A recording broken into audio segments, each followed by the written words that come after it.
Naruto sped through the forest. Dark trees raced past him as he ran. In the daylight, these tall, proud trees would have been something grand and beautiful, but the dim glow of the moon twisted them into something menacing. It occurred to him, as he ran to wherever it was he was going, that he had no idea where he was and couldn't recall how he got here. The endless parade of trees gave him nothing to work with, and so he came to the natural conclusion that he needed to climb up one to get his bearings. This was the plan his mind came up with, anyway, but as soon as he tried to put into motion, he quickly found that the rest of him had other ideas. His body completely ignored his efforts to slow down or change course. Puzzled, he gave another attempt at moving his body, this time with more force behind the effort, and again was met with a complete lack of response. It was bewildering, having his own body disobey him. It was as if someone had managed to mix the feeling of being bound by rope with that of being forced by gravity to jog down a steep hill. He made another frantic attempt to regain control of himself, and panic began to set in him when his body sped on as if he was no longer occupying it. This must have been the work of an enemy ninja, Naruto quickly decided. Someone looking to take out the future Hokage had used a jutsu to make him come out here. Just ahead they stood waiting, with a kunai in hand and an evil gleam in their eye. Naruto threw himself into getting his legs to stop or grabbing the trunk of a tree or anything that could keep him from continuing on to what was surely his doom. It was no use, even his chakra was now out of his control. The steady crunch, crunch, crunch of leaves underfoot marked each step closer to awaiting death. There was a sudden feeling of his leg catching against what was most likely a root, and as he stumbled, he felt something bulky shift on his back. He couldn't turn his head to see what he was carrying, but as his body reached behind him to steady it, he was able to discern that it was very large and solid. What exactly was he carrying? The papery feel and rough shape of the thing reminded him of a scroll, but he'd never seen one as big as this thing felt. So maybe, Naruto reasoned, it was a special scroll that contained something top secret and vital to Konoha, and that was why someone was forcing him to bring it out here. Pride swelled briefly within him, but his continued trek through the dim forest quickly served to remind him that there wasn't anything he could do about it. With a new urgency, he tried again to take back control of his body. As before, there was no response. The fear that had been creeping up on him now gave way to outright panic. He was headed straight toward an enemy of the village, one powerful enough to steal his body from him, to give away important secrets, and there was nothing he could do to stop himself. Naruto strained with everything he had against his rouge limbs.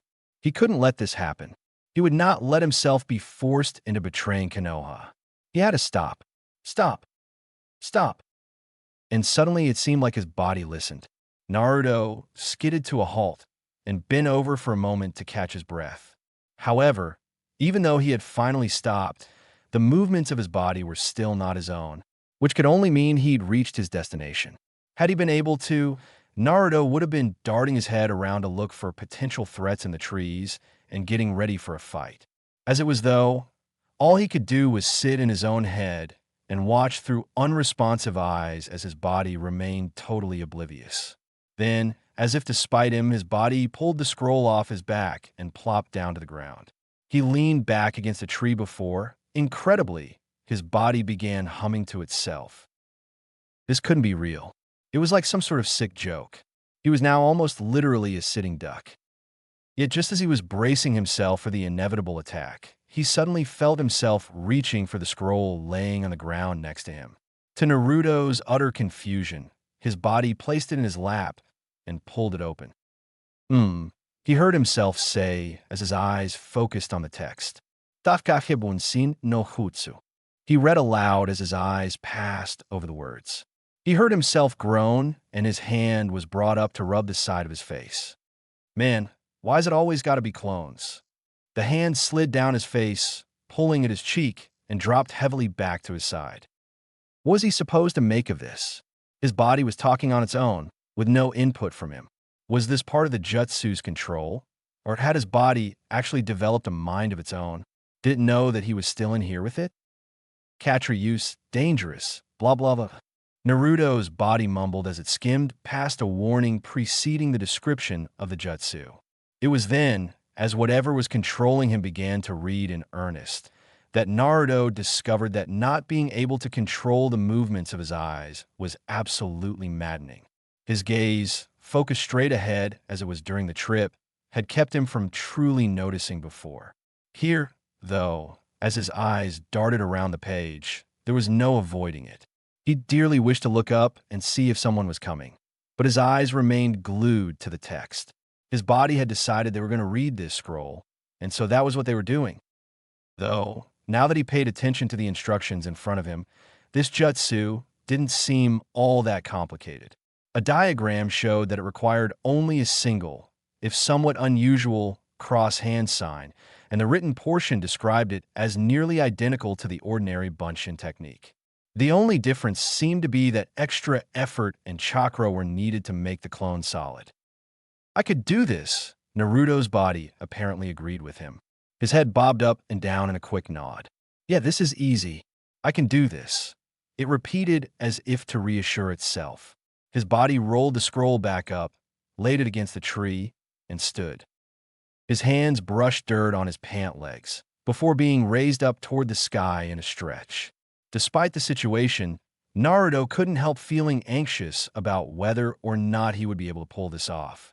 It might not have actually been him, but he found himself hoping for success regardless.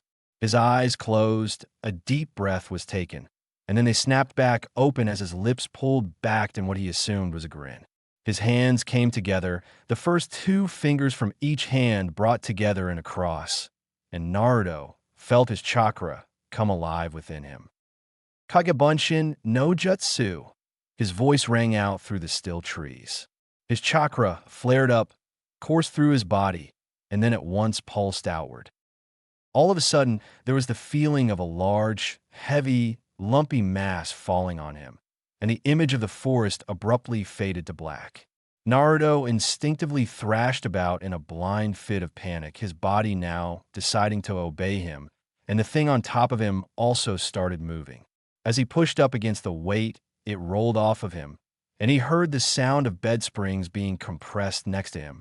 His eyes flew open, and in one swift movement, he was on his knees facing the intruder. Naruto had, by this point, been ready for most anything. An enemy shinobi, or even the old man complete with robes and hat laying there would not have been a surprise.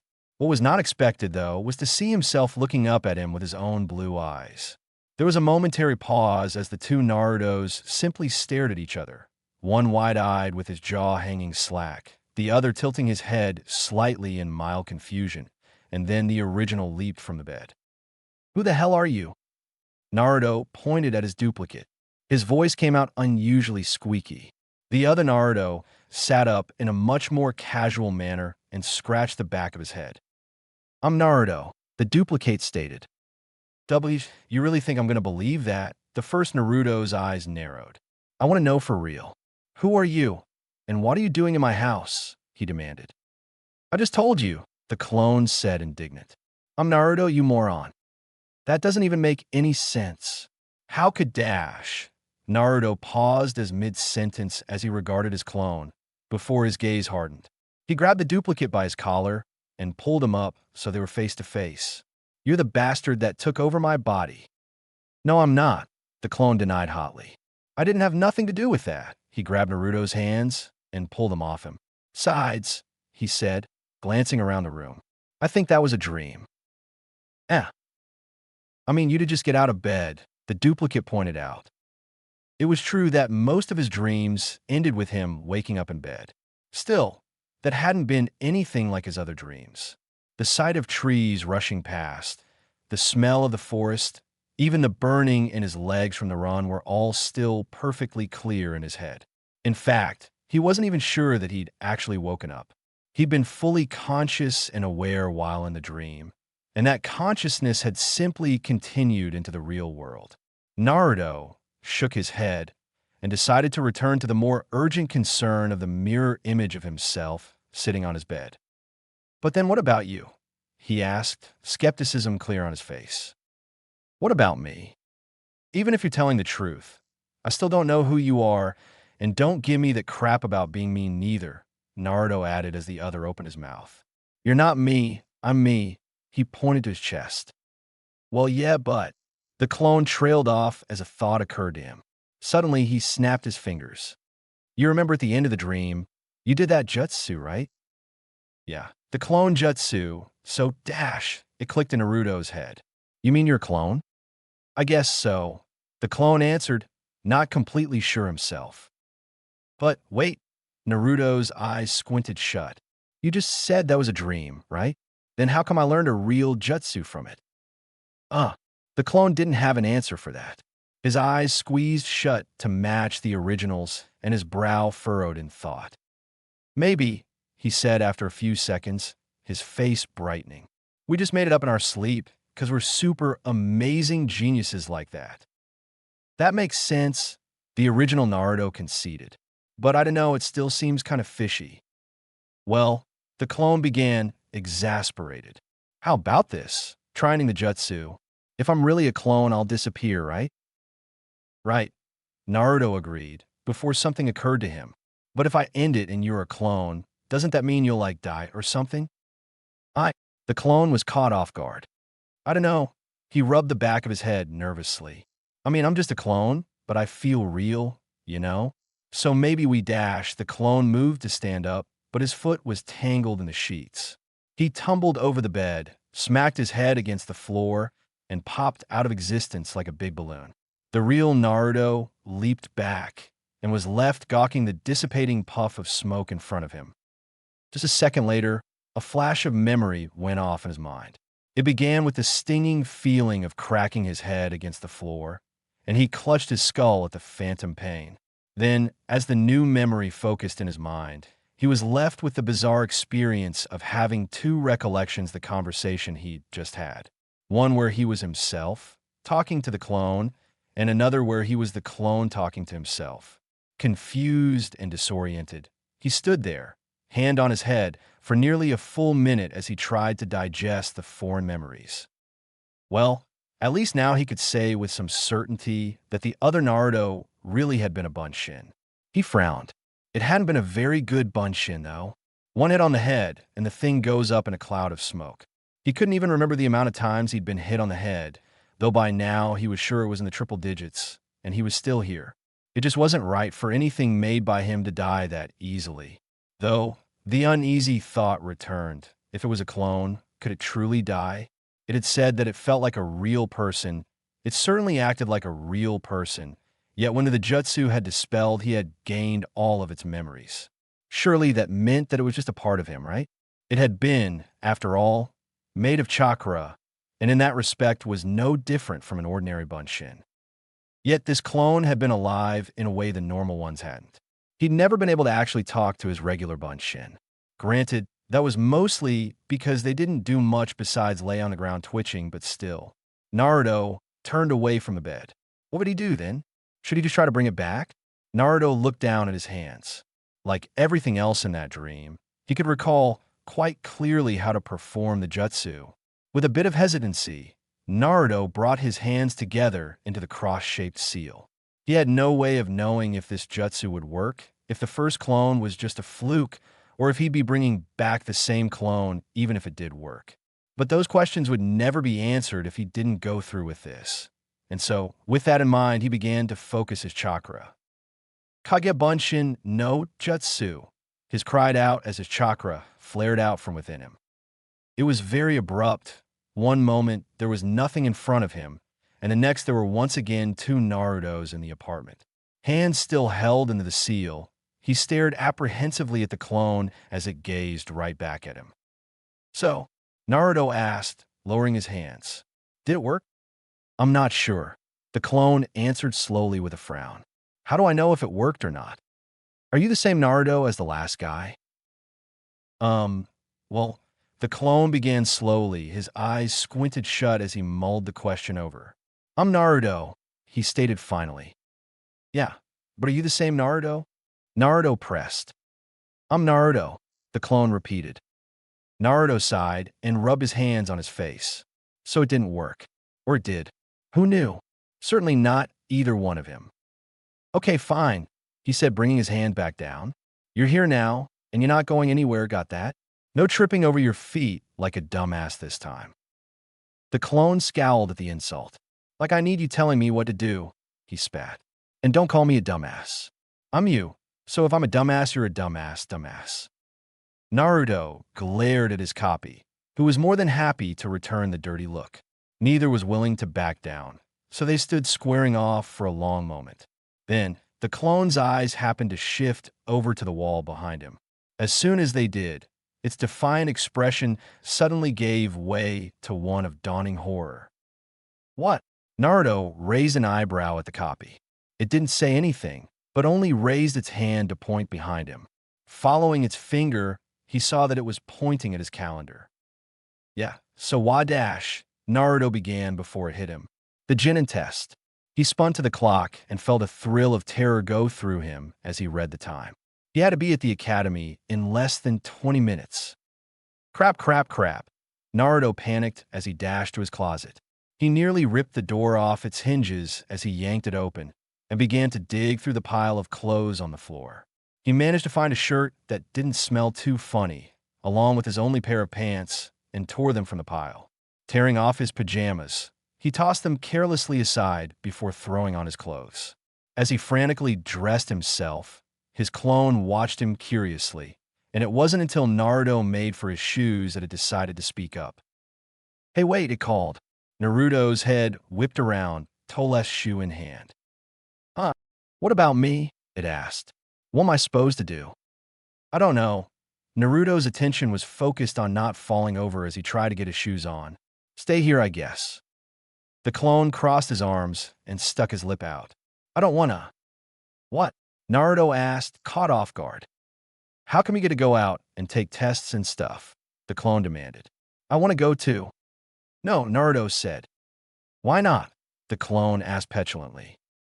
You're still in your PJs for crying out loud. Leaning against a wall, Naruto tugged his second sandal over his foot and then headed for the door. Just wait here, okay? I'll be back in a little while. The clone was having none of it, though, and followed after him. I'm going, it said, its tone final as it stared at him with his own stubborn eyes. Naruto didn't have time to stand there and argue with himself. He only had about 15 minutes left before he'd be late. Fine, he relented, but I'm not going to wait for you if you can't keep up. The clone gave a broad grin. Yeah, right.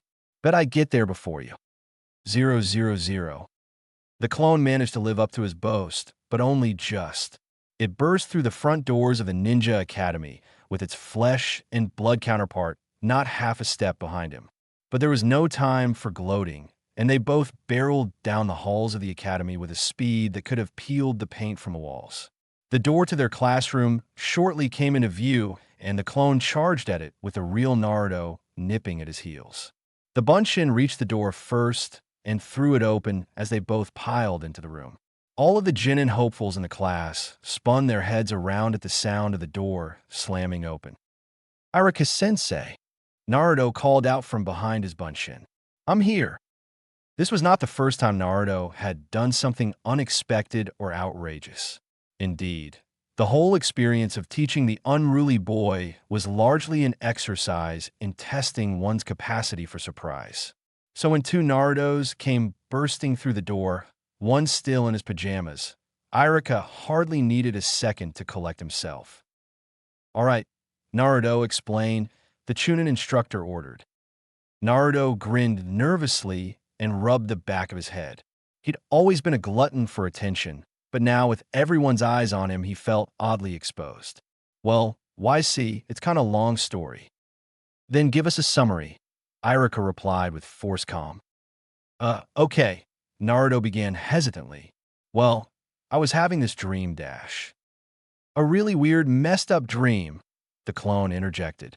Naruto shot a glare. He asked me to tell it, the original snapped. The Bunshin gave him a sour look and turned away to sulk. Right, so I was dreaming, and there was this jutsu, and when I did the jutsu, this guy fell on me. He jerked his head at the clone. That wasn't me, the Bunshin disputed. That was that other one, the dumbass who tripped. But you and him are the same guy, Naruto argued. He was me, and you're me. No, the clone denied. That was a different you. I'm not the same you that he was. What? Naruto threw his hands up. What the hell are you talking about? That doesn't even dash. Naruto, Iruka shouted. They both flinched and turned their attention back to their sensei.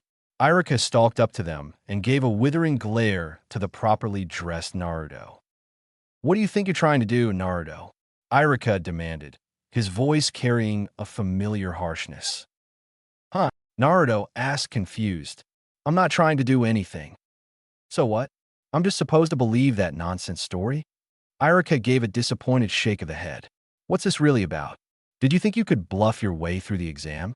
That if you got someone to hinge, as you I'd actually fall for it and let you pass? I thought you were better than that. Naruto. That's not dash. Be quiet. Iruka snapped before turning on the second Naruto.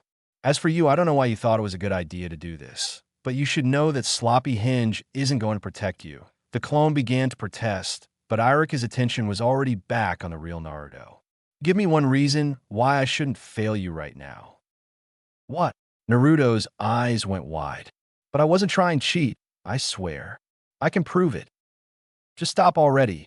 Iruka gave a tired sigh. No, look, Naruto pleaded. I'll make another one. He quickly formed the seal and focused his chakra. Kagebunshin no jutsu, he cried, praying that he actually was able to make more than one. Thankfully, he found that he could, and a third Naruto popped into being right in front of him. Say. Naruto pointed at the second clone. I told you I wasn't lying. Incredulous, Iruka bent down and reached out at the newly formed clone. His disbelief turned to outright shock as his fingers pressed against the solid Bunshin's arm. It couldn't be true. There was just no way that an academy student should have been able to perform the Kage Bunshin. Yes, some exceptional students were able to perform jutsu that would normally be above their skill level. Legendary geniuses like Hatake Kakashi were by Naruto's age regularly performing jutsu that even grown adults struggled with. But in the case of this particular jutsu, talent was irrelevant. The enormous demands it placed on one's chakra supply were far beyond what any 12-year-old boy should be capable of. Naruto was simply too young, his chakra too undeveloped for him to be able to use this sort of jutsu. Creating just one clone should have hospitalized him, but now here was a second one staring him in the face. Naruto! Iruka's concern poured into his voice as his head turned to the real Naruto. Are you feeling okay? Naruto tilted his head at the question.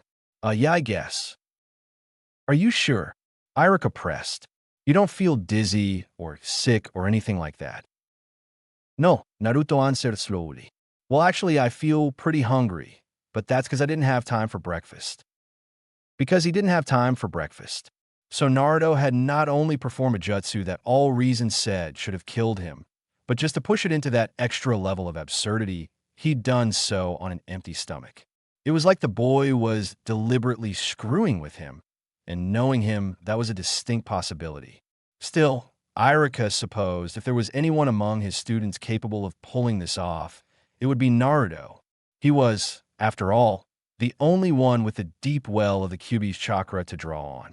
Though the fact that the seal was apparently letting some of the demon's chakra, though, was worrying enough on its own. And in any case, it didn't answer the question of where Naruto had learned to use such an advanced jutsu in the first place. A rising tide of whispering and murmuring from his increasingly restless students brought him back to reality. Iruka stood and raised a hand to the class. Settle down, everyone, he called out. Everyone just keep quiet and wait here for a few minutes. Naruto, come with me, please, Iruka said as he started down to the front of the class. Naruto followed him without questioning or protest.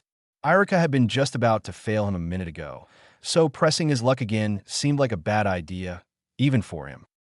Iruka led him along with his two clones past the curious eyes of his fellow pupils and into the side room that was to be used for the exam.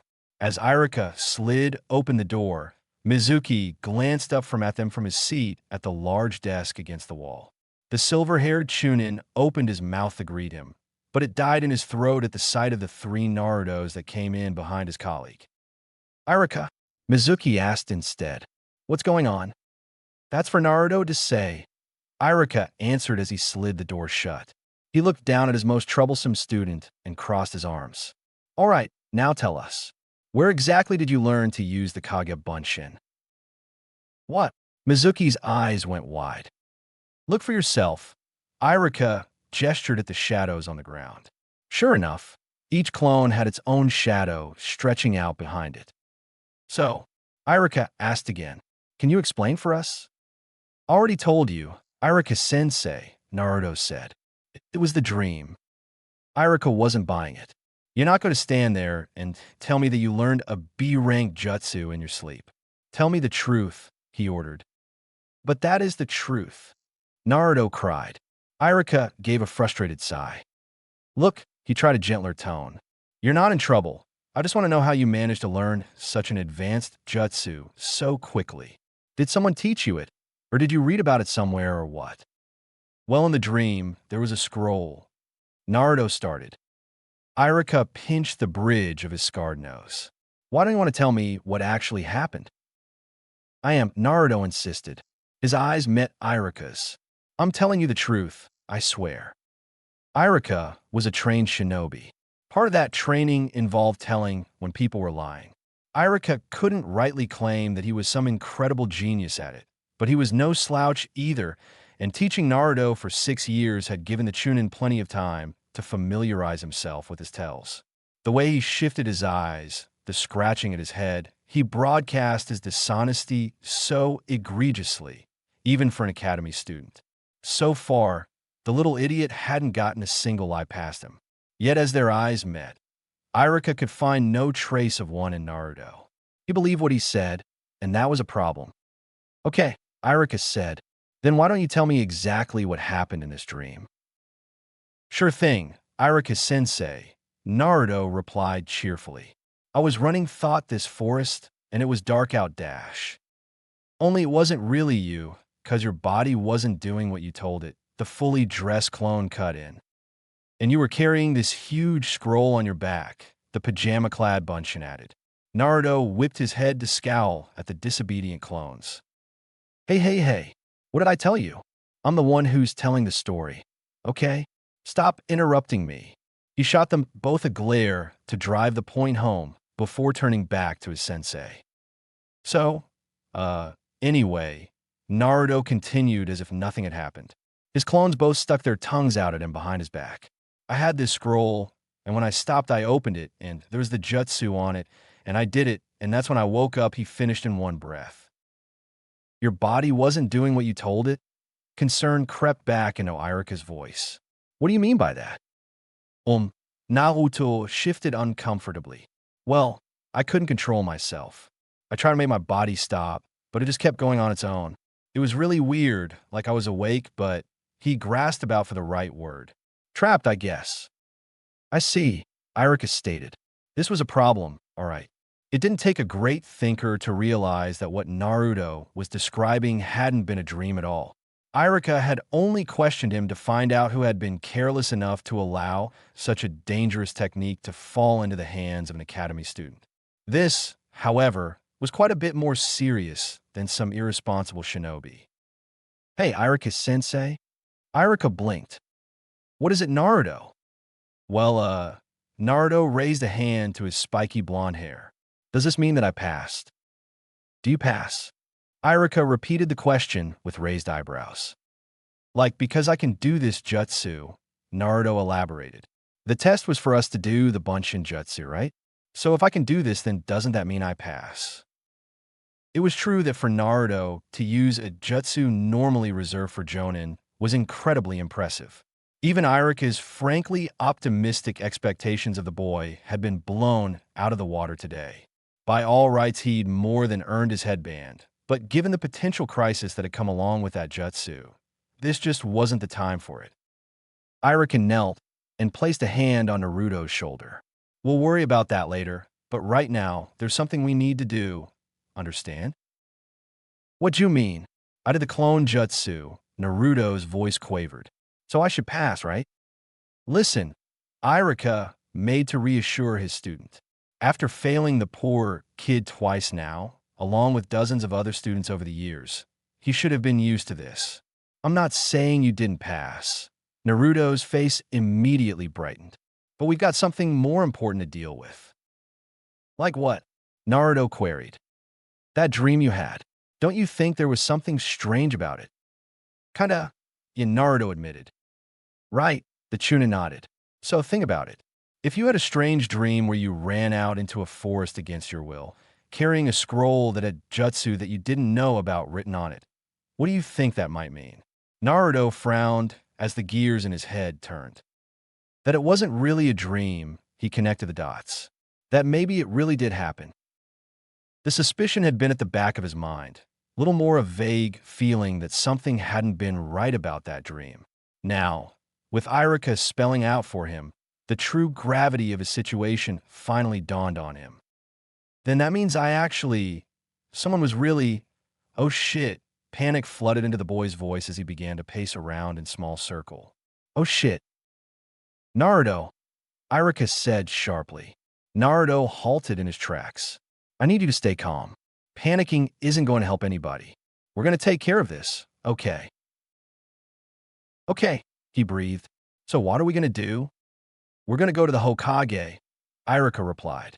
Something as serious as this demanded no less than the attention of the highest authority in the village. He'll know what to do, don't worry. Naruto gave a quick nod. All right. Mizuki, Irika glanced over at his fellow teacher. Can you take care of the exam for me while I'm gone? Sure, Mizuki shrugged. Thanks. Irika gave a small smile of gratitude and turned back to Naruto. All right, we'd better get going. Right, Naruto agreed. Okay, you two, he called his two bunshin. You heard him. Get moving. Naruto Iruka interrupted. You could just dispel them, you know. But won't they die? Naruto questioned. Irika quirked an eyebrow. How could he still be so ignorant about something as basic as the nature of clone jutsu? Had anything gotten through to him in the last half-decade? They can't die. They're not actually alive. Hey, one of the clones took offense at the perceived insult. They're a part of you, of your chakra, the same way that regular bunshin are, he continued, ignoring the clone's protest. You sure? Naruto remained skeptical. Yes, I'm sure. Impatience edged Irika's voice. Now hurry up and get rid of them. We don't have time for this. If you say so, Irika-sensei, Naruto said dubiously. He brought his hands up in a basic ram seal and called the bunshin's chakra back to himself.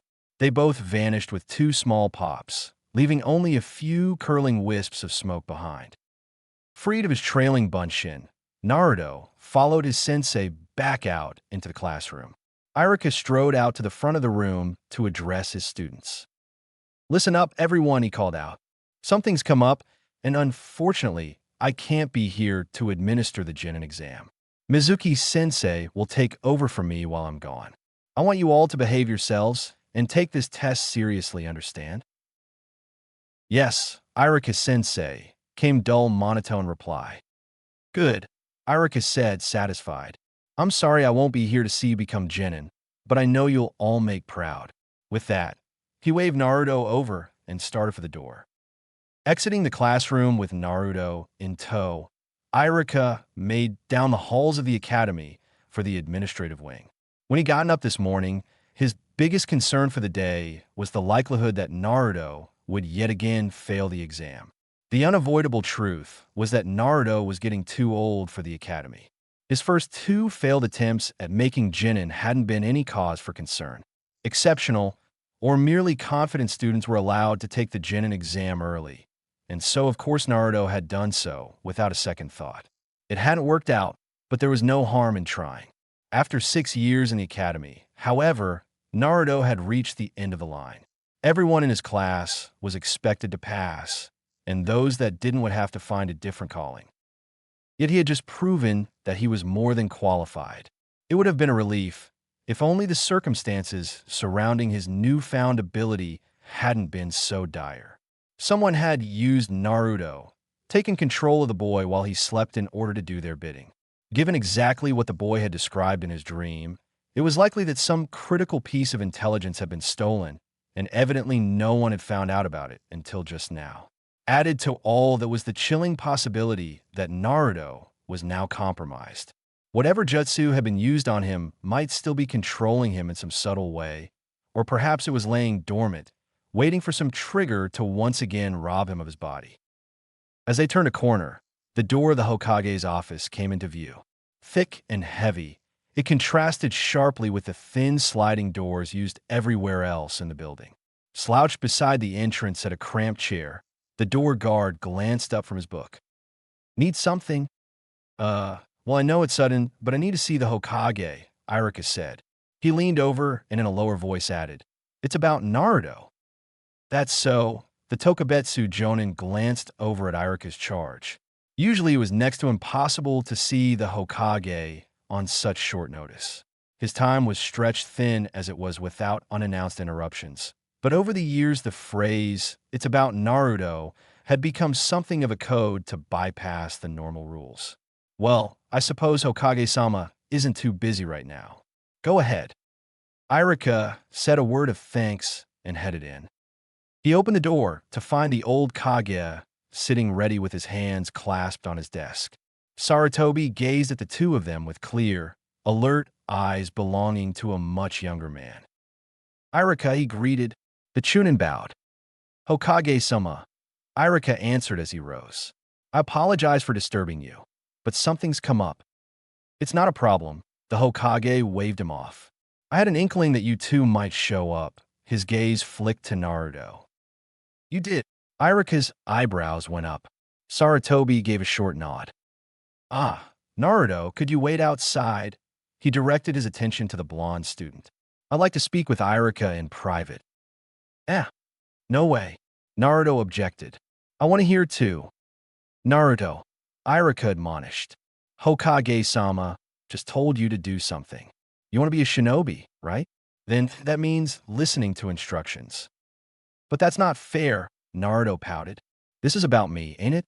Why do I have to stand outside while you guys say stuff about me behind my back?" "It will only be for a minute," the Hokage reasoned. "I just want to hear what Irika has to say first." Naruto gave Sarutobi a sour look, but only grumbled to himself as he turned and opened the door. Irika frowned at the sight of the usually insubordinate Naruto obediently marching out. The brat never followed his orders with so little fuss. "So," Sarutobi said once the door slammed shut, "I suppose this has something to do with the Kage Bunshin Naruto summoned in his sleep this morning?" "Ah, so that was the true reason for having him out of the room." The dishonesty didn't sit right with Irika, but really it was for the best that Naruto didn't know about the AMBU team tasked with watching over him. "Yes," Irika nodded, "but there's more to it." "I'd assumed so." The Hokage reached for his pipe. There never seemed to be any good news concerning Naruto. Whether it was some prank he'd pulled, or a report on his failing grades, or even a repeated complaint from so-called concerned citizens about the demon child running loose in the village. Hearing the name of Minato's son almost always heralded a headache. "What is it then?" he asked wearily. "Well," Irika began, "when Naruto came to the class with a Kage Bunshin, I was, of course, suspicious. So I questioned him about it, and he told me that he learned the jutsu in a dream." "And you believe that he's being honest?" "He seemed to be. Anyway," Irika answered, "he's not a good liar, I'm sure you know, but he didn't look dishonest." Sarutobi tapped out a measure of tobacco from a small tin into his pipe. A small breath of flame was all he needed to have it lit and clouding the air with its pleasant smoke. "A dream that teaches jutsu." The Hokage took a long draw of the pipe as a well-worn crease formed between his brows. "I wish I had something like that when I was his age." The thing is, Hokage-sama," Irika ignored the tickling in his throat from the smoke. "He told me what his dream was, and I don't think he was even asleep last night." "You just said that he was telling the truth." The Hokage gave a small frown. "I believe that he thinks he's telling the truth," Irika explained. As he told it, he dreamed of carrying a large scroll into a forest. The Chunin took a breath, and that he wasn't in control of his body while he was doing this. Saratobi took another draw on his pipe, longer than the last. He let it out slowly in a sigh and focused his gaze to meet Irika's. "What do you suppose this means?" he asked, despite already knowing what the instructor was going to say. "It means that someone used Naruto." Irika's voice burned with barely contained fury. Now that he spoke it out loud, the Chunin couldn't help but see that the thought. They used him to steal something important to Konoha. This did not garner the expected reaction from the Hokage. Rather than mirror Irika's outrage or show surprise, he merely took another draw on his pipe. The ANBU team didn't report anything out of the ordinary, except of course for the Kagebunshin. He rubbed his chin. They certainly didn't say anything about him going into any forest. They might have been fooled, Irika said quickly. Someone could have been standing in for him during the night. It's possible, Saratobi agreed. But these are ANBU we're talking about. Irika, there aren't many people who could get away with something like that. But they do exist, Hokage-sama. And if someone like that has infiltrated the village, then that just makes things more serious. The Hokage sighed again and rubbed his temple. There was the headache right on time. You may be right, but before we do anything, I'd like to hear the story directly from Naruto. Go ahead and let him in. The Hokage's tone didn't seem appropriately urgent to Irika, but it wasn't his place to say anything about it. So, with nothing more than a yes, Hokage-sama, he turned and opened the door. Of course, Naruto had been leaning with his ear pressed against the door in a futile effort to hear their voices through the thick wood, and so when it swung open he tumbled face first into the room. "Ow!" he groaned, clutching his nose. "What did you do that for? I could have broken it." "Just get up," his sensei growled irritably and pulled his student to his feet by the collar. "Naruto," Saratobi began as Irika shut door. "I understand that you had an unusual dream last night. Could you describe it for me?" "Okay," Naruto said. "I was running through this forest with this huge scroll on my back dash. And you couldn't control yourself, correct?" Saratobi cut in. "Yeah, it was really messed up. Like I wanted to make myself stop, but I just couldn't. I couldn't even move my eyes." Naruto shuddered at the memory. "What happened next?" Saratobi prodded. "You looked into the scroll, yes?" "Yeah, and that's where I learned the jutsu." "And it was Kagebunshin?" the Hokage questioned. "Right," Naruto agreed, but after a moment's reflection corrected himself. "Actually, it wasn't exactly Kagebunshin. That's what I used in the dream, but on the scroll, it was called Taju Kagebunshin." "Taju," Saratobi repeated, a rare look of shock crossing his features. A large scroll with a kenjutsu like Taju Kagebunshin written on it could only describe one thing: the Scroll of Seals. That scroll contained within it some of the most powerful and dangerous techniques ever created. Its theft would be nothing less than an utter catastrophe for Konoha. Both of you, listen carefully. You two are to go back to your classroom and stay there. Naruto, you are not to leave this building until you are given permission. Do you understand? But Dash, do you understand? The fierceness in the old man's eyes struck Naruto like a whip. The boy's mouth snapped shut and he nodded meekly. "Irika, stay with Naruto and keep watch over him. If he tries to leave, stop him." "Of course, Hokage-sama." Satisfied, the Hokage dismissed them. He waited until the door shut behind Irika, and then gave a heaving sigh as soon as it was. The aged shinobi rubbed his temples in an effort to soothe the pounding in his skull. When Naruto's ANBU guard had reported that the boy had used a Jonin's technique, and had done so in his sleep, Saratobi had known that the new day was going to be a troubling one. Although, if he'd known exactly how troubling, he might have been tempted to head back to the tower and spend the rest of the day napping. But he was here now, in the Hokage's office, wearing the Hokage's hat as he'd done for too many years, and he wasn't about to leave when his village needed him. Saratobi stood, his worn joints crackling as he did, and made for the door. Thunk, thunk, thunk. The sound of Naruto's foot colliding with the bottom of his desk filled the empty classroom. The last of the Jinin hopefuls had already taken their tests, leaving Irika and him to wait for word from the Hokage. With the last day of the school year finished, there wasn't much left to occupy either of them while they waited, and the tension of their situation eventually began to erode. Irika shuffled papers at his desk in a pointless attempt to look busy, but Naruto made no effort to hide his boredom. Thunk, thunk, thunk. What was taking the old man? They've been sitting here for hours. How long did it take to go check on some stupid scroll? Naruto tilted his head back and scowled at the ceiling. This was truly inexcusable, leaving him locked up like this, and in a classroom of all places. That old geezer might as well have put him in chains and thrown him in a dungeon. At least there weren't any ninjutsu tests in prison, and at least they'd feed him. As if it was listening in on his thoughts, Naruto's stomach growled, which did little to improve his mood. He'd already missed breakfast and lunch, and the way things were going, he'd be lucky to get anything in him before sundown. As soon as he was out of here, he told himself he was going straight to Ichiraku to make up for lost time.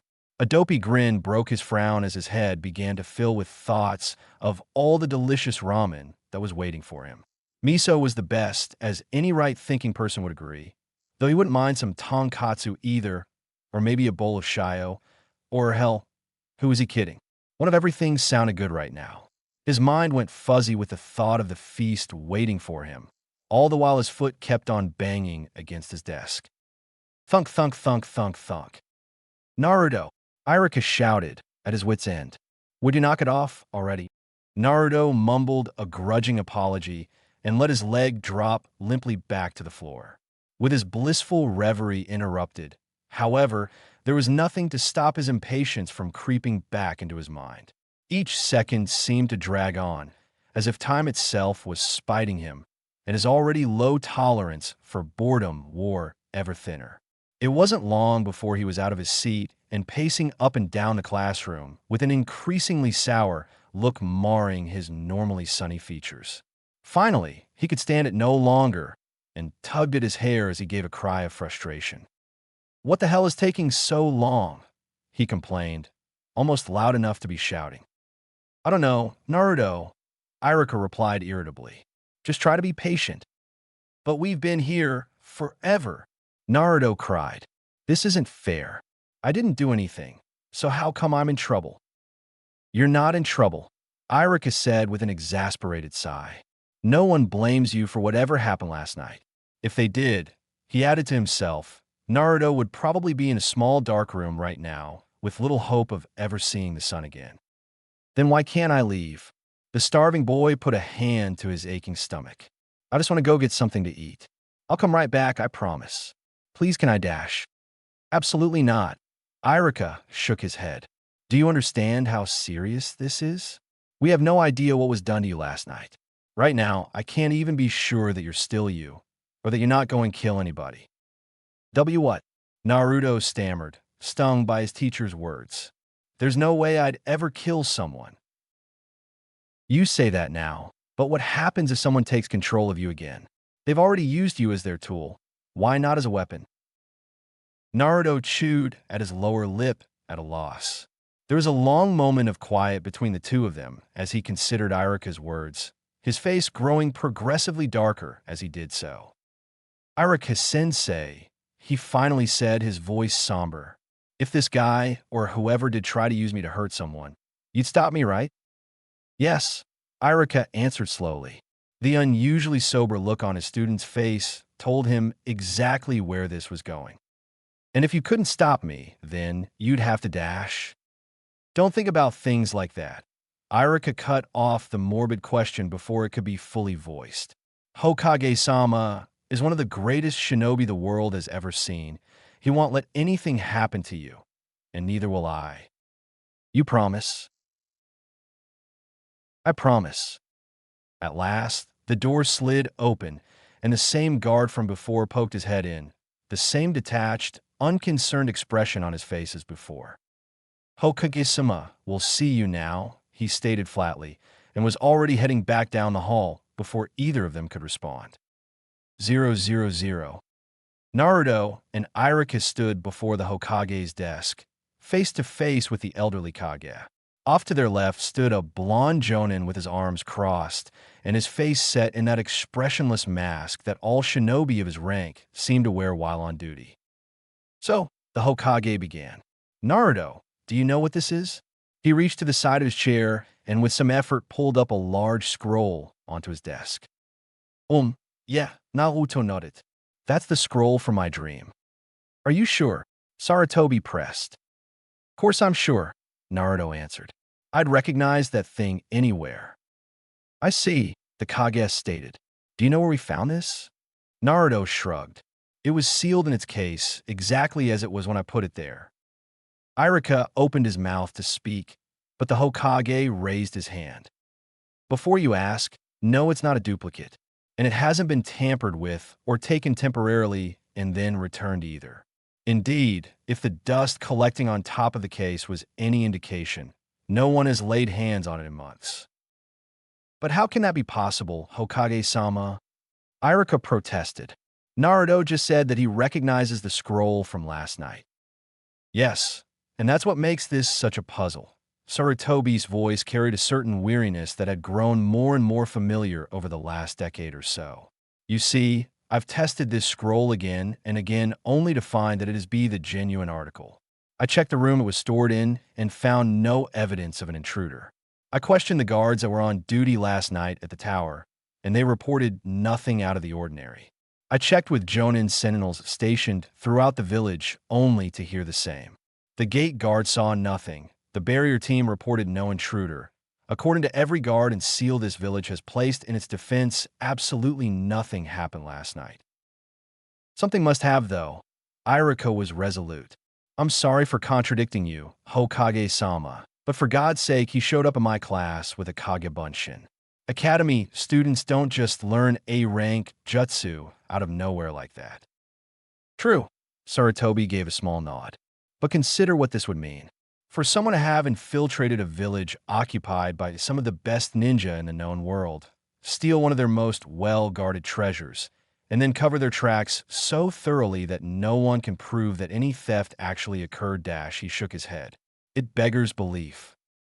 "I understand that, Hokage-sama, but what other explanation is there?" "Well, it seems we have two possibilities, neither of them very plausible, which of course suggests that we're missing something. To that end, I have requested the aid of Yamanaka Inoichi here." He gestured to the Jonin to his right, who gave a nod of assent and stepped forward. "Thank you, Hokage-sama." He gave the Kage a brief, formal bow before turning to Naruto. "Since we've exhausted all other avenues of investigation, Hokage-sama believes that it would be best to look inside Naruto's mind. After all, this dream of his is the only thing we have to go on, and so having an expert in this sort of thing examine it seems like the right course of action." "Hold on," Irika protested, instinctively putting an arm in front of his student. "You're talking about using an interrogation jutsu on child." Inoichi's expression remained cool and flat. "It won't hurt him, if that's what you're implying. And I can say from personal experience that every child of the Yamanaka clan has been subjected to this jutsu at one point or another. I had it done to me before I could even properly control my chakra, and I was never any worse for wear." "But still, Irika started warily. "It's all right, Irika," Sarutobi reassured him. "I would never have consented to this if I didn't know that it was safe." With his two superiors pressuring him, Irika relented and stood aside. Inoichi approached Naruto, who stared up at him with eyes as wide as dinner plates. "Wait, you're gonna look inside my mind?" he asked nervously. "Like with all my thoughts and memories?" "That's right," the Yamanaka confirmed. "But that stuff's private." Naruto objected. "What if I don't want you looking in my brain, huh?" Inoichi rolled his eyes. "I assure you, there's nothing in a 12-year-old academy student's mind that is of any interest to me. Now hold still." And with that, he reached forward and laid his hand on top of Naruto's head. The boy stiffened slightly as his eyes went blank, and his arms dropped limply to his sides. Inoichi closed his eyes in concentration as he perused the shorter blonde's cluttered mind. Irika and Sarutobi looked on, concern written on the former's face, and a mild curiosity on the latter's. Nearly a full minute had passed before the Jonin finally released Naruto, a small frown forming on his face as his eyes flicked open. Naruto stumbled back and violently shook his head, as if trying to fight off the effects of sedative. "Well, Inoichi," the Hokage raised an eyebrow inquisitively. Inoichi pursed his lips in thought. The dream is certainly there, but besides it, there's nothing really out of the ordinary. What strikes me, though, is just how incredibly clear his memory of that dream is. "What do you mean?" Iruka asked. "Well, usually with memories, and especially with memories of dreams, you don't get much more than a scattering of images and sounds. But with him, it was more like I was watching a film of his dream than anything else. He has that entire thing stored in his head down to the tiniest detail. I swear I could even count the leaves on the trees." Sarutobi scratched his chin in thought. "And yet you say that there was nothing else out of the ordinary?" "That's right, Hokage-sama," the Yamanaka nodded. "All the rest of his memories are perfectly mundane, and there are no mental blocks or any evidence that anyone has tampered with his mind. As far as I can tell, there is no evidence that anything strange or suspect has happened to him." "I thought as much," the Hokage said with a defeated sigh. "Well, that's it then. All available roads have lead to a dead end, and we can go no further." "So what now?" Naruto asked groggily, his hand clutching the side of his head. "Nothing much, I'm afraid," the old shinobi admitted. "We'll keep an eye out for anything suspicious, of course, but for now, there simply isn't anything for us to go on. The facts tell us that there was no intruder, no enemy ninja, and without anything solid to tell us otherwise, we must assume that to be the case." "But the dream dash," Iruka began. "It may be the result of something dash." Sarutobi hesitated briefly as his eyes flicked in Naruto's direction. "Internal rather than external." "Internal?" Naruto repeated, cocking his head. "What? You mean I'm going crazy or something?" "I honestly have no idea." Sarutobi's response was far too grave for Naruto's liking. "If you have another one of these dreams, be sure to tell me. Understand?" Naruto nodded quickly, his face pale. "Well then," Sarutobi said, "if there's nothing else, then the three of you are dismissed." It was the first bit of good news Naruto had heard all day. Even with the dark cloud of possible insanity hanging over his head, he couldn't help but be cheered by the prospect of freedom and ramen. He was out of that room like a rocket and nearly halfway down the hall before he heard Iruka call after him. "Hey, wait!" the Chunin yelled from behind him. Naruto, skidded to a halt, turned to face his teacher. "Yeah, Iruka-sensei," he asked as Iruka caught up to him. "Listen," the instructor began. "Today was supposed to be about testing you to see if you're ready to graduation from the academy, right?" Oh crap. Dread filled the pit of Naruto's empty stomach. He'd almost completely forgotten about the test. Even when they returned to class, he hadn't thought to ask Iruka about it, and Iruka himself had asked Mizuki to administer the test in his stead while he kept an eye on his student. Class was over now, and he hadn't even attempted to pass the test. "Well, look, for today's test, I was going to have you perform the bunshin technique." Iruka scratched his cheek. "But seeing as how you can make Kage bunshin no problem, I'd say you've more than passed." "What? Really?" Naruto's eyes went wide. "Then does that mean dash?" "Yes, it does," Iruka said as he produced a folded leaf headband out of his pocket. "God knows how you learned how to make shadow clones, but anyone who can pull off Jonin League jutsu like that is certainly worthy of this." The newly minted Genin's heart filled with uncontainable joy as he took the headband. Quickly, fingers trembling from sheer giddiness, he wrapped the soft blue cloth around his head. He gave his now former sensei a wide, bright grin as he felt the engraved, gleaming plate of steel laying against his forehead. He gave a loud whoop of triumph and thrust his fist into the air. "I did it," he shouted, laughing and hopping around in a little celebratory dance. "Keep that hat warm for me, old man, 'cause it'll be on my head before you know it." Inside his office, The wizened old Kage heard Naruto's boast, and despite everything, he couldn't help but smile. 000.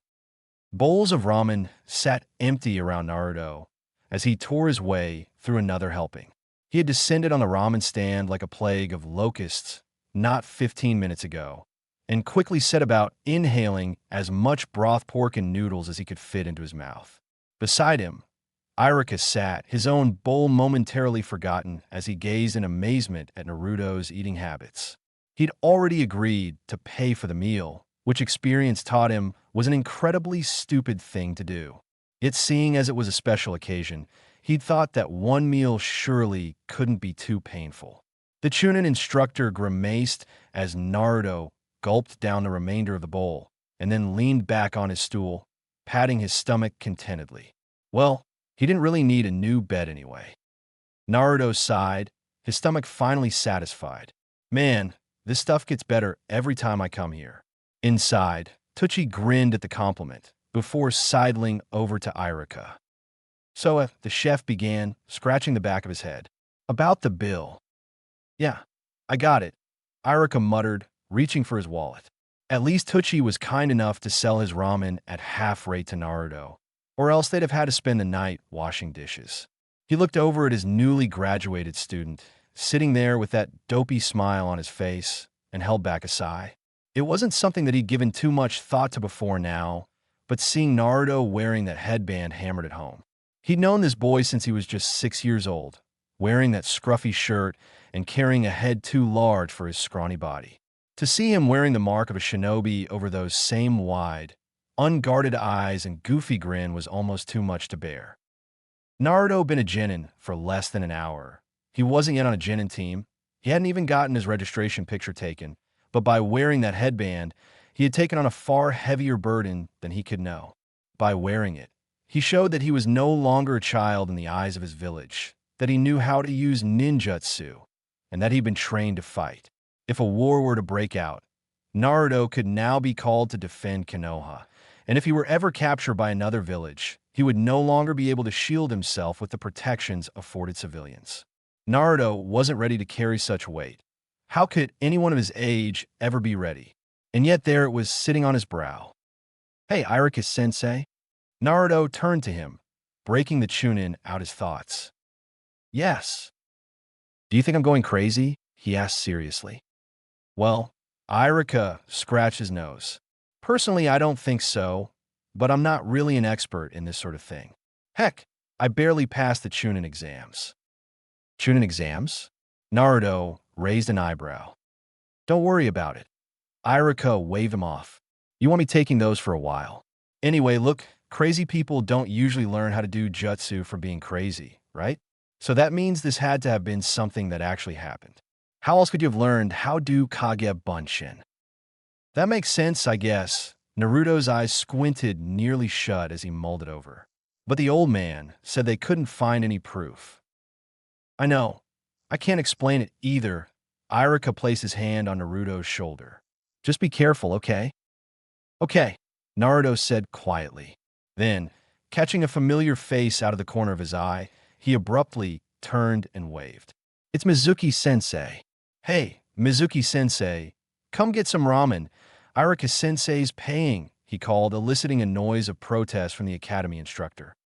Mizuki didn't acknowledge Naruto's call, passing by the ramen stand without a glance at either of them. Naruto waved after him for a second longer, but when it became clear that he wasn't about to respond, he gave up with a shrug. What's with him? Naruto raised an eyebrow at the teacher's back.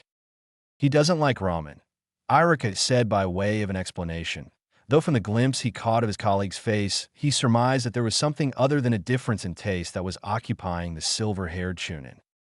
What? Naruto spun around, a look sheer horror on his face. What I mean, he doesn't like ramen. How's that even possible? You gonna tell me he don't like air next?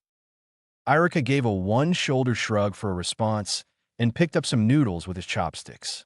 To be honest, Naruto wasn't wrong in his incredulity at Mizuki's culinary preferences. As he chewed on the steamy, broth-soaked noodles, he had to agree that Tucci's ramen was incredible. He wasn't about to start shouting its virtues from the rooftops, as Naruto did, but he couldn't deny that he spent an awful lot of time on these stools. So what happens now that I passed? Naruto asked out loud, playing with his chopsticks. Iruka swallowed. Well, first of all, you have to be properly registered as a shinobi and get your ID number and your photo taken. And by the way, don't you dare think of screwing up your photo. That picture will be with you for the rest of your life, so don't show up looking like an idiot. Understand? Why would I do something like that? Naruto asked, the perfect image of innocence. Right? Iruka looked at him skeptically. After that, you'll be assigned to a Genin squad under a Jonin sensei. Wow, really? Naruto's face brightened considerably at that. Does that mean he's going to take me with on all those badass missions to rescue princesses and assassinate evil ninja and dash? God, no, Iruka stated firmly. You're not nearly ready for that sort of thing, and you know it. Ah, come on, Naruto whined. I mean, what good was getting this headband if I'm still stuck here doing nothing? You should feel lucky, Iruka admonished. A lot of these Jonin didn't have the luxury of growing up during peace. By the time they were your age, they were already out in the field risking their lives every single day. I know, Naruto said, starry-eyed. It's so cool. And I'm going to have one for a teacher. Iruka buried his face in his hands. Why did I ever give you that headband? Because I'm the best ninja who ever lived, Naruto stated without a hint of irony. If you say so, Iruka rolled his eyes. The conversation broke for a moment, as Naruto played with the dregs of his last bowl, while Iruka worked on finishing his first. So, do you know who it's going to be? Naruto eventually asked. Your sensei? I might have some idea, Iruka said noncommittally, but I'm certainly not going to tell you. Why not? Naruto pressed. I'm going to find out in a couple of days anyway. Then you can be patient. Naruto groaned. Ugh, can't you turn off the teacher thing for like a second? Nope, Iruka stated with a smile. Can you at least tell me who the Jonin are? Naruto gave one final push. Naruto, Iruka's voice took a familiar warning tone. I just want to know their names, Naruto bargained. You don't have to tell me who they're going to be teaching or anything like that. Iruka stared into the Genin's pleading face.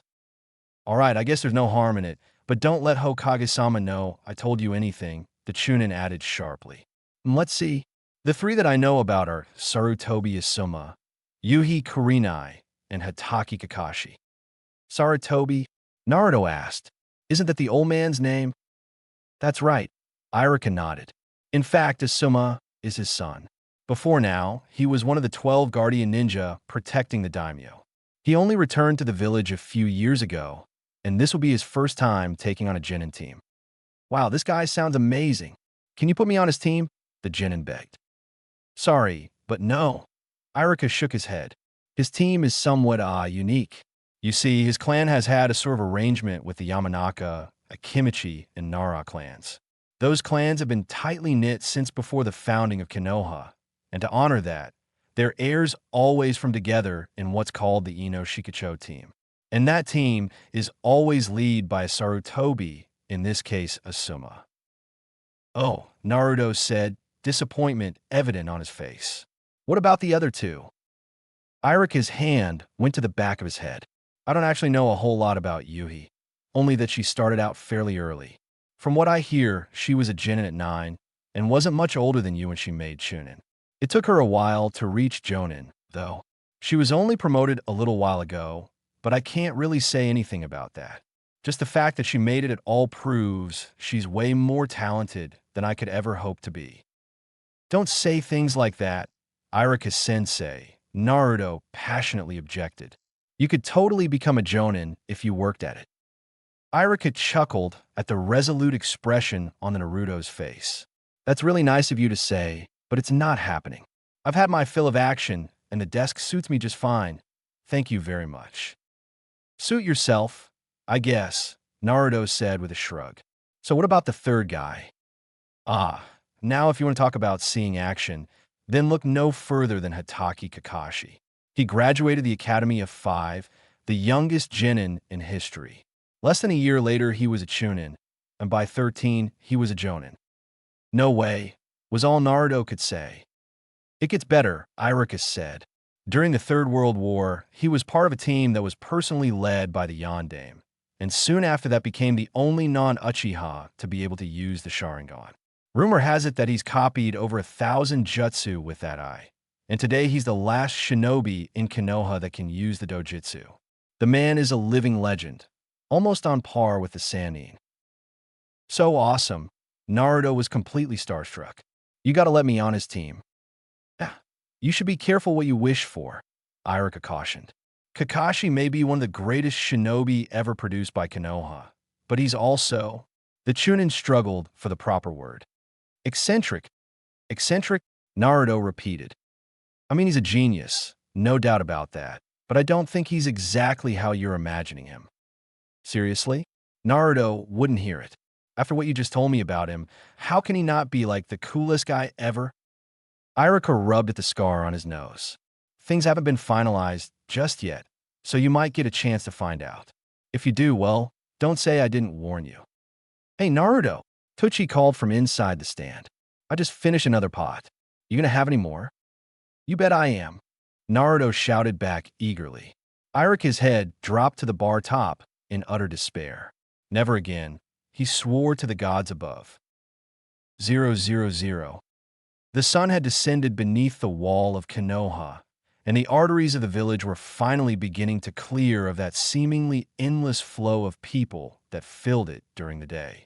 Indeed, the dark, narrow road that Mizuki now walked down contained not another soul. The chipped paint and cracked roof tiles of the meager buildings told him that he was in the bad part of the village. Almost no shinobi lived in the poor district of Konoha, save for Naruto and himself. But he had no intention of returning to that hovel he called a home tonight. In fact, he really had no idea where he was going and walked the streets in a daze. It was all over for him, his plans, his dream. Months of scheming, of spying, the hours spent piecing together a workable plan, the long nights spent hoping and praying for this chance to escape the intolerable mediocrity of his life. It had all come to nothing. How long had he spent desperately poring over the contents of every archive he had access to, just to find one scrap of information about the jutsu contained in that scroll? How many sleepless nights had he spent crouched in trees and bushes, carefully monitoring the patrol of the Hokage's guards? How long had he spent meticulously mapping out the Hokage Tower, completely from scratch as the blueprints were classified, in order to find a viable escape route? And now the Hokage was suspicious, the security at the tower on alert, and the scroll hidden away someplace he could never hope to find it. In a few brief hours, his only chance at ever becoming more than a worthless desk chunin, at immortality, had been taken away forever. A boiling rage filled Mizuki's chest, his hands clenching into fists. That little shit, that monster pretending to be human, he'd known the entire time. On the very day his plan was to commence, the demon comes in talking about dreams and scrolls, and suddenly the Hokage has the entire village locked down? That Blackheart monster had been waiting, salivating in anticipation for the day when it could take everything from him in one move. It was sitting up in its home now, laughing at him. Mizuki grit his teeth, his pace quickening as he stormed down the empty streets of this accursed village. He lashed out a trash can placed in front of some dingy old building, kicking it hard enough to make it fold in on itself. Empty ramen cups and other such filth spilled out of the dented metal can. "Hey, jackass!" a grating, familiar voice called. Naruto poked his blonde head through a window on the building's second floor. "That's my trash can, you jerk. What do you think you're at? Mizuki-sensei?" Mizuki gave no response, coldly glaring up the hated demon. Naruto scratched the back of his head and chuckled awkwardly. Did you trip or something?" He tried more politely as he realized that he'd just called his former teacher a jackass. Mizuki maintained his stony silence, his fists clenched hard enough to make the bones creak. It would be so easy to jump up there, grab its head, and twist until he heard that wonderful pop of the neck breaking. A kunai to the throat, and it would die gasping and choking on its own blood. It was all he could manage to keep his killing intent from pouring out him. He glanced around the wretched creature, seeing nothing, but that was how ANBU operated. Hiding in the shadows, poised to strike, just waiting for a signal. One hostile gesture, one sudden movement, anything that revealed his murderous desire, and he would be dead before he could ever lay a finger on the fox. The demon, of course, knew this as well. It was there in that smug grin, that teasing look that seemed to say, "You can't touch me." This was the legacy of the Yondaime, his supposed victory over the Kyuubi. The demon who had almost destroyed Konoha was now allowed to walk freely through its streets, was given a home, and even had the Hokage's personal soldiers shielding it with their lives. Could you pick up the trash can, Mizuki-sensei?" Naruto asked, awkwardly breaking the silence. "I mean, you knocked it down and all." Mizuki glared up at him a moment longer, and then his face broke into a wide, tight smile. "Sure thing." He set the bin upright, but did nothing for the large dent marring its side. He didn't wait to hear if Naruto would give a word of thanks before turning around and marching back down the street he came from. A new purpose guided Mizuki as he stalked through the night. All of his despair and loathing collapsed into a single point, like the birth of some hateful star. The demon would die, slowly and painfully. Someday soon the beast would find itself alone, without the Hokage's pets to save it, and then he would have his revenge. It didn't matter what they did to him afterward. No matter how painful their retribution, it could never take away the bliss of watching that demon's eyes go dim. He could already smell the sweet, coppery scent of blood, see it spilling out and making great dark puddles.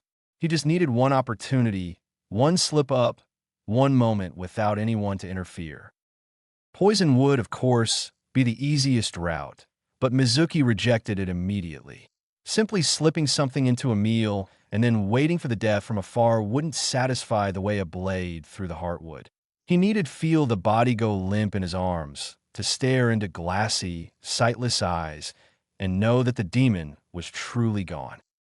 Without meaning to, he'd made his way back to his home, a structure that was somehow in worse condition than Naruto's. He tore open the front door to the apartment building, thoughts of vengeance and murder swirling in his head. By the time he got to his room, the beginnings of a plan had already taken root. He stomped into his pitiful apartment, slamming the door behind him, and tore the headband from his head. No sleep would come to him tonight. He would spend it plotting his final stab at greatness. Once all was said and done, he would be remembered as the one who had truly slain the Kyuubi. The Nanaime Hokage looked out at Konohagakure from the highest room of the Hokage Tower, his tower grinning in triumph. Today was the culmination of a lifetime of work, the achievement of what so many had said was impossible. Today was the fulfillment of his greatest dream. His inauguration, just hours before, was still running in his mind. All the assembled Jonin had stood and swore their allegiance to him, and he in turn had sworn his to the village. His predecessor and former sensei, Kakashi, had personally placed the Kage hat on his head, a rare, genuine smile showing through his mask. And then to top it all off, he had been presented with his new robes, custom-made just for him. They were, to his mind, way more cool than anything the earlier Hokage had ever worn. The robe, more of a cape really, fluttered in the wind around his shoulders, which must have made him look like the most awesome person who ever lived. If only Sasuke wasn't off wandering the world and could see him right now. Seeing that bastard try to pretend that he wasn't just seething with envy would have made today even more perfect than it already was. "Naruto," a gentle, beautiful voice called behind him. He turned away from the incredible view of Konoha to a sight even lovelier to his eyes, that of his wife, Hyuga Hinata. Without another word, they fell into each other's arms and shared a long, passionate kiss. "The robes look nice on you," she said after the kiss broke, a blush appearing on her cheeks. "They remind me of your father's." "That's exactly what I was going for," the new Hokage said, staring into her warm, pale eyes. "But between you and me, I think I wear it better than he did." She giggled at that, and then pulled him closer into another kiss. Not to be outdone, Naruto quickly broke it off and leaned over her, trailing kisses up her collarbone and neck until he was nibbling at her ear. She gasped slightly, and with that to encourage him, Naruto pressed against her, his hand sliding lower down her back. "Naruto," Hinata cried. Suddenly, the door burst open, and a blonde-haired boy with whiskers and blue eyes stomped into the room. They quickly split apart as their son crossed his arms and scowled at them. "Ugh," the boy said. "Can't you two stop doing that gross stuff all the time?" Naruto burst out laughing at the boy's disapproval, while the blush on Hinata's cheeks deepened and spread. "Boruto, go look after your sister," Hinata said. "Ah, she's just sleeping in her crib," the boy said. "Besides, I want to look around the new house some more. This place is huge." He threw his hands into the air for emphasis. "Just don't go into the scroll archive," Naruto warned sternly. "I don't want you messing with anything important." "Yeah, sure," Boruto waved off his father dismissively before bolting back out of the room. "Little brat," Naruto grumbled. "You shouldn't speak that way about your son, Naruto," Hinata admonished. "Oh, I know what he's like," Naruto countered. "I was exactly the same once. You remember, right?" Well, even with her rose-tinted view of her beloved, she couldn't deny it. "But still, he's not so bad. He just needs dash." From downstairs there suddenly came a loud bang, and what sounded an awful lot like a collection of rare scrolls tumbling to the floor. Naruto swore and quickly made for the door, but Hinata's hand on his shoulder stopped him. "I'll take care of it, dear," she said soothingly. "You just enjoy your day." And with a peck on the cheek, she was out the door after her firstborn. Naruto grinned at the door before his gaze wandered back to the window. Now, instead of gazing down at the village, he looked up at the Hokage monument, carved into the great mountain which overlooked the village, where his visage was already being carved into the stone next to his predecessors. His eyes drifted from his own incomplete face, past Kakashi and Tsunade, and landed on that of Namikaze Minato. The smile on his face turned wistful as he gazed into the great stone eyes of his father. "Dad," he said quietly, "hope you're proud." 000. Naruto awoke that morning hugging his pillow, an odd feeling of contentment spreading in his chest. The lazy smile on his face didn't last long, however, for as soon as his mind properly oriented itself, he was left sitting up in his bed and scratching his head in bewilderment. That had been a weird one. Not anything like the nightmare of before, but certainly strange. The part about him being the Hokage had been nice, but why had Hinata been there? And why had he been kissing Hinata? 2 red spots appeared on his cheeks, right behind the whisker marks. He'd hardly said 2 words to Hinata, so why would he ever do something like that? And the Hinata in his dream wasn't at all like the Hinata he knew in reality. That Hinata was just some odd shy girl, not anything like that tall, voluptuous, beautiful. He shook his head wildly, desperately trying to rid himself of those incredibly vivid memories. God, he asked himself, how could he ever face her again after this? What could have inspired such thoughts? Was he just a pervert, no better than all those people he'd pranked with his sexy jutsu? The possibility was far too embarrassing to contemplate, and so he resolved to push it out of his mind. Something else nagged at him, however, and it wasn't until he was eating his breakfast and happened to glance out his window that it clicked. "Dad," he said out loud to himself. His father, the Yondaime Hokage? Sure, they might have both had blonde hair and blue eyes, but that had to be merely wishful thinking, right? They didn't even have the same family name, and on that note, he had no family. Certainly no one by the name of Uzumaki had ever come looking for him. And if he was related to one of the Hokage, it seemed that someone would have said something to him about it by now. Still, besides that, and all the weirdness about him being married to Hinata and having a freaking son together, that hadn't been too terrible a dream. He brought another spoonful of overly sweet cereal to his mouth and slurped it up. At least it hadn't been a repeat of last time, although to be fair, he had learned a pretty great jutsu from that dream, which was a relief in itself. He gulped down the last of the milk, and wiping his mouth with his sleeve, he rose from his chair. He didn't have all day to spend thinking about weird dreams, For today, he would be registered as a shinobi of Konoha. Then, tomorrow, he'd be placed on a real ninja squad. He did his best to focus on that wonderful thought as he dressed himself and headed out into the bright day. As he started down the street to the Hokage Tower, however, he couldn't help but be drawn to the great stone monument to the Hokage. It was impossible not to notice that imposing figure almost anywhere in the village, and with nothing but the modest structures of his neighborhood around it was completely unobstructed. Of course, the face of that woman who was apparently the Godame wasn't up there, and neither was that weird-looking masked man with the silver hair. But the Yondaime certainly was right next to the old man like it had been his entire life. He stopped in his tracks, gazing up at that enormous carved face as if expecting it to answer his unspoken question. The whistling of the wind through the cramped streets was only response, as the Yondaime's likeness stared out vacantly over Konoha like it had always done. "Get out of the way, kid," a voice growled behind him. A man wearing an expression that looked like someone was holding rotting garbage under his nose forcibly brushed past the boy and, without another glance, continued on his way. Naruto stumbled and nearly fell flat on his face before regaining his balance. He glared at the impolite old bastard's back. "Hey!" the indignant genin shouted after him. "You can't treat me like that. I'm a shinobi of Konoha." He jerked thumb at the still new headband wrapped around his forehead.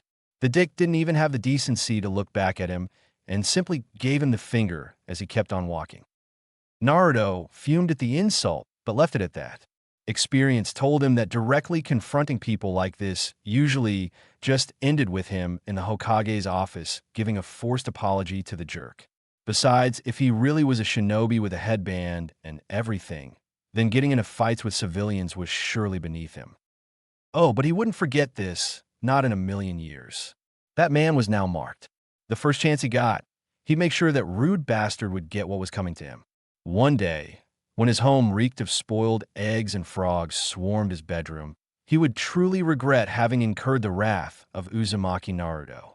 The genin smirked to himself, images of itching powder and buckets of paint occupying his mind as he made his way to the center of the village.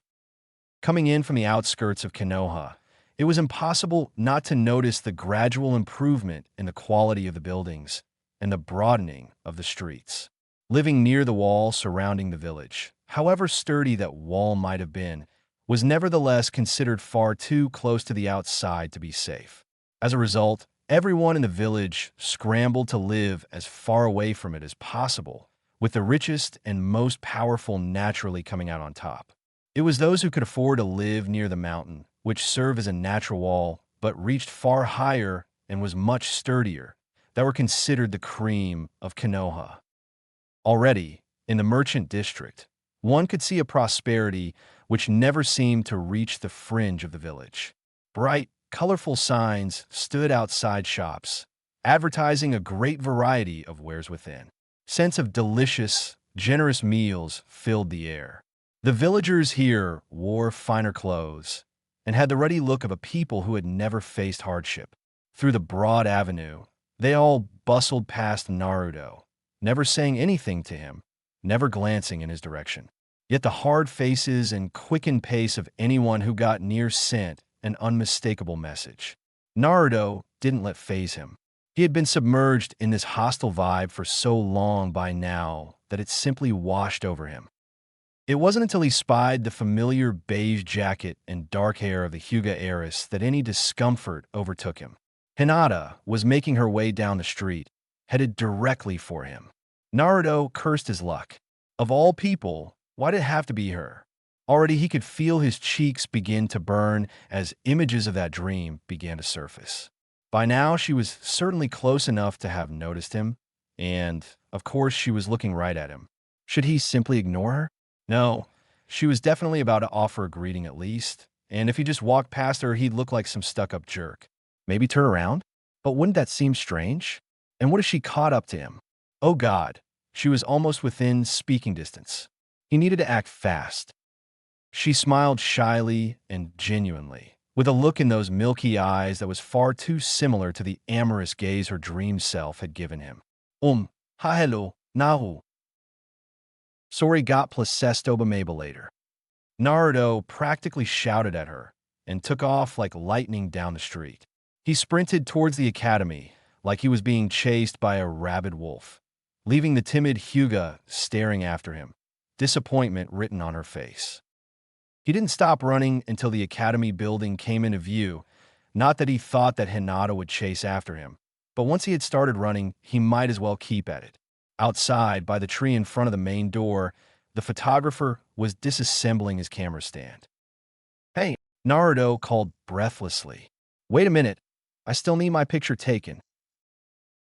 The photographer, a lanky man who had the air of someone without much passion for his profession, gave him a grouchy look. You're late. Yes, sorry, Naruto said quickly. But I'm here now, so come on. He jogged over to the fence the camera had been facing. The cameraman stared at him for a second before giving a heavy sigh. Fine, he said, reattaching a leg to the camera stand. He then carefully placed the large, somewhat outdated camera onto the stand, and it snapped into place. All right, he said, focusing the lens on Naruto's face. Hold still. Wait a sec, Naruto cried, holding up his hands.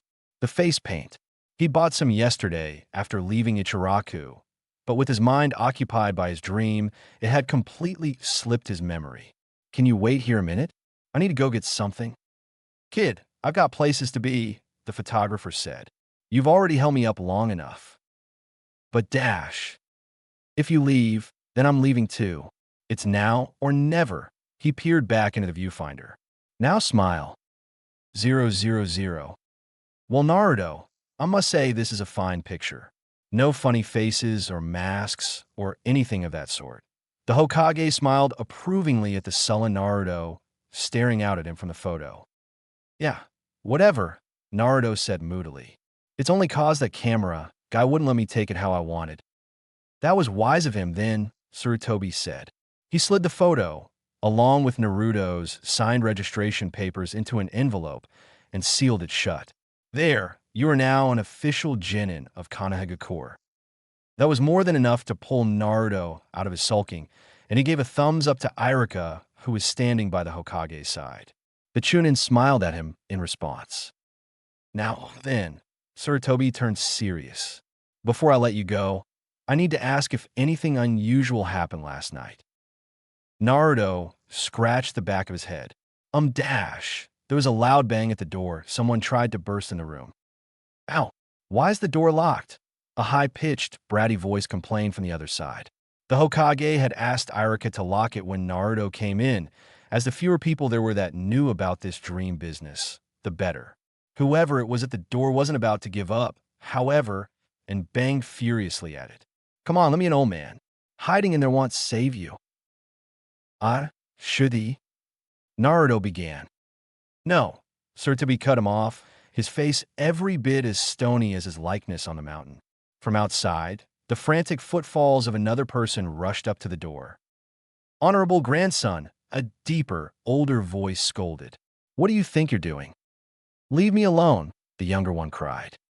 You know I cannot do that, honorable grandson, the elder said. You simply must stop bothering Hokage-sama like this. But I need to beat him, the boy whined. I want to be Hokage.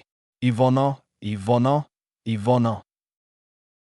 The elderly leader of Konoha slumped in his seat, a profound weariness etched into his wrinkled face. That's enough, the elder voice said sharply. If you keep up this kind of behavior, you'll be lucky to become a shinobi at all. Now come with me, right this minute. There came the sound of a brief scuffle, and then the sound of someone being dragged. Let me go, you stupid jerk, the boy shouted furiously. Honorable grandson, stop behaving like this. It's unbecoming of Ao. The quick patter of feet signaled that the boy had escaped, with a man giving close chase. As their footsteps receded into the distance, Sarutobi buried his face into his hands and groaned. When his children had grown, it had seemed like he would never have to deal with nonsense like this again. What he had so foolishly forgotten to consider was that they might want to reproduce as well, and so here he was, right back in it. The heck was that about? Naruto asked, craning his head back at the door. Just forget about it. The Kage waved the question off. Let's get back to the matter at hand, shall we? Oh, all right. Naruto quickly turned back. Let's see. I don't think anything weird happened. I mean, I didn't wake up with a shadow clone in my bed or nothing like that. Are you sure? Sarutobi pressed. Do you remember what you dreamed about last night? Naruto's face turned red. Yeah, but it wasn't all messed up or anything like the last one was. Nevertheless, I'd like to hear about it, the Hokage insisted. Okay. Naruto squirmed in the hard wooden seat. Well, I'd just been made Hokage, and dash an image of that grown-up Hinata in his arms flashed like an exploding light bulb. I had a wife. A wife? Irika raised an eyebrow. Someone you have a crush on? He teased. No. Naruto quickly lied. I don't remember who it was. Really? Irika shot him a knowing grin. Are you sure it wasn't Sakura? I've seen the way you act around her. Naruto's eyes fell to his toes, sticking out of his sandals, his face turning redder than the Hokage's hat. Did anything else happen in this dream? Sarutobi continued. The genin shook his head. No, that's about it. What do you think? I think that was a completely normal dream, Sarutobi said. It's not surprising that nothing happened last night. If someone truly was responsible for whatever it was that happened to you, it would make sense that they wouldn't want to repeat it after arousing so much suspicion. Hokage-sama, Irika began. Do you think that whoever did this might try it again at some point? I said if someone was responsible, Sarutobi corrected, which right now is a completely unsupported theory. It might very well be the case that what happened was simply a one-time anomaly, or it might even be the awakening of some previously unknown power within Naruto. We have nothing to go on, so one explanation is as good as the other. For now, Naruto, all I can say is that you should remain vigilant and immediately report anything unusual to me. Yeah, no problem, Naruto nodded. So, is that it? Yes, the Hokage said. You may go now, but be sure to get back here early tomorrow. You wouldn't want to keep your new sensei wait, would you? Oh, Naruto exclaimed. That reminds me, you're still putting the teams together, right? Yes, the Hokage stated. Why do you ask? Can you put me on Hatake Kakashi's team? Please. Naruto put his hands together in a begging gesture. Irika-sensei told me all about him yesterday, and he sounds so cool. He did he? Sarutobi shot a glance at Irika, who looked like he'd just swallowed a cup full of pond scum. Well, whatever he said, I can't place you on a team simply at your request. You will be placed on a team according to your skill and compatibility with your fellow genin. Compatibility? Those who I believe will work the best with you and get along with you, Sarutobi clarified. That makes sense, I guess, Naruto said. At least that means you won't be putting that bastard Sasuke on my team. Naruto, Irika scolded. Mind your language around Hokage-sama. What makes you say that? Sarutobi waved off the academy instructor's protest. Naruto wrinkled his nose. He goes around acting like he's so much better than everyone else, but he's not. He's just a rude jerk with a bad hairdo. You're not going to put him on my team, right? If I was, I certainly wouldn't tell you, Sarutobi said. In any case, you don't get a say in who goes into your team. You'll just have to accept who you're given like everyone else. Fine, I get it. Naruto sulked and stood to leave. He was getting Sasuke in his team. He could feel it in his bones. See you tomorrow, I guess. As soon as the door closed behind Naruto, Sarutobi turned a sharp, disapproving glare at the Chunin next to him. Did you need something, Hokage-sama?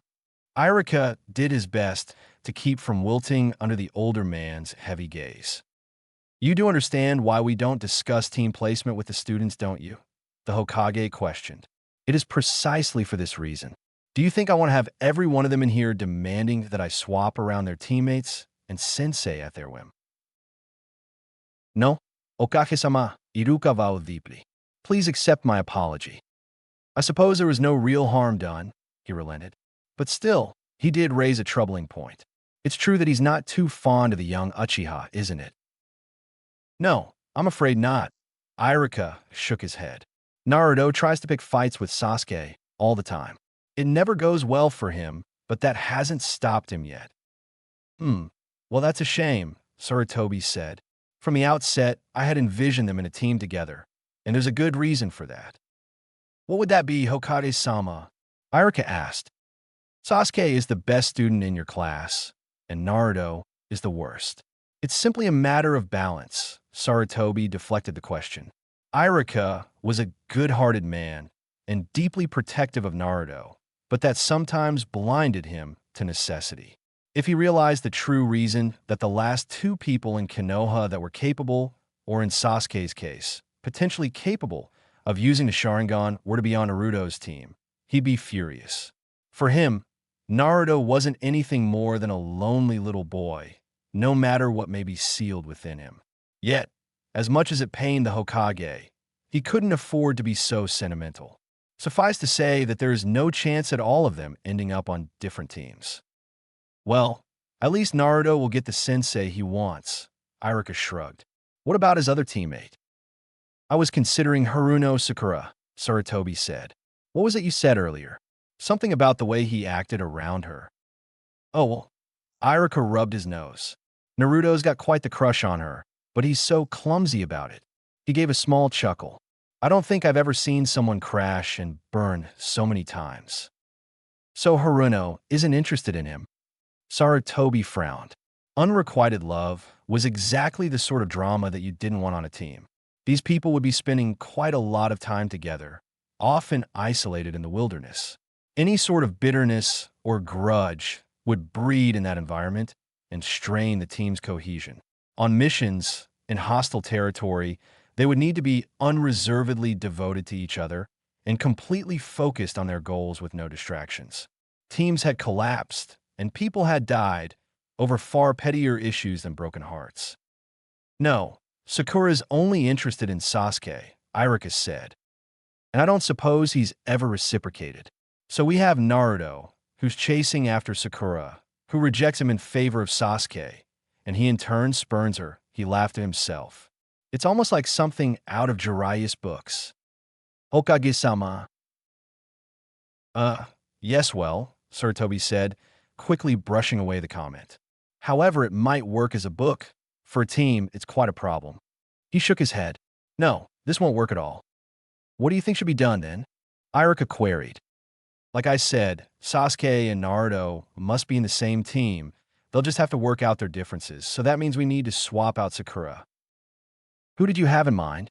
Weren't the teams supposed to be finalized by now? At least a few of the Jonin already knew who their students were going to be, and they probably wouldn't appreciate having things changed around at the last second. Give me some time to think about it, Sarutobi said, motioning Iruka to the door. Don't worry, I will have a finished list ready by the time you get here tomorrow.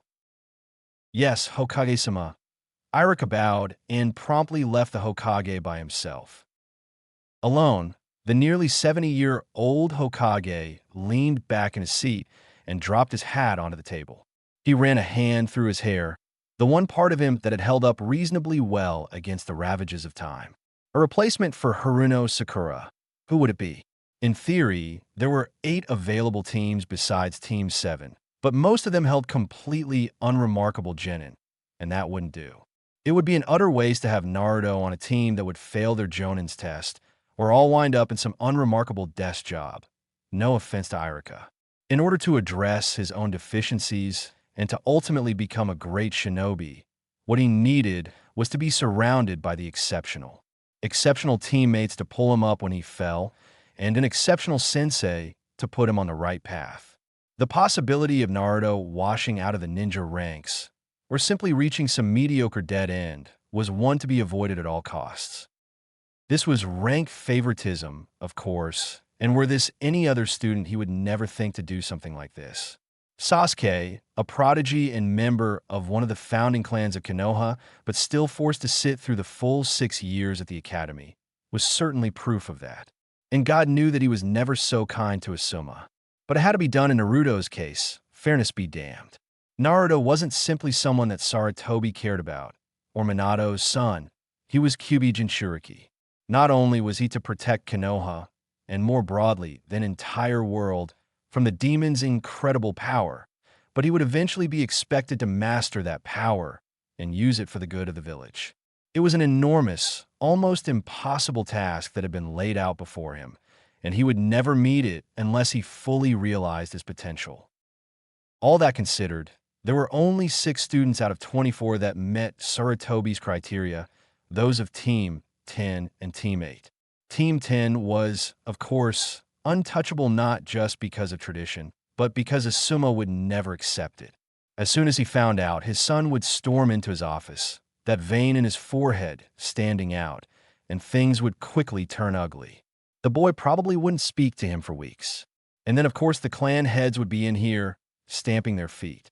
What right do you have to just overturn generations of history? Don't our clan's sacred traditions mean anything to you? How could you, a Sarutobi of all people, do something like this? Just thinking about it made his temples throb. So that left Team 8, Aburame Shino, Inazuka Kiba, and Hyuga Hinata. In this case, he didn't have to worry about violating some cherished history or infuriating any of his children, but that didn't exactly mean he was happy to break this team up. Team 8 had been originally conceived in order to perform spying, tracking, and reconnaissance duties. Putting together an Aburame and Inazuka and a Hyuga would definitely get you a team that excelled in that field, but that was just the tip of the iceberg. The unique taijutsu of the Hyuga and Inazuka clans, combined with the long-range techniques of an Aburame, made for a deadly combat squad. The Aburame's Kikeichu, combined with an Inazuka Ninken, could detect virtually any poison in the smallest amounts, and the Kikeichu could even enter the body in order to remove toxins. Add to that the Hyuga's Byakugan, and you had a solid medical team. Then, of course, there was the fact that with the heightened senses of the Hyuga and Inazuka and the rudimentary nervous system of the Kikeichu, this team would be almost completely immune to Genjutsu. Here was a team that could be effective in almost any capacity, but then do one thing extraordinarily well. It was a rarity to find such versatility in a team specifically created for one particular task, which was exactly the problem. Putting together a team like this required a very delicate balance, and replacing Sakura with any of them would lead to diminishment. Sakura lacked any Genjutsu immunity, the enhanced senses or unique taijutsu of the Hyuga or Inazuka, and she certainly didn't have a swarm of Kikeichu at her disposal. As a result, she wouldn't be particularly useful as a tracker, and her cookie-cutter shinobi skills did little to make her stand out in any other capacity. Still, according to her file, she was utterly brilliant, being the only one in her class that regularly outperformed Sasuke in written exams, and she had almost perfect chakra control. From that perspective, at least, putting her in a team with a Genjutsu expert like Yuhi made sense. It wouldn't quite measure up to Team 8 as it currently was, but she could still be quite effective with those teammates. In any case, having 2 good teams was better than having one great team and one that was about to fall apart. Whatever their skills, there was simply no way he could allow Naruto, Sakura, and Sasuke to be together. Not while they had that ridiculous love triangle tying them up. Sarutobi picked up his pipe and tapped a small bag of tobacco into it. One simple fire jutsu, and it was lit, filling the room with its smoky scent. He took a long draw on it, and then let it out in a slow, satisfied breath as the nicotine seeped into his bloodstream. Now then, who would it be? Shino, Kiba, or Dash? 000. Inatasama. Hyuga Niji greeted his cousin icily. With those cold eyes and stony features, he looked the spitting image of his uncle, though of course she would never dare say so to him. He didn't give her a chance to reply and quickly brushed past her without another word. Almost every day Hinata would run into Niji. They both lived in the same compound after all, and every day he'd give her the same cold, formal greeting. And every day Hinata did her best to ignore that awful stinging pain that went through her chest. How could her own name sound so much worse than even the ugliest insult? She shook it off because that was all she could do and continued down the hallway to her quarters. The Hyuga compound was by no means the sprawling village within a village that the Uchiha district was, but it still carried the same air of grandeur and power that the Hyuga themselves did. It was all the more true here in the main house where the head family of the clan resided. For Hinata, however, it was nothing but a relief to be out the chilly, imposing hallways of the building and in the safe haven of her room. It may have lacked the opulence one would expect of the heiress of one of the most prodigious clans in Konoha, but after a day spent among her clanmates, small and cozy suited her fine. At least in here, she didn't have to worry about being caught under the disapproving gaze of her father or the disdainful glare of her cousin. She dropped down on her bed, fiddling with the silver zipper on her jacket. All day her stomach had been rolling around with anxiety, bad enough that she'd somehow managed to do even worse in today's sparring match with her sister. Tomorrow, she'd be assigned to a Jinin team, put with two of her classmates to train and work with for years to come. Would she be placed on Naruto's team? There was no way of knowing, and nothing she could do about it. But all day that question of what if it plagued her. Would Naruto even want her on his team? The way he chased after Sakura made it clear which girl he preferred, and the image of Naruto disappointed at having to settle for her mate or queasy. And that was assuming she actually was put on his team. It was entirely possible, likely even, that she wouldn't. And then what would she do? Even now, go to the same class every day, just saying hello to him was an achievement. If they were split apart, working on different teams, doing separate missions, when would she ever get the chance to even speak to him? Just a day she had by chance caught him out in the village, and as soon as she worked up the courage to say hello to him, he ran off, barely paying her any mind. This was hopeless, some sort of cruel joke that was being played on her. Naruto hardly even glanced at her, and after tomorrow, she wouldn't even have that. Hinata, a voice called from the other side of her door. She quickly stood, wiping away the tears that had welled up as she wallowed in her despair, and cracked it open. The face of her younger sister greeted her on the other side. Did you need something, Hanabi?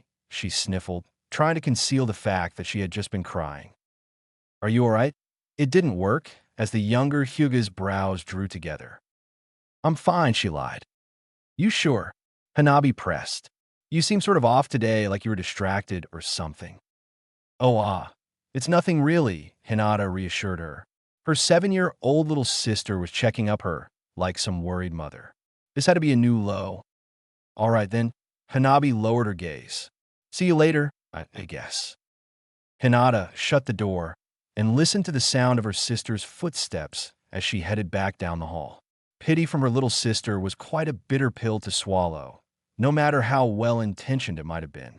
The second-born of Hayashi had already distinguished herself as quite the prodigy, coming dangerously close to surpassing Hinata in her mastery of Juken, and as one more worthy to succeed their father. And now she had already begun to look down on her elder sister, just like everyone else did. How long would it be before she saw Hinata as the failure that she undoubtedly was? How long before that look of sympathy and concern turned to impatience, and then finally to dismissal?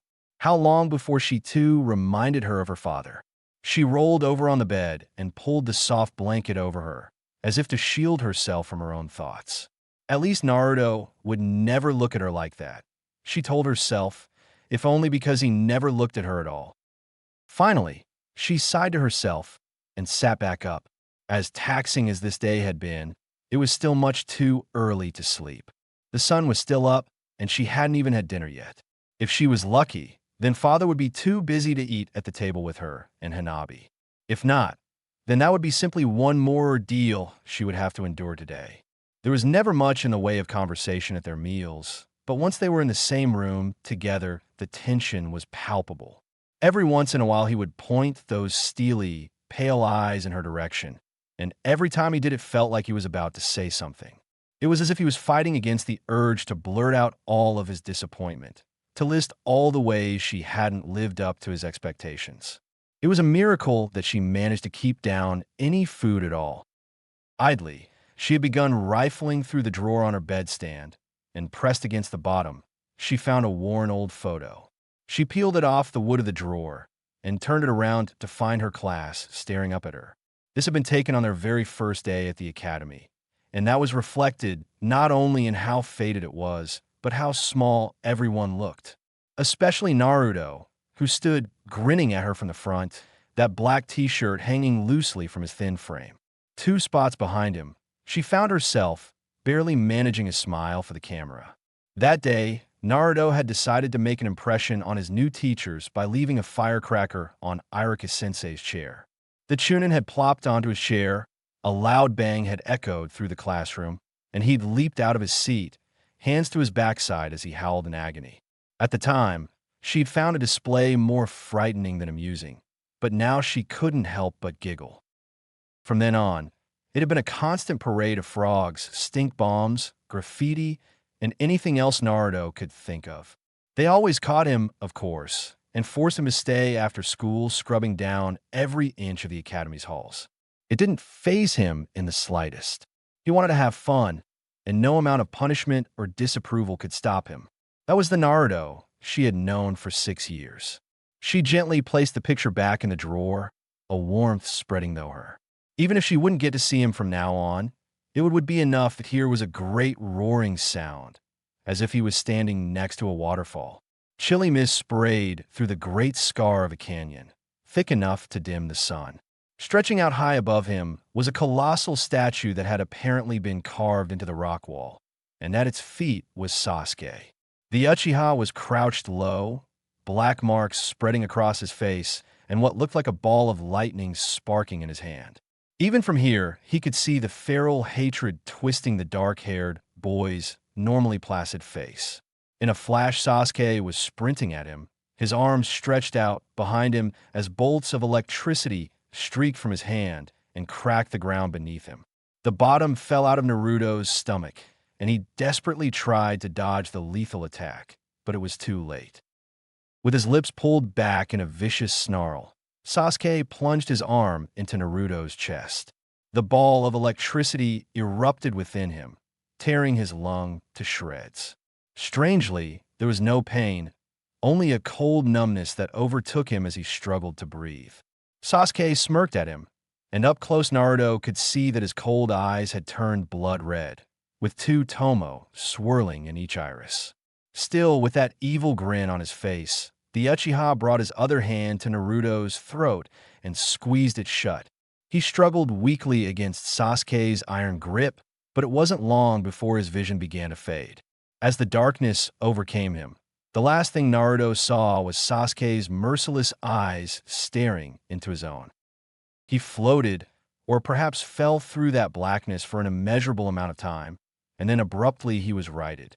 In that endless void, 2 enormous eyes flicked open in front of him.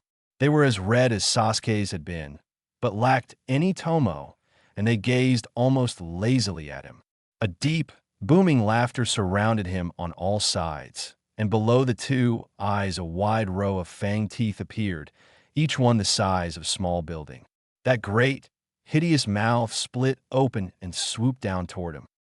Naruto screamed, thrashing about under his covers until he rolled off his bed with a thud. The shock of the impact was enough to pull him out of his dream, and the boy looked wildly about, gasping for air. He took long, deep breaths, trying to calm his pounding heart as he put his hand to his chest. Naruto leaned against his bed and curled his knees up as he buried his head in his hands. Holy shit, and he thought he knew what nightmares were before. He looked down at his chest, right below his shoulder, where the feeling of Sasuke's arm still lingered. A sudden sob racked through him as his fingers traced the phantom outline of the wound, and he fought back bitter tears. How could Sasuke do something like that?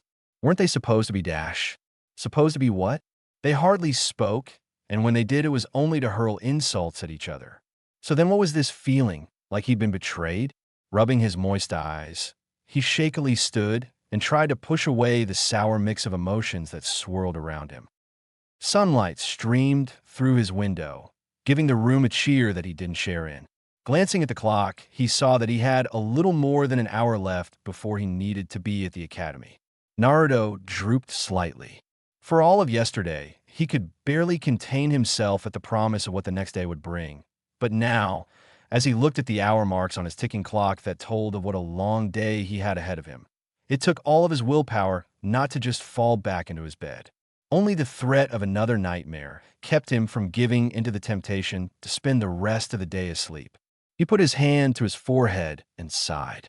How was it that sleeping of all things had left him so exhausted? Still, however weary he felt, today was too important to skip, and in any case he could expect Iruka-sensei to show up and drag him there by his ear if he tried it. So, with shoulders slumped, he stumbled away from his bed and towards his refrigerator. Yanking it open, he found only a lone carton of milk to greet him. Grabbing it, he frowned. It was warmer than it should have been. It was then that he noticed that the soft humming of his fridge was absent. God damn it, he swore. That stupid motor had died again. He picked up the milk carton and gave it a few shakes. The thick sloshing sound wasn't very encouraging, and so he pulled the mouth open and gave an experimental sniff. He recoiled, his lip curling, as the foul stench of spoiled milk greeted his nose. He quickly shut it and tossed it haphazardly back into the broken fridge. Oh well, he didn't have much of an appetite right now anyway. Naruto made his way to his closet, where his usual orange jacket and pants greeted him, along with a small collection of shirts. He tossed one of them on in place of his pajama top, then did the same with the pants. Grabbing his jacket, he pulled it on, still zipped up. With a bit of struggling, he managed to get his head through the hole. As he grabbed his sandals and leaned against the wall to slip them on, a thought occurred. The old man would want to know about this.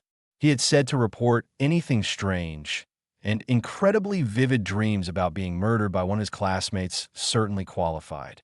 A fresh wave of weariness washed over Naruto. Why was this happening to him? For years he'd had perfectly normal, unremarkable dreams, and then all of a sudden it was like his brain had turned on him. Even the one from yesterday, though not anything like the one he'd just had, was still utterly bizarre. And now he was dreaming about being run through by Sasuke. A shudder ran through him as the image of the Uchiha's cruel gaze floated up in his mind. He finished putting on his sandals and quickly tied on his headband and made for the door. As he put his hand on his doorknob, dread filled his chest. Please, he begged silently, please don't let that bastard be on my team. 000. Naruto, Iruka said, stunned, as the Genin stepped into the room. The Chunin put his hands on his hips. Oh, I see. After all these years of being late for class, you wait until the last day to come in early. Very funny. Naruto smiled weakly and scratched the back of his head. Didn't sleep that good. Really? Iruka took on a concerned tone as Naruto trudged to his seat and slumped into it. Was it another dream? Well, dash. The door slid open again, and Uchiha Sasuke strode in, one hand in his pocket and cool indifference written on his face. Hello, Sasuke, Iruka said quickly. The dark-haired Genin raised a single hand to acknowledge the greeting as he made his was to his own spot, just 2 spaces for Naruto. The blonde went rigid as Sasuke took his seat next to him. Of course he would be here early as well. That was just like the overachieving jackass. But still, to come in so soon after him, he must have been right behind him the entire time. He looked sidelong at the Uchiha. How had he not noticed? Sasuke caught Naruto's stare and shot him a glare. What? And nothing. Naruto's head snapped back to the front of the class as an unpleasant chill ran down his spine. Apparently placated, Sasuke went back to staring impassively into the middle distance like he usually did. Naruto rubbed his face in his hands. God, what was wrong with him? It was just Sasuke for crying out loud. Sure, the Uchiha was an unrepentant asshole, and sure he couldn't so much as lay a finger on him when they sparred, but that by no means meant that he was someone to fear. Dreams be damned. He should turn right back towards him and tell that smug prick that he could look wherever the hell he wanted. All he actually did, though, was scowl to himself and cross his arms. It wasn't a good idea to pick a fight with him right now, he reasoned. Iruka-sensei was right there after all, and he'd put a stop to things pretty quick. But later, as soon as they were free of any meddling teachers, he'd show that bastard that he wasn't scared of anyone. The thought was enough to bring a smile back to Naruto's face. Good morning, Hinata, Iruka said warmly, looking up from his papers as the Hyuga stepped into the room. Good morning, Irika-sensei, she said meekly, giving her usual bow to her teacher. As she turned for her seat, she noticed Naruto was in the room with her, and a blush promptly appeared on her cheeks. A long moment passed as she stood in place, debating with herself whether she should try to say something to him. "Are you all right, Hinata?" asked Irika. "Ah, why yes, I'm fine," she stuttered and hurried up to her seat. In her chair, far behind Naruto's, she slumped her shoulders slightly and sighed. That might very well have been her last chance to have any sort of meaningful conversation with Naruto before they were all cordoned off into different teams. Why was she such a coward? Even Sakura didn't hesitate to approach the object of her affection, no matter how unsuccessful the effort was. Every time she thought about doing the same. However, this horrible fluttery feeling filled her stomach, her head swam, and all the courage drained out of her. And now here she was scolding herself again, just like the day before and the day before that. A relative calm pervaded over the room for a while, as students trickled in and a few small groups began whispering among themselves.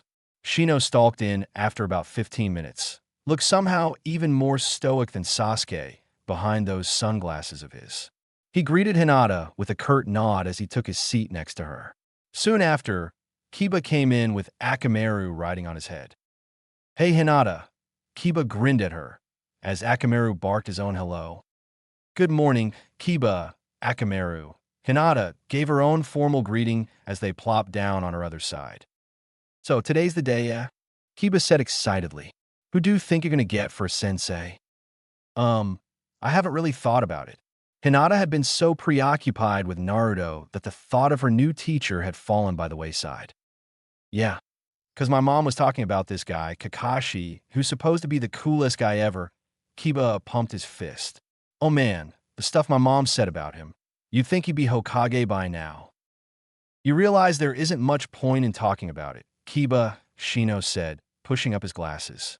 "We're about to find out in just a few minutes." "Oh, whatever," Kiba grumbled. "You're such a buzzkill." The door slid open once more, and Shikamaru slouched into the room, with Choji following close behind. "Good morning, Shikamaru, Choji." Irika gave his usual greeting. Shikamaru mumbled something in response as he strolled to his seat. Slumping down on it, he put his elbow on his desk and rested his face against his palm.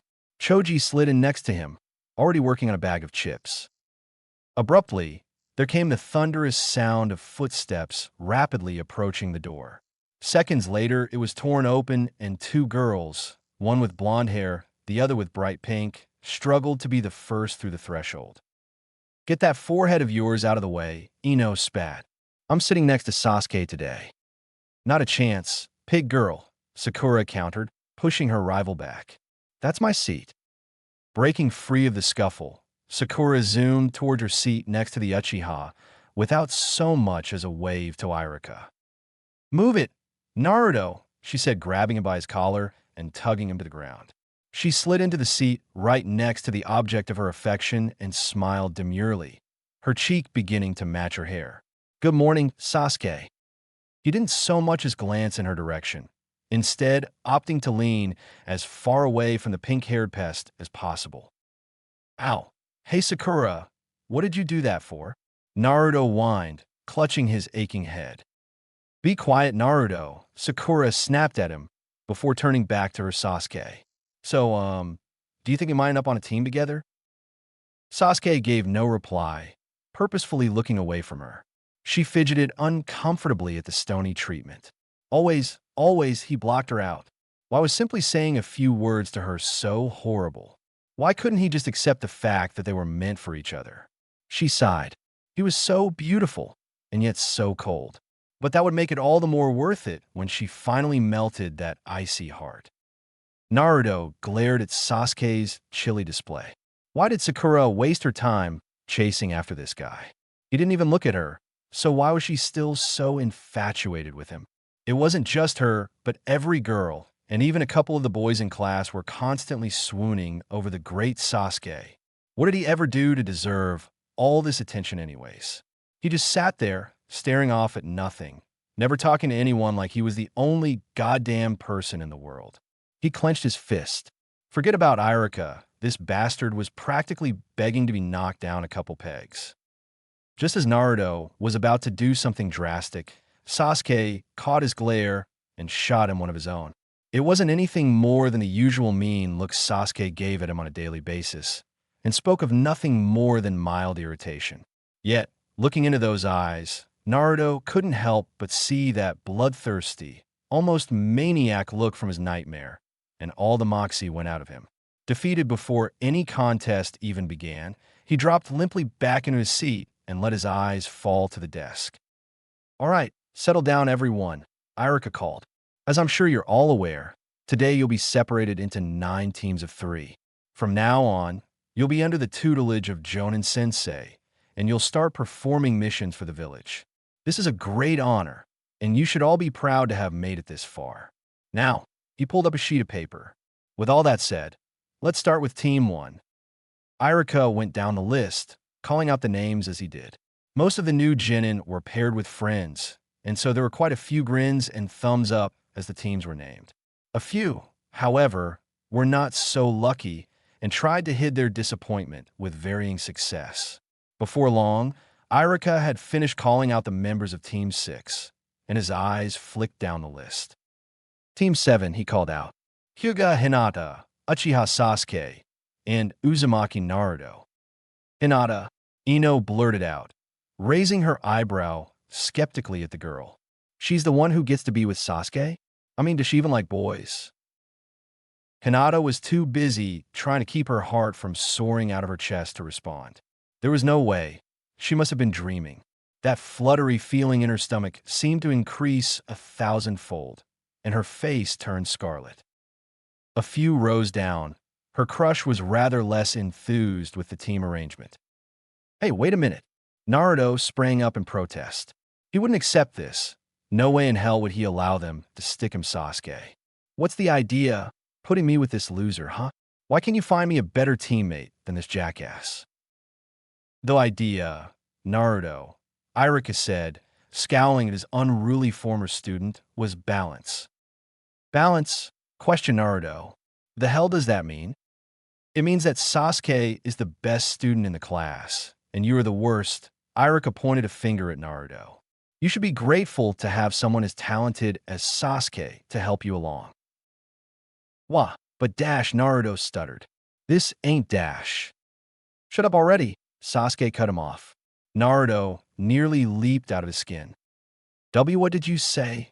challenged Naruto. "I said," Sasuke turned his full gaze on the blonde. "Shut up, you failure." Naruto clenched his teeth, but found he could do no more than that. With a frustrated growl, he sat back down and glared at the wall. "Now then," said Irika with a small cough. "Team 8 will be Aburame Shino, Haruno Sakura, and Inuzuka Kiba." Sakura didn't react at all to the announcement. The moment Team 7 had been called out, her head had dropped. That was it then. Her best chance at winning over Sasuke, robbed from her. She crossed her arms over her chest. The room suddenly seemed much colder. It had always been a long shot, of course, but that did nothing to dull the sting of it. She sniffed.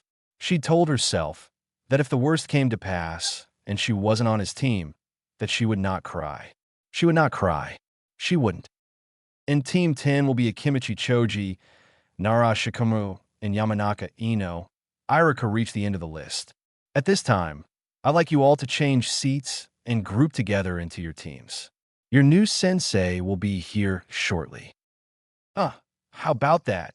Kiba said, scratching his nose. "Thought for sure that you'd be on our team, Hinata." "Oh well, have fun with the Uchiha, I guess." He snickered as Hinata shakily stood. She scurried down the aisle to where her new teammates were waiting, only to find Sakura still sitting in between the two of them. The pink-haired girl still had her head down, the long locks hiding her face. Excuse me," she began quietly, pressing her fingers together. She didn't need to say anything more. Sakura nodded once and turned to leave.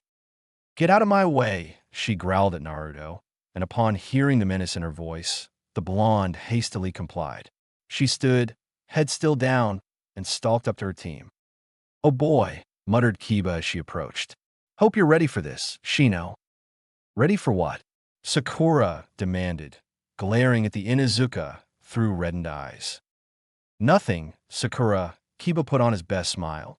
Sakura's eyes bored into his for a moment longer, but finally she relented and slumped miserably in Hinata's seat. "Geez, what's with her?" Naruto scratched his head. "Oh, go ahead," he added, offering Hinata Sakura's old spot. "Ah, thank you." She bowed her head and quickly slid in next to Sasuke. Hinata's heart thumped in her chest as Naruto sat next to her. This was really happening. Naruto glanced past the blushing Hyuga at Sasuke, and his shoulders drooped. This was really happening. 000. "Oh, come on," Naruto shouted to the empty classroom. "Not this crap again." For the second time in only a few days, he found himself trapped for hours in this accursed school. One by one, the other Jonin had come in and taken their teams, until only the three of them remained.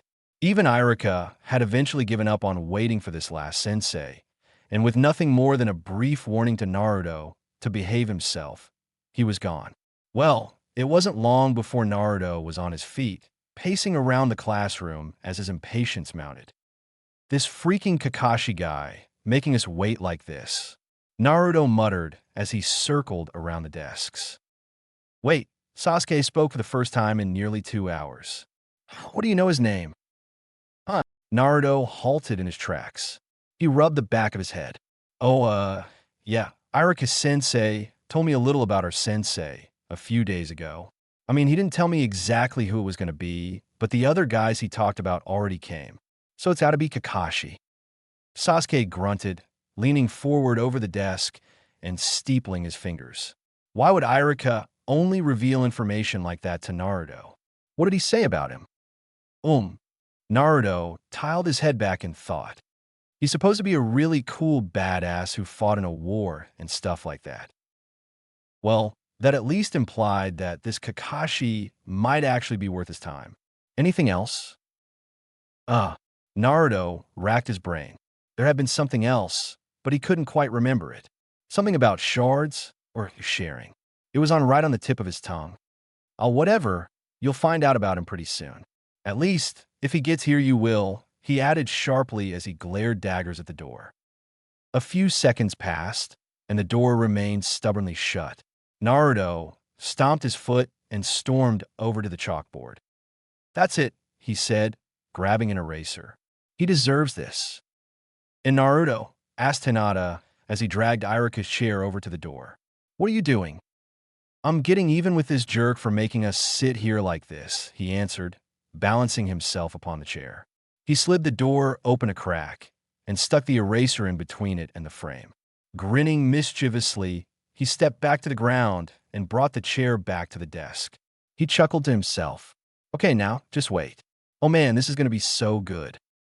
Hinata began, staring worriedly at the eraser. "Are you sure this is a good idea?" "What? Of course it is." Naruto waved off her concern. "Just think of the look on his face when that thing drops on his head. He's going to be scrubbing chalk out of his hair for days." Sasuke scoffed, as if a Jonin, one of Konoha's elite, would ever fall for something like this. There came a sound of footfalls coming down the hall. A hush fell over the three of them as they approached the door. Naruto waited with bated breath, a wide grin on his face. Sasuke, in spite of himself, was also watching as whoever was closed in. Hinata toyed nervously with her jacket zipper, anxiety coursing through her. The door slipped open, and the eraser dropped right into the silver hair of Hatake Kakashi, giving off a small plume of chalk powder. A laugh built in Naruto's throat, but as soon as he got a look at that masked face, that lanky frame, that half-lidded gray eye gazing lazily at him, it abruptly died. It was him, the one from that dream, the Rokudaime Hokage. The tall Jonin stood languidly in the door threshold, his hands sunk into his pockets. His single exposed eye flicked from the shocked Naruto to Hinata. The Hyuga kept her head down, squirming slightly under Kakashi's gaze. His eye then landed on Sasuke, who wasn't nearly so shy about returning his gaze. They stared at each other for a second, Sasuke shooting a defiant glare at the unconcerned Jonin, before Kakashi blinked slowly. He said. All right, first impressions time. Let's see. He scratched his chin through his mask, before his single exposed eye closed in a smile. I hate you all. Hinata recoiled at Kakashi's words, while Sasuke merely scowled.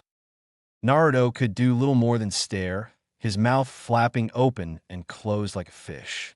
Wadash. Follow me, please. He motioned toward the door, and without another, he'd already stepped out of the room into the hall. Naruto and Sasuke exchanged a glance, before the three of them hurried after their teacher. Kakashi strolled to the staircase leading to the top of the academy with his students in tow. Naruto couldn't keep his eyes off the Jonin's back as they followed him to the upper levels of the building. He'd never seen this man before in his life, that was certain. There was no way he'd ever forget someone as weird-looking as this. So then what the hell was this guy doing in his dreams? Could he be responsible for what happened a few days ago? Naruto's hand clenched into a fist. He really needed to talk to the old man. But that would have to wait for now, as Kakashi opened the door to the roof. Before them stood a row of stone arches, forming a small walkway that was flanked by 6 trees. He led them down past the trees, which seemed to grow impossibly out of small squares of soil cut into the roof tiles, to where the walkway terminated at some small steps. The Jonin walked down said steps and leaned against the roof's railing as his prospective students seated themselves upon them. That single eye of his regarded the three of them with all the interest and excitement of a sleepy cat. Okay, said the Jonin. Introduction time. And Naruto tilted his head. You know, Kakashi airily waved a hand. Likes, dislikes, dreams for the future, that sort of thing. How about you go first? Naruto scratched his cheek. Well, I like ramen. I dislike waiting for ramen to cook. And for my dream, I'm going to become Hokage. He grinned and held out a fist. Kakashi blinked. Well, Minato-sensei's son was pretty much exactly like the Sandaime had said he was. The stupid pranks, the grandiose dreams, it was all there. All right, he nodded in Hinata's direction. Your turn. Hinata pressed her index fingers together, her eyes to the ground. I enjoy pressing flowers. I dislike shellfish, and for my dreams, She blushed and drew in on herself. And that was also completely expected. No confidence whatsoever, didn't apply herself, could hardly even speak to people. He sighed internally. If he'd been more daring, he might have asked the Hokage what he was thinking letting these two graduate into the ninja ranks, but that was not his place. His job was just to test them, fail them, and send them packing. That leaves you. He cocked his head in Sasuke's direction. Sasuke gazed off into the distance. I don't really like anything, and I hate a lot of things, and what I have isn't just a dream, but a goal that I will accomplish. I'm going to restore my clan, and his eyes hardened, and he almost whispered the next part. I've sworn to kill someone. This, too, was no surprise. Frankly, after all the boy had gone through, it was a small miracle that he hadn't lost it completely. Still, it was by no means encouraging. In fact, this entire team was a terrible mess that had been dumped onto his lap by the Hokage. One of them barely had what it took to pass the Genin exams. One could hardly hold a conversation without trembling, and the third was some vengeance-obsessed nutjob. Honestly, was the Sandaime playing a joke on him? How was a team like this ever supposed to pass muster? Naruto gaped at the Uchiha, his eyes wide. Kill someone? Who? He once again felt Sasuke's knuckles scraping against the back of his ribcage, and ice dripped down his spine. But that had only been a dream. He had to be talking about someone else. What could he have even done to make Sasuke want to kill him? Yes, they fought sometimes. Well, to be honest, all of the time. But surely that wasn't enough to warrant some kind of blood vendetta, right? Sasuke once again caught Naruto staring at him, and a hard scowl tugged at his lips. What do you keep looking at me like that for? No reason, Naruto said much too loudly. His hands went up in a placating gesture as he scooted away from the Uchiha. He gave a wide, nervous grin at his teammate. "I just like your shirt, I guess." Whatever reaction Sasuke had been expecting, that had certainly not been it. He briefly raised an eyebrow at the comment, but quickly gave up on it. The idiot wasn't worth his attention. Kakashi frowned at the display. What had that been about? Sarutobi had informed him that Naruto and Sasuke didn't get along well, but was it really this bad? All Sasuke did was glare at him, and it was like someone had dropped him in a cage with a ravenous tiger. That look in Naruto's eyes, it was one Kakashi had seen countless times, usually in the eyes of someone who had just realized that their enemy was far stronger than them. No Konoha shinobi should ever have a reason to look at one of their comrades like that. What had happened between the two of them? So, asked Naruto. What now? Now, Kakashi answered. You three will begin preparing for your first mission. A mission? Really? Naruto was practically glowing. What are we going to do? Ha. For your first mission, I was thinking we'd do some training, said Kakashi. More training. Naruto drooped. But that's all we ever do. This won't be a normal training session, the Jonin elaborated. I'm going to test you, to see if you have what it takes to become Genin. But haven't we already taken the Genin exams? Hinata spoke up. Immediately, she regretted doing so, as Kakashi bent his head down and his shoulders shook in a malevolent laugh. What's so funny? Demanded Naruto. Sorry, Kakashi said, his voice low. It's just that, when I tell you, you three are going to lose it. You see, what you just took wasn't actually the Genin exam. What? Naruto almost shouted. Then why even have a test in the first place? That was just to weed out the hopeless incompetence, Kakashi said. Out of all the students who passed the first test, only 9 will actually become Genin. Almost 7 in 10 will fail. The Jonin could barely hide his glee at the looks on their faces. It was like someone had told them that a bomb about to go off in their house. Now, then, Kakashi continued. You are to meet me at the 3rd training ground at 7 in the morning tomorrow. Don't be late. He uncrossed his arms and stood as if to leave, but then paused. Oh, one more thing. Don't eat dinner tonight. This training will push your bodies to their limit, and if you have anything in your stomach, you might puke. Now, it was like someone had told them that they were trapped in a room with the bomb. Hinata, in particular, looked like she'd just been asked to sumo wrestle the Kyuubi. No matter how much of a pain testing these kids might have been, it was this exact moment that made it all worth it. See you tomorrow, he said with a cheerful smile, and in the next moment he was gone. Wow, he's got to teach me to do that sometime, Naruto said, his eyes fixed to the small swirl of dust that had been called up by the Jonin's departure. Sasuke snorted, as if he would last long enough to teach him anything. He pushed himself to his feet and buried his hands in his pockets. Without a word to either of his teammates, he walked back toward the roof door. Hinata glanced over at Naruto. With no one else here, he suddenly seemed so much nearer. She pressed her fingers together, a blush coloring her cheeks. Naruto, she said, her voice small, but still loud enough to catch the boy's attention. Yeah, Hinata. Naruto turned to her. Why was she fidgeting like that? Did she need to pee or something? IW was just thinking. She pushed herself to continue. That with this test coming, maybe we could tea train together. It wasn't exactly dinner and watching the sun set together, but that wasn't important. Naruto scratched his head. Sorry, Hinata. There's some stuff I gotta take care of today. Oh, Hinata's face fell. Well, see you later then, he said with a wave, and left her to nurse this fresh disappointment. Training probably would be a good idea, but right now, there was something else that demanded his attention. Just what the hell was going on with his dreams? First, there was the Kage Bunshin dream, though that had so far proved to be nothing other than a boon. Then there was the one that showed him Kakashi more than a day before he'd first laid eyes on the man, and then, just last night. No, this had to stop before things deteriorated further. So resolved, he pulled open the roof door and head down to the only person he knew of that might be able to help him. 000. There was a knock at the door. Hokage-sama. Uzumaki Naruto wants to see you. Send him in, Sarutobi answered. The door swung open and the blonde-haired boy stepped in, an unusually somber look on his face. Have a seat, Naruto. Naruto complied, dropping onto the chair and rubbing his face in his hands. I had another dream, was all he said. Sarutobi's frowned at Naruto's miserable display.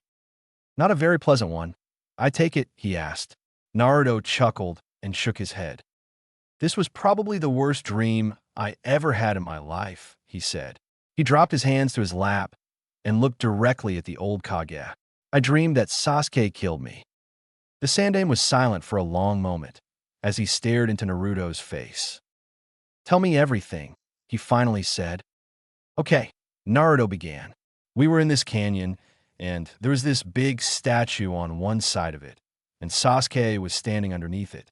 He had this jutsu, like there was lightning in his hand, and his eyes were red, and, oh man, you should have seen his face.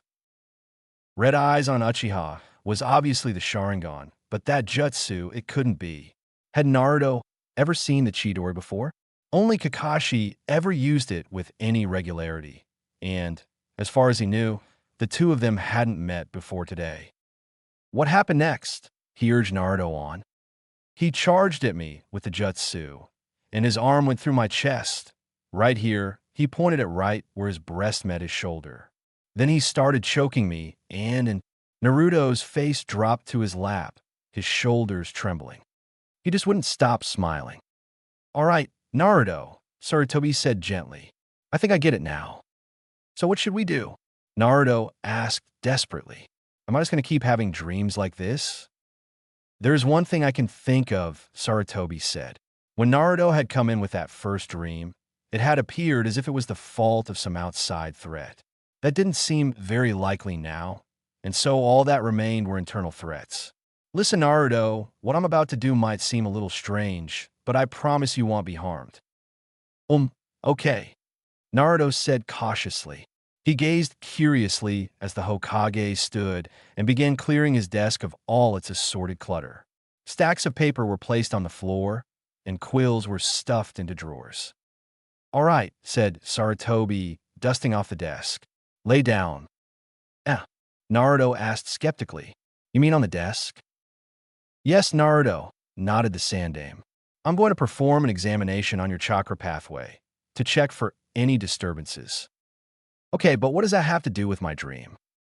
In some cases, a wounded or imbalanced chakra network can cause nightmares, Sarutobi lied. Yes, he was going to examine Naruto, and yes, it involved chakra, but nothing quite so mundane as his Kirakuki eye. Were that the case, any medic nin or properly trained Hyuga could do this. Now, get on the desk. Naruto complied, though still wearing a confused expression on his face. The Hokage stood over him, a frown weighing down his wrinkled face. Pull up the jacket and your shirt too, he ordered. Hey, is this some kind of doctor thing? Naruto asked. Shouldn't we go to a hospital for this? There weren't many doctors who would know much about examining S-ranked Fuinjutsu. It's fine, he brushed aside the concern. Now, please, this is important. Naruto gave no further protest and exposed his stomach to the Kage. Sarutobi quickly went through a series of hand seals before placing his hands over the boy's abdomen, right around the navel. A deep black seal spread over Naruto's belly. Sarutobi peered critically at it. What is that? Naruto exclaimed, lifting his head to look at the inky swirl on his stomach. It's just an examination jutsu, Sarutobi said, still focused on the seal. His eyes scanned over Naruto's torso for a few moments longer, before he sighed and stood back. You can get up now. So, Naruto asked, am I going to be all right? I couldn't find anything wrong with you. This time, Sarutobi told the truth. The seal was as pristine and solid as it had been when Naruto was still a baby. It appeared as if the Kyuubi hadn't made even the feeblest attempt to escape. This was good news, to be sure, but did nothing by way of giving him an explanation. Well then what? Naruto asked irritably. I hate to admit it, but I really have no idea, Sarutobi said heavily. So you're just going to give up? The genin demanded. Of course not, Saratobi defended himself. But so far, nothing we've done has revealed what the problem might be, which leads me to believe that this might have something to do with your mind. I'm not crazy, Naruto said firmly. That's not what I'm saying, Saratobi held up a hand. But we cannot ignore the possibility that there might be something in your psyche that's causing these dreams. Perhaps it would be best if you saw a specialist. Specialist? Naruto repeated petulantly. You mean like a shrink? So you do think I'm crazy? Naruto. In that dream I told you about yesterday, Naruto said quickly. The one where I was Hokage? Do you know who was Hokage before me? It wasn't you, it was Kakashi. Saratobi raised an eyebrow, but remained silent. I mean, I just met him today, right? So then what was he doing in that dream? Naruto began to work himself up. And don't say that I met him earlier and forgot about it. That guy looks like a freak. I'd never forget seeing someone like him. Yes, but Dash. And what about this? Naruto brought his hands together in the Kage Bunshin seal. A clone popped into existence next to him, sharing his defiant expression. If I'm just crazy, then how'd I learn this jutsu, huh? Saratobi stared down at the boy. That was indeed a good point. Kage Bunshin, especially the Kenjutsu variant that Naruto claimed to have read about in that dream, was not exactly the sort of thing that academy students frequently ran into. In fact, short of reading the Scroll of Seals, it was simply impossible that Naruto could have learned about the Taju Kage Bunshin. All right, Naruto, just calm down, Saratobi attempted to placate the irate genin. I've not yet made any final decision about what's to be done. I was only suggesting that we consider it as an option. He strode across his office and pulled open a drawer in one of the small stands on either side of the room. Digging through it, he pulled out a small notebook and a pencil. Here, he said, handing them over to the real Naruto.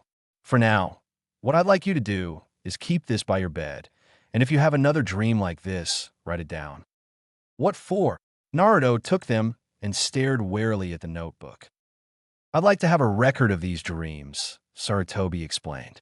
Perhaps over a longer period, some sort of pattern might show itself, and that could be the key to figuring this out. So, you mean I have to have more dreams like last night? Naruto's face soured.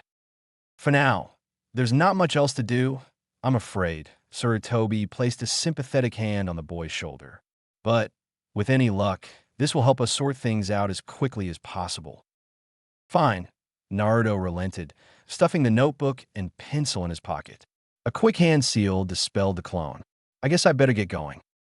I'll see you again soon. Naruto, Saratobi smiled. As Naruto trudged heavily out of the room and shut the door behind him, the Hokage set about getting his desk back in order. With a grunt, he hefted up a tall stack of reports and plopped in on his desk. A collection of stuffed envelopes followed soon after. He knelt down and carefully picked up a large, wide picture frame placed in a standing position on the floor. The painted images of his predecessors and his successor greeted him.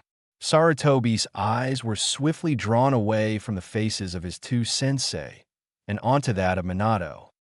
Suddenly, it was like all of his years had dropped onto his shoulders as he stared into the same blue eyes that had just been looking up at him moments before. Why hadn't Minato let him die to seal the Kyuubi? Why leave Naruto without a father? What the boy needed was a real guardian, not the distant care of some worn-down old shinobi.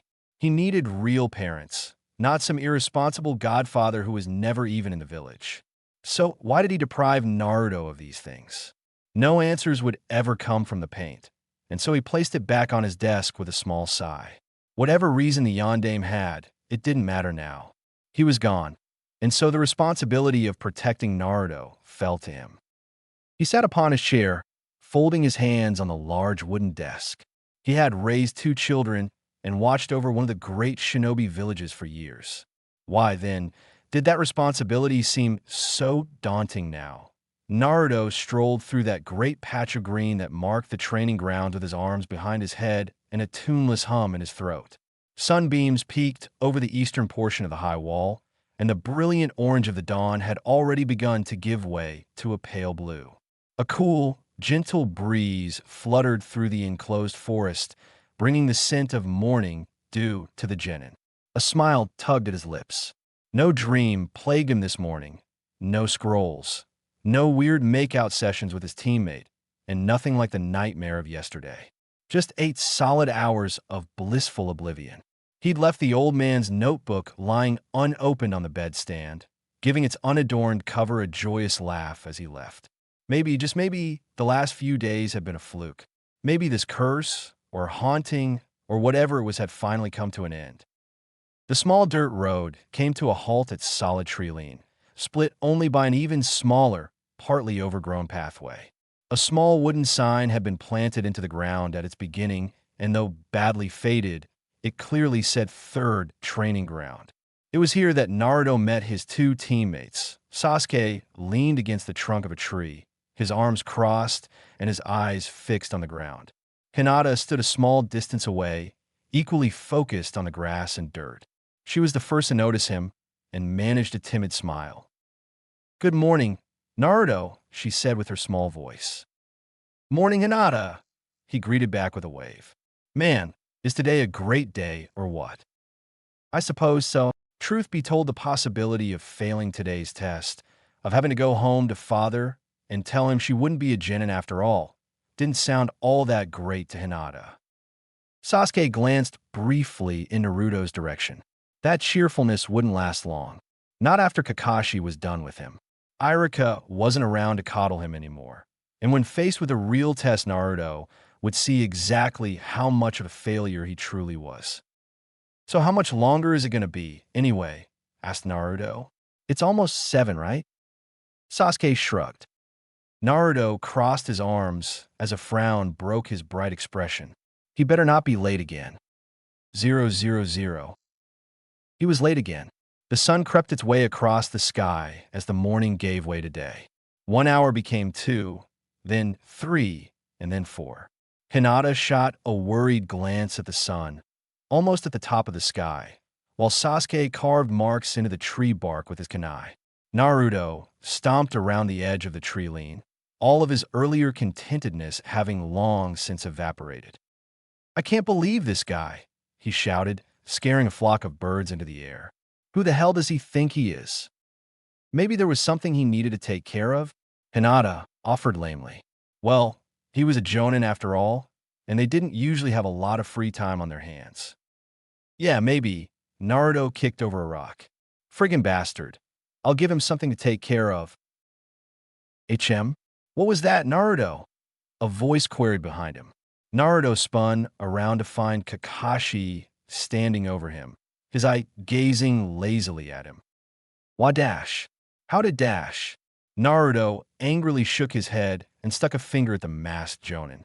"What took you so long? We've been waiting here for hours." I guess I'm running a bit late." His eye closed in a sheepish grin.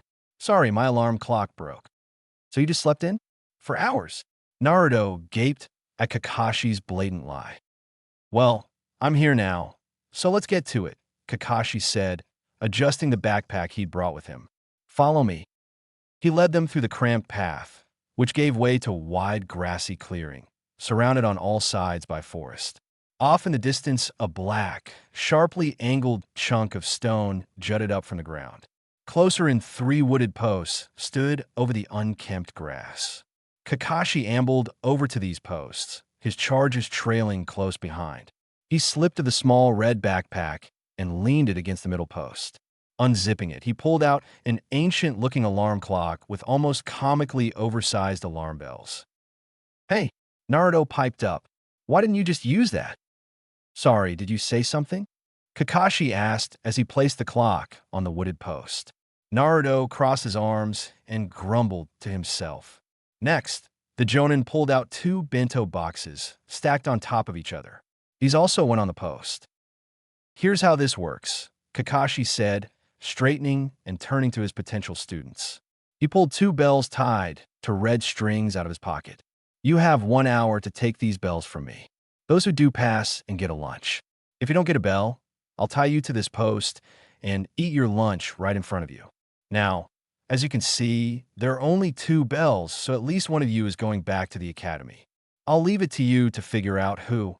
Once again, their stricken faces were like rays of sunlight on a cloudy day. This isn't practice, he continued. Unless you come at me with everything you have, you won't stand a chance of passing. The three of them stared, tense, as Kakashi wound up the alarm clock. He held his finger over the button. Are you three ready? Good. Then begin. In a flash, Sasuke was gone. The Uchiha sped toward the cover of the tree line, hopping up into their branches and hiding within the leaves.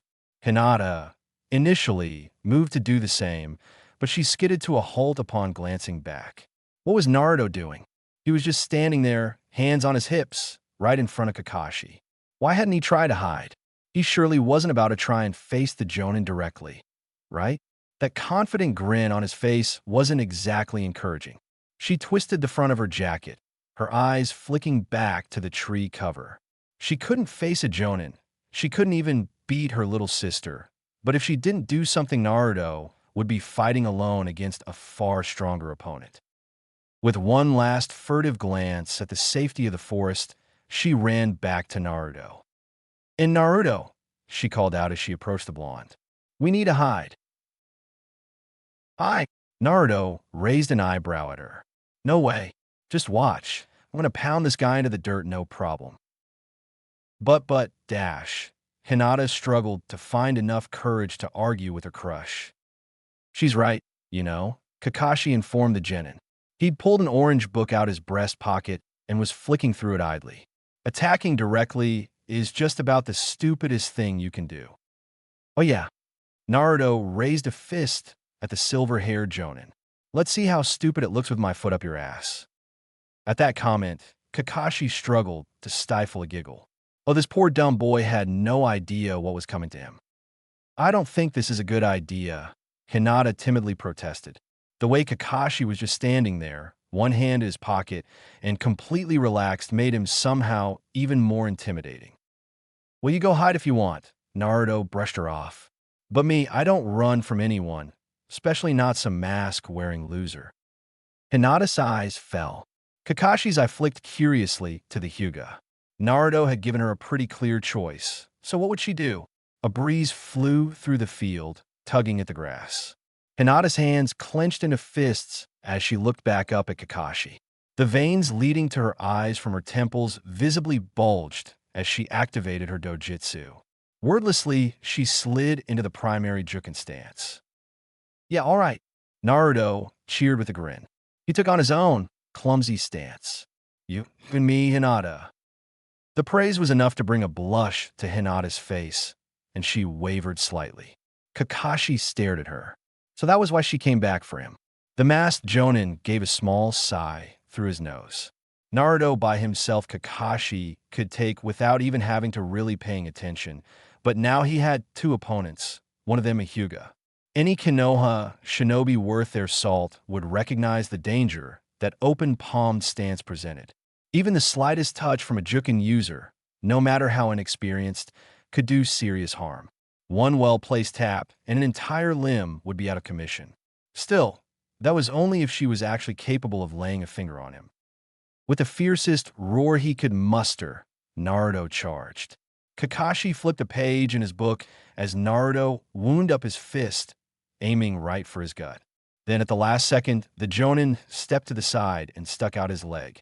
Naruto promptly tripped over it, landing face first in the damp earth. He quickly sprang up, wiping mud off his face. With a snarl, he leaped into the air and let loose a wild kick at Kakashi's head. Without even bothering to look up from his book, Kakashi ducked under it. The momentum of his kick carried Naruto straight back into the dirt. He pushed himself back up again, shooting a glare at his opponent. Kakashi straightened out of his crouched position, his eyes still wandering down the page of his book. Teeth bared, Naruto brought his hands together and formed a seal. 5 more Narutos appeared around Kakashi. "Get him," the original ordered. They didn't need any more urging than that. And with a collective shout, they stampeded at Kakashi. The masked shinobi didn't seem all that concerned and flipped through another page. The shadow clones all lunged at Kakashi, one reaching for the bells tied around his belt loop, and the other 4 simply aiming to land a blow on the Jonin. Kakashi hopped back slightly, and the first four clones all knocked their heads together and popped out of existence. The last one tripped over Kakashi's foot, just as the original had done. It jumped to its feet just in time to receive a quick backhand straight across the face, and it too vanished. The masked shinobi glanced in Naruto's direction. "You done?" Rubbing his cheek at the phantom pain of the blow, Naruto glared at Kakashi. He quickly brought his hands back together again, and this time more than a dozen bunchin appeared. "Get him!" Naruto commanded again, pointing at Kakashi. They didn't need to be told twice, and with a collective cry, charged at the Jonin. The mass of clones rapidly closed in on Kakashi, surrounding him. He flipped another page of his book as they jumped at him. They all collided with each other, and with a loud poof, they were gone. Kakashi was nowhere to be seen. Naruto looked around, confused. "Where did Dash?" "Behind you," Hinata called out, sprinting towards him. Kakashi might have been able to slip Naruto's gaze, but there was no hiding from the Byakugan. She'd immediately caught the Jonin sneaking up behind him, with an evil gleam in his eye. Chakra pooled into her index and middle fingers as she closed in on Kakashi. "HM. Oh well," Naruto heard a voice say behind him. He tried to spin around, but Kakashi quickly grabbed him, one hand on his arm and the other clutching his jacket. Faster than he could blink, the Jonin pulled him to the right, using him as a human shield against the incoming Juken strike. Hinata's eyes widened in horror as, at the last second, Naruto's shoulder was thrust in the path of her fingers. They plunged right into the armpit, and Naruto howled in agony as her chakra sliced through the joint. Numbness washed through his left arm, and his hand went limp.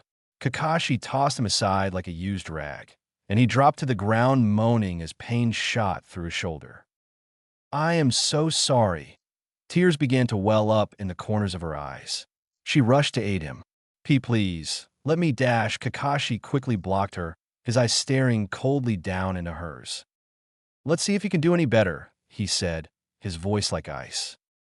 "But Dash," Hinata protested, her moist eyes glancing over at Naruto's prone form. "Forget about him," he cut her off. "Do you want to be a shinobi or not?" The way he stood, knees bent slightly and with his side facing her, told Hinata that he wouldn't be taking her as lightly as he had Naruto. "If so, then come at me." Hinata hesitated for another moment, before reluctantly sliding into her Juken stance. She focused her Byakugan on the Jonin, desperately searching for some opening or weakness or anything that might give her a chance. Then, as she peered through his mask to try and read his face, she saw it. His left eye, hidden under the headband, it was unmistakable. A Sharingan.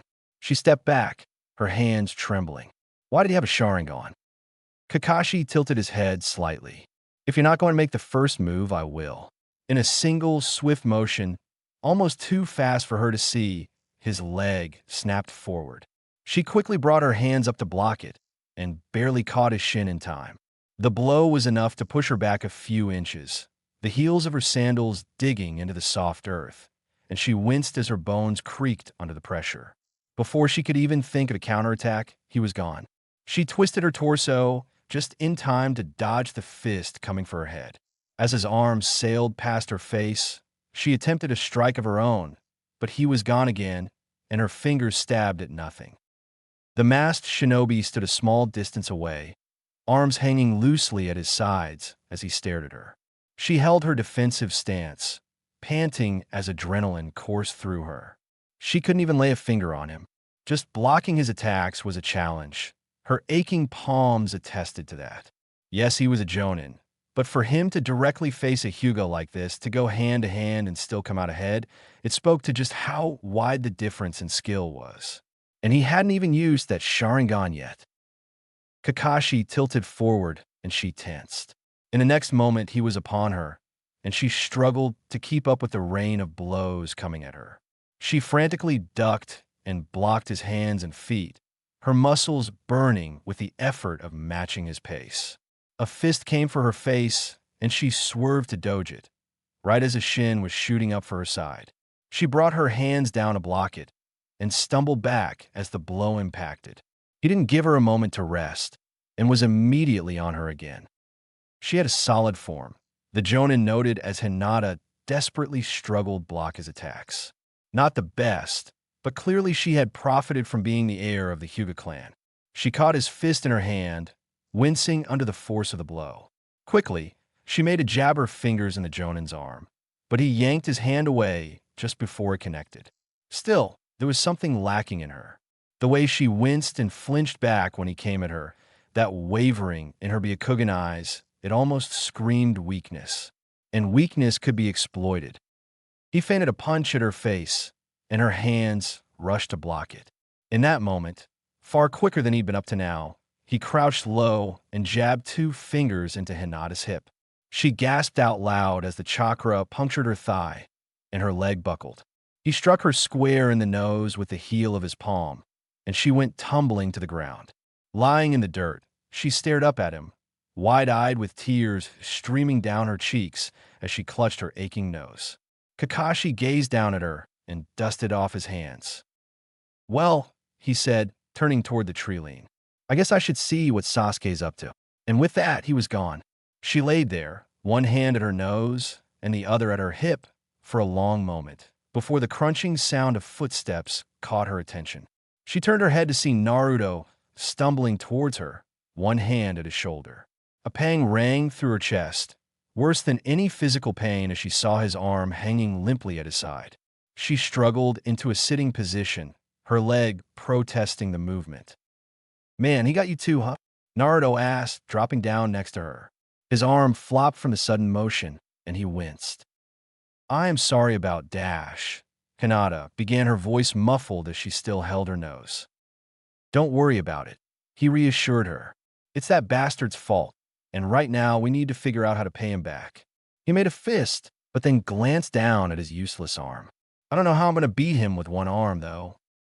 "H here," she said, gingerly releasing her throbbing nose. She held out her hands. "I can fix it." "You can." Naruto's face brightened. "That's awesome."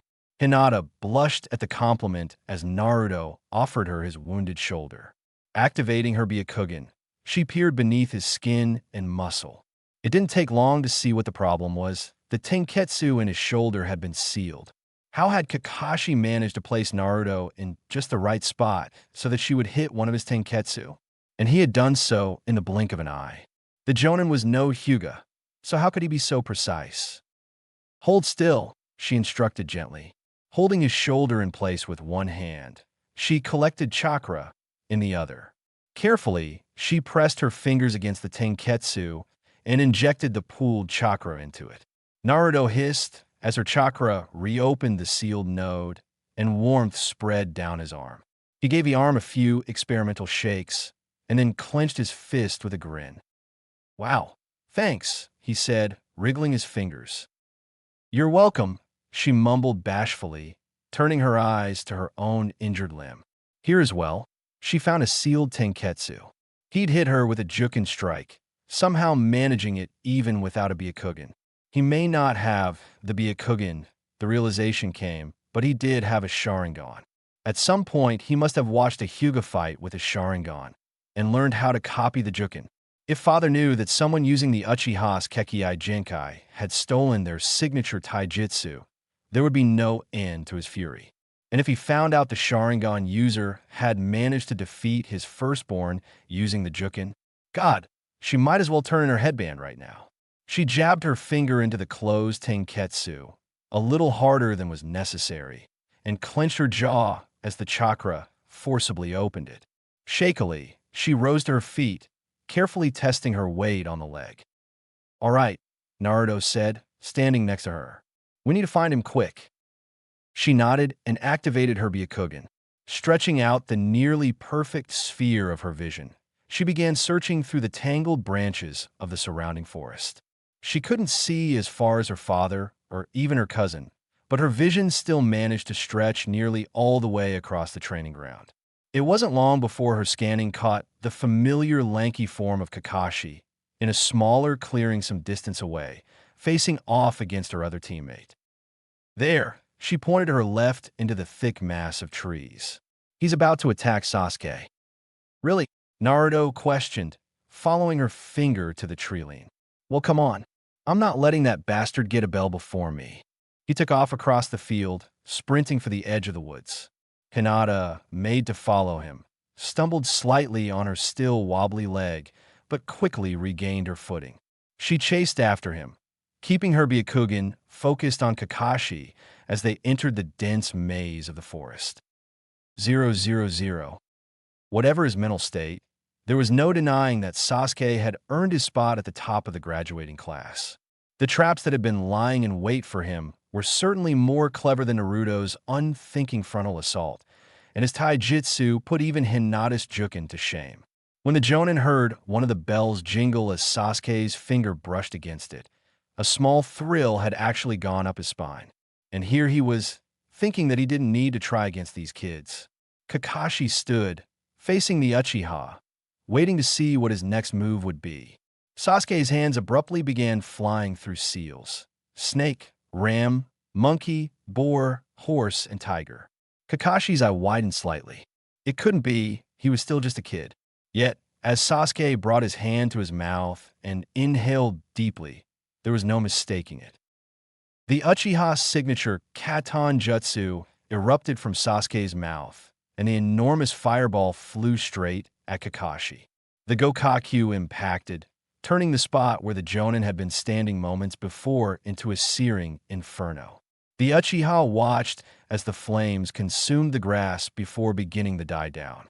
The dark plumes of smoke slowly cleared to reveal a dark black streak burned into the earth, and nothing else. Sasuke's eyes widened, and he began looking around wildly. As powerful as those flames might have been, they hadn't burned nearly long enough or hot enough to completely incinerate a human body. So then, where was Kakashi? Above me, in the trees, he asked himself as he spun around. Below you, actually, came a voice from under his feet, and a hand shot out of the ground to grab his ankle. Sasuke yanked his leg to free himself, but the Jonin's grip was far too strong. In a flash, Sasuke was pulled into the earth, swapping places with Kakashi as he was buried up to his neck. The silver-haired shinobi stood over him, brushing a few clumps of dirt off of his flak jacket. Sasuke glared up at him, struggling against the heavy earth pressing in on him from all sides. "Can't move at all, can you?" Kakashi said, that disinterested expression returning to his face. "It's called Doton, Shinju Zanshu no Jutsu, and if you'd managed to get a bell just now, I might have been willing to teach it to you someday." He gave a heavy, theatrical sigh. "But I guess that'll never happen." "Bastard," Sasuke spat. "It's been fun, Sasuke," Kakashi said, turning to walk away as he pulled his orange book back out. "I have to admit, you're much better than the other two, but I'd be careful if I were you. You know what they say, the nail that sticks out gets hammered down." And, waving his hand back at the trapped Uchiha, he strolled into the woods. No sooner had he left, that the sounds of sandals slapping against soft earth met Sasuke's ears. Moments later, Naruto burst into the clearing, with Hinata not far behind. "Where is he?" the blonde demanded, looking around the clearing. "He already left," Sasuke answered, drawing his teammates' attention. "Damn," Naruto swore as he noticed the Uchiha. "What happened to you? He cut your head off or something." Sasuke glowered darkly at him. "He's been buried," Hinata corrected him. She moved to aid Sasuke. "H here, let me dash." "Get away from me," he snapped at her, making the Hyuga recoil. "Hey," Naruto angrily protested. "Don't talk to her like that. She's just trying to help you, you bastard." "I don't need her help," Sasuke countered. Directing chakra into his arm, he managed to push the limb out of the earth. With some difficulty, he climbed out of the trap, his legs kicking against the dirt. Sasuke stood, brushing himself off, before glaring in the direction where Kakashi had left. "You two stay out of my way," he said. "I'm finishing this." "What? No way," Naruto argued. "I'm not letting you get a bell before me." "As if you even could," Sasuke said with a scoff. "I saw your fight with Kakashi." "He got lucky," Naruto said hotly. "Give me 5 minutes with that mask-wearing creep, and I'll have him crying for his mama. He didn't have 5 minutes, it turned out, or even one, as the alarm rang out, echoing through the forest. Naruto's shoulders slumped at the shrill sound. What, already? Sasuke's hands clenched into fists as the ringing bell signaled his lost opportunity. Wasting his time with these two had just cost him his chance at advancement. Defeated, the three of them reluctantly made their way through the forest to the clearing where Kakashi stood waiting. They trudged up to the Jonin, who looked down at the three of them, his face impassive behind his mask and his arms crossed. All three of them kept their heads down as they approached, failure hanging over them like a dark cloud. Well, he said, this went about as well as I expected. In truth, they'd actually exceeded his expectations, if only by a little. You all fail, of course, but we still need to decide who gets tied to the post. So, how about we go from best to worst? He scratched his chin in mock thoughtfulness. Let's see. I'd say the best would be Hinata. Kakashi nodded in the girl's direction as her head snapped up at him, shock written in her pale eyes. When you saw that your teammate was in trouble, you ran to help him and stayed by him even when facing a stronger opponent. And you even healed his injury. That's exactly the sort of thing I was looking for today. Next would be Sasuke, he continued. Even though he ran off by himself, he did come the closest out of you three to taking a bell. So good job, I guess. Sasuke scowled at the insincere approval. And so, Kakashi finished, his voice darkening as he turned on Naruto. That leaves you. Was all Naruto managed to say before he was slammed into the middle post, knocking the air out of his lungs as the alarm clock jingled above him. In the next instant, a length of rope wrapped around him, pinning his body to the wooden pole. Wait, why me? Naruto demanded loudly, struggling against his binding. Because even though Sasuke ignored his comrades, at least he didn't put them in danger, Kakashi explained, his voice steely. What? Naruto's eyes went wide as he gaped at the Jonin. Hinata told you not to attack directly, he elaborated, his single eye boring into the genin. And you ignored her, forcing her to defend you against a dangerous opponent. Because of your thoughtlessness and stupidity, you managed to get your teammate injured. If this were real combat, she'd be dead, and you'd be just as responsible as the one who cut her throat. The words hit Naruto like a slap across the cheek. He flinched, and his body went slack in the ropes. Now, Kakashi said, turning back to the other two, normally, failure like this would get you sent back to the academy, but in this case, I don't think that's necessary. Naruto looked up at Kakashi's back, hope brightening his face. Really? Then you mean Dash? That's right, Kakashi said with a smile. For punks like you three, I'd say you should quit being shinobi altogether. Naruto's face darkened all over again, while Sasuke glowered at the Jonin. Be but Dash, Hinata began. Hadn't he just praised her? Hinata, Kakashi turned on her. You might have rushed to Naruto's defense, but why? Was it really just because you cared about keeping the team together, or did something else motivate you? Would you have been so brave if it had been Sasuke standing there? Of course she would have. Naruto hollered, straining against the ropes. Right, Hinata? The Hyuga didn't answer. Her eyes fell as shame spread across her face. Kakashi had seen right through her. And you, Sasuke, Kakashi continued, giving the Uchiha a hard glare. You ran off completely on your own, without a thought for your teammates. Is that what I should expect from you? That if you were put on a real mission, you'd just leave your comrades to die? If so, you're worthless to Konoha, and you'll never be a shinobi. Sasuke glared furiously at the Jonin, clenching his fists so tightly that it trembled.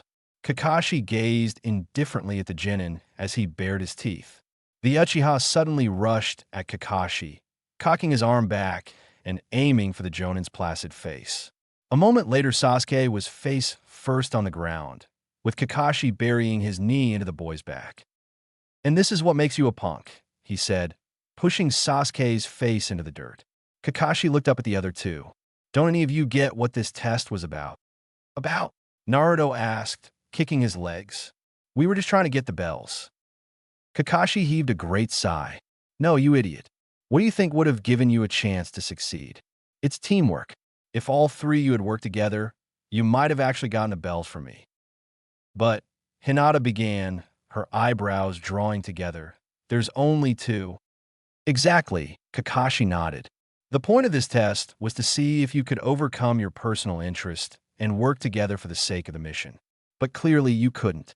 The kind of selfishness and incompetence I saw today would get someone killed. For example, Dash. He swiftly yanked Sasuke's head back by his hair and pressed a kunai against the Uchiha's throat. Hinata, kill Naruto or I kill Sasuke. What? Hinata's eyes went wide as she took a trembling step back. You can't. Kakashi finished for her.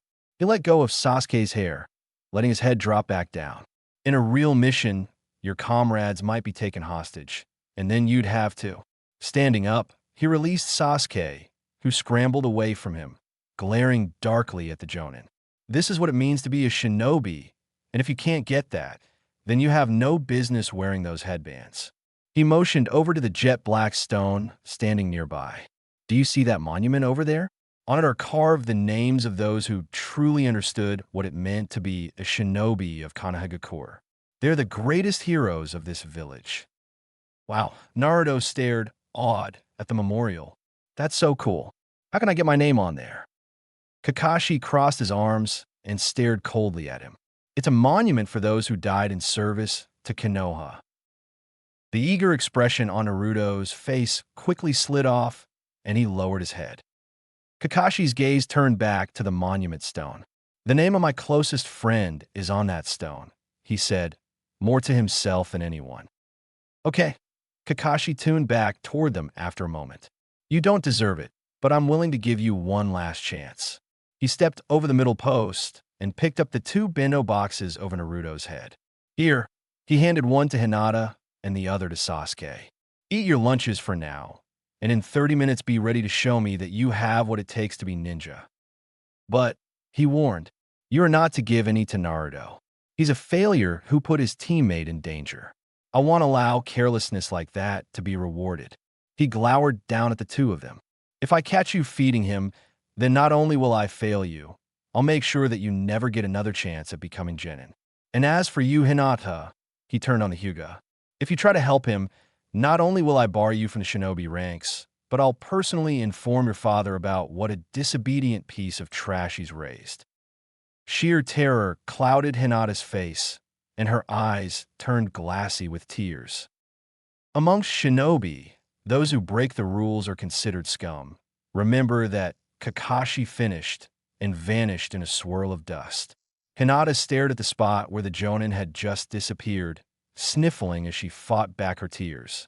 Next to her, Sasuke had already opened his bento and was working on the rice with his chopsticks. Naruto drooled as he looked down at the Uchiha's meal, and the smell of cooked beef and warm rice reached his nose. Glancing over at Hinata, however, quickly put a damper on his appetite. The pale-eyed girl sat, bento still unopened, as she wiped her wet cheeks with the sleeve of her jacket. He was a failure. He'd put his teammate in danger. Kakashi's words echoed through his skull, and he went limp, hanging just above the ground. The image of Hinata, laying flat on her back, her face stained with tears and mud as she clutched her nose, floated up in Naruto's mind. Looking back, the Jonin's accusation was impossible to deny. She had warned him, he had ignored that warning, and charged in like an idiot. He'd fallen in a single blow and spent the rest of the fight laying about moaning over his arm while she stood and faced a far superior opponent to save his sorry hide. I'm sorry, Hinata, he said miserably, his head low. Why? Hinata asked, drying her eyes as they looked up at her crush.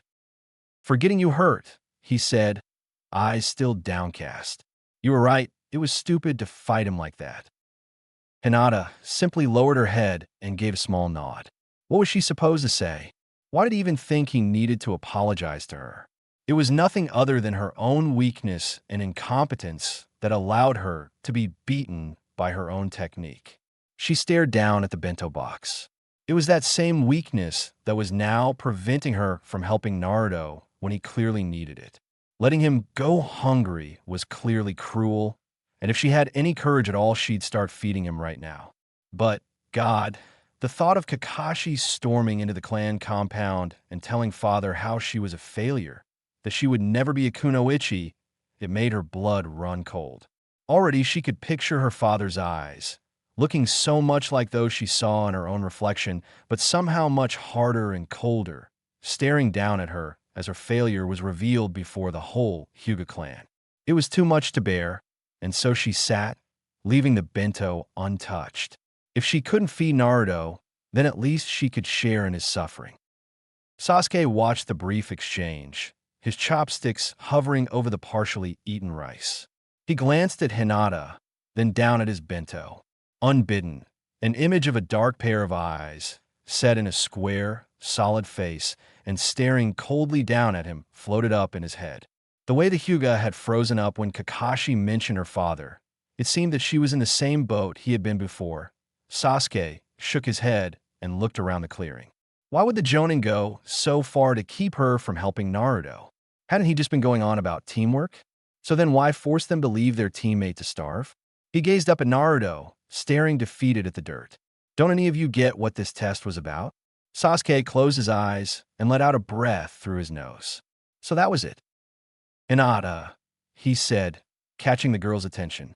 Go ahead and feed Naruto. But, she said, glancing nervously at her crush. He said dash.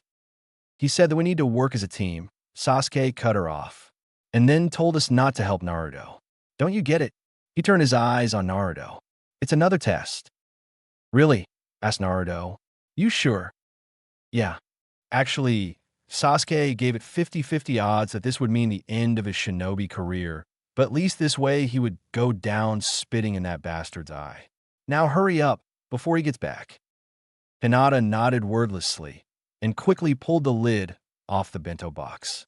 She stood, carrying the lunch up to Naruto as she grabbed a piece of meat with the chopsticks. She brought it up to Naruto, who held his mouth open, but then paused as her face turned scarlet.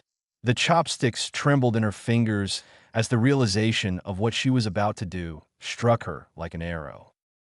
Hinata, Naruto questioned, tilting his head at her hesitation. I dash, she stammered. It's just dash. Damn it. I'll do it then, Sasuke said, snatching the box out her hand.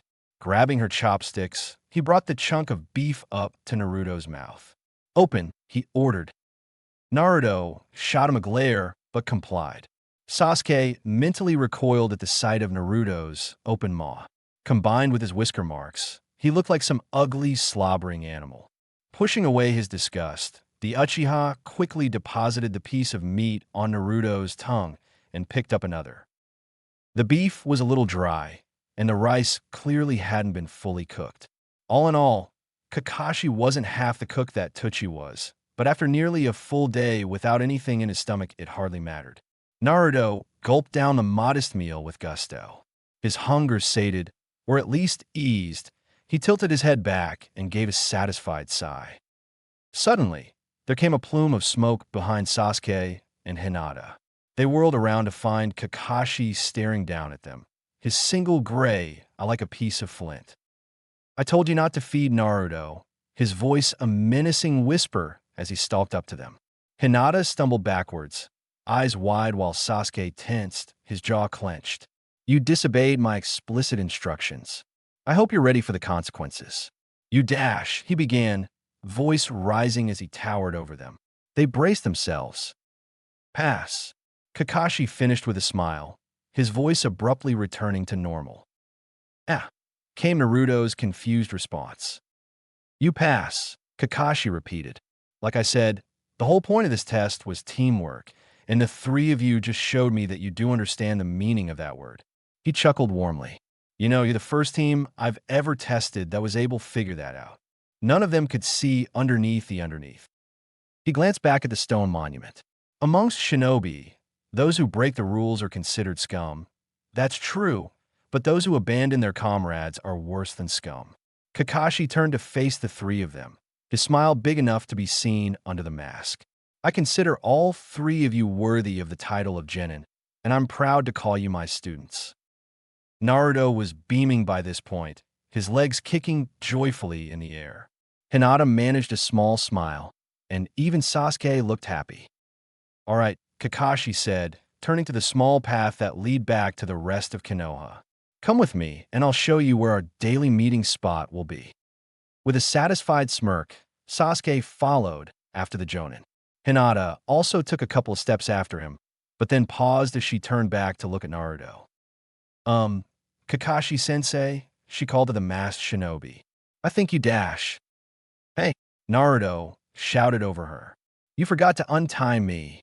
"Hey, Kakashi-sensei." "Kakashi-sensei." He thrashed wildly against the ropes. "Get back here and untie me." "Kakashi-sensei." Dark, heavy clouds filled the sky over Konoha that day. A strong overnight wind from the coast had buffeted them across the country, leaving them to hang over the village. The air was heavy and damp with the threat of a downpour, but for now it hadn't come. This gray ceiling blocked the sun's rays, robbing the village of yesterday's warmth. But for Naruto, sprinting through this dreariness with a broad grin on his face, it made no difference at all. He was officially a shinobi. No more tests, no more having to prove his worthiness. 6 years of effort had finally paid off. A woman was passing by on the other side of the street, and he shot her a smile. She didn't return the smile, her face souring as soon as she saw him. Naruto brushed it off as he continued down to Team 7's meeting spot. He wouldn't let anything get to him. Not today. Today he was going to kick some ass. To top everything off, he'd once again gone without any strange dreams. He'd been lying in bed, replaying the bell test in his head, and then the alarm was ringing to signal the morning. It might have seemed a little strange that he wasn't dreaming at all now, but if that was the price for freedom from those bizarre nightmares, he'd gladly pay it. It wasn't until the Shinobi Academy came into view that his expression dimmed slightly. Somewhere in the back of his mind, it had seemed like he'd seen the last of this place. Of course, since this building also served as the Hokage's office, and where shinobi receive their missions, that thought made no sense. Yet, that domed face, looming ahead of him like it always had, appeared almost to be smirking at him. "Don't think you've gotten anywhere," it seemed to say. "You might have a headband now, but you're still stuck with me." At the fence surrounding the academy, his 2 teammates stood waiting. Sasuke was leaned against the fence, his arms crossed, while Hinata stood by him, her eyes to the ground as usual. Naruto skidded to a halt right as he reached them, his sandals kicking up dirt from the pavement. Hinata jumped back slightly as he nearly collided with her. Gee, good morning," she stuttered, avoiding his gaze. "Mornin'," he returned cheerfully. He stretched his arms out wide and inhaled deeply. "Wow, another great day." Sasuke shot him glare. "No, it isn't." Naruto raised an eyebrow at the Uchiha. "What's your problem?" he asked, frowning. Unlike Naruto and Hinata, who both wore their jackets, Sasuke had only worn the usual Uchiha attire of a short-sleeved shirt and shorts. It wasn't until after he'd stepped outside that the folly of that decision became clear. "Nothing, just shut up." Sasuke crossed his arms tightly across his chest, fighting against the urge to shiver in the nippy air. Unfortunately, Naruto seemed to catch on to what his problem was pretty quickly. Is it too cold for you?" Mock concern filled Naruto's voice. "I said shut up." Sasuke hissed a warning at his teammate. Naruto didn't seem fazed by it. "I could run home and get you my spare jacket if you want," he offered, a teasing grin on his face. "Who would ever want to wear one of your ugly jackets?" Sasuke buried his chin in his high collar.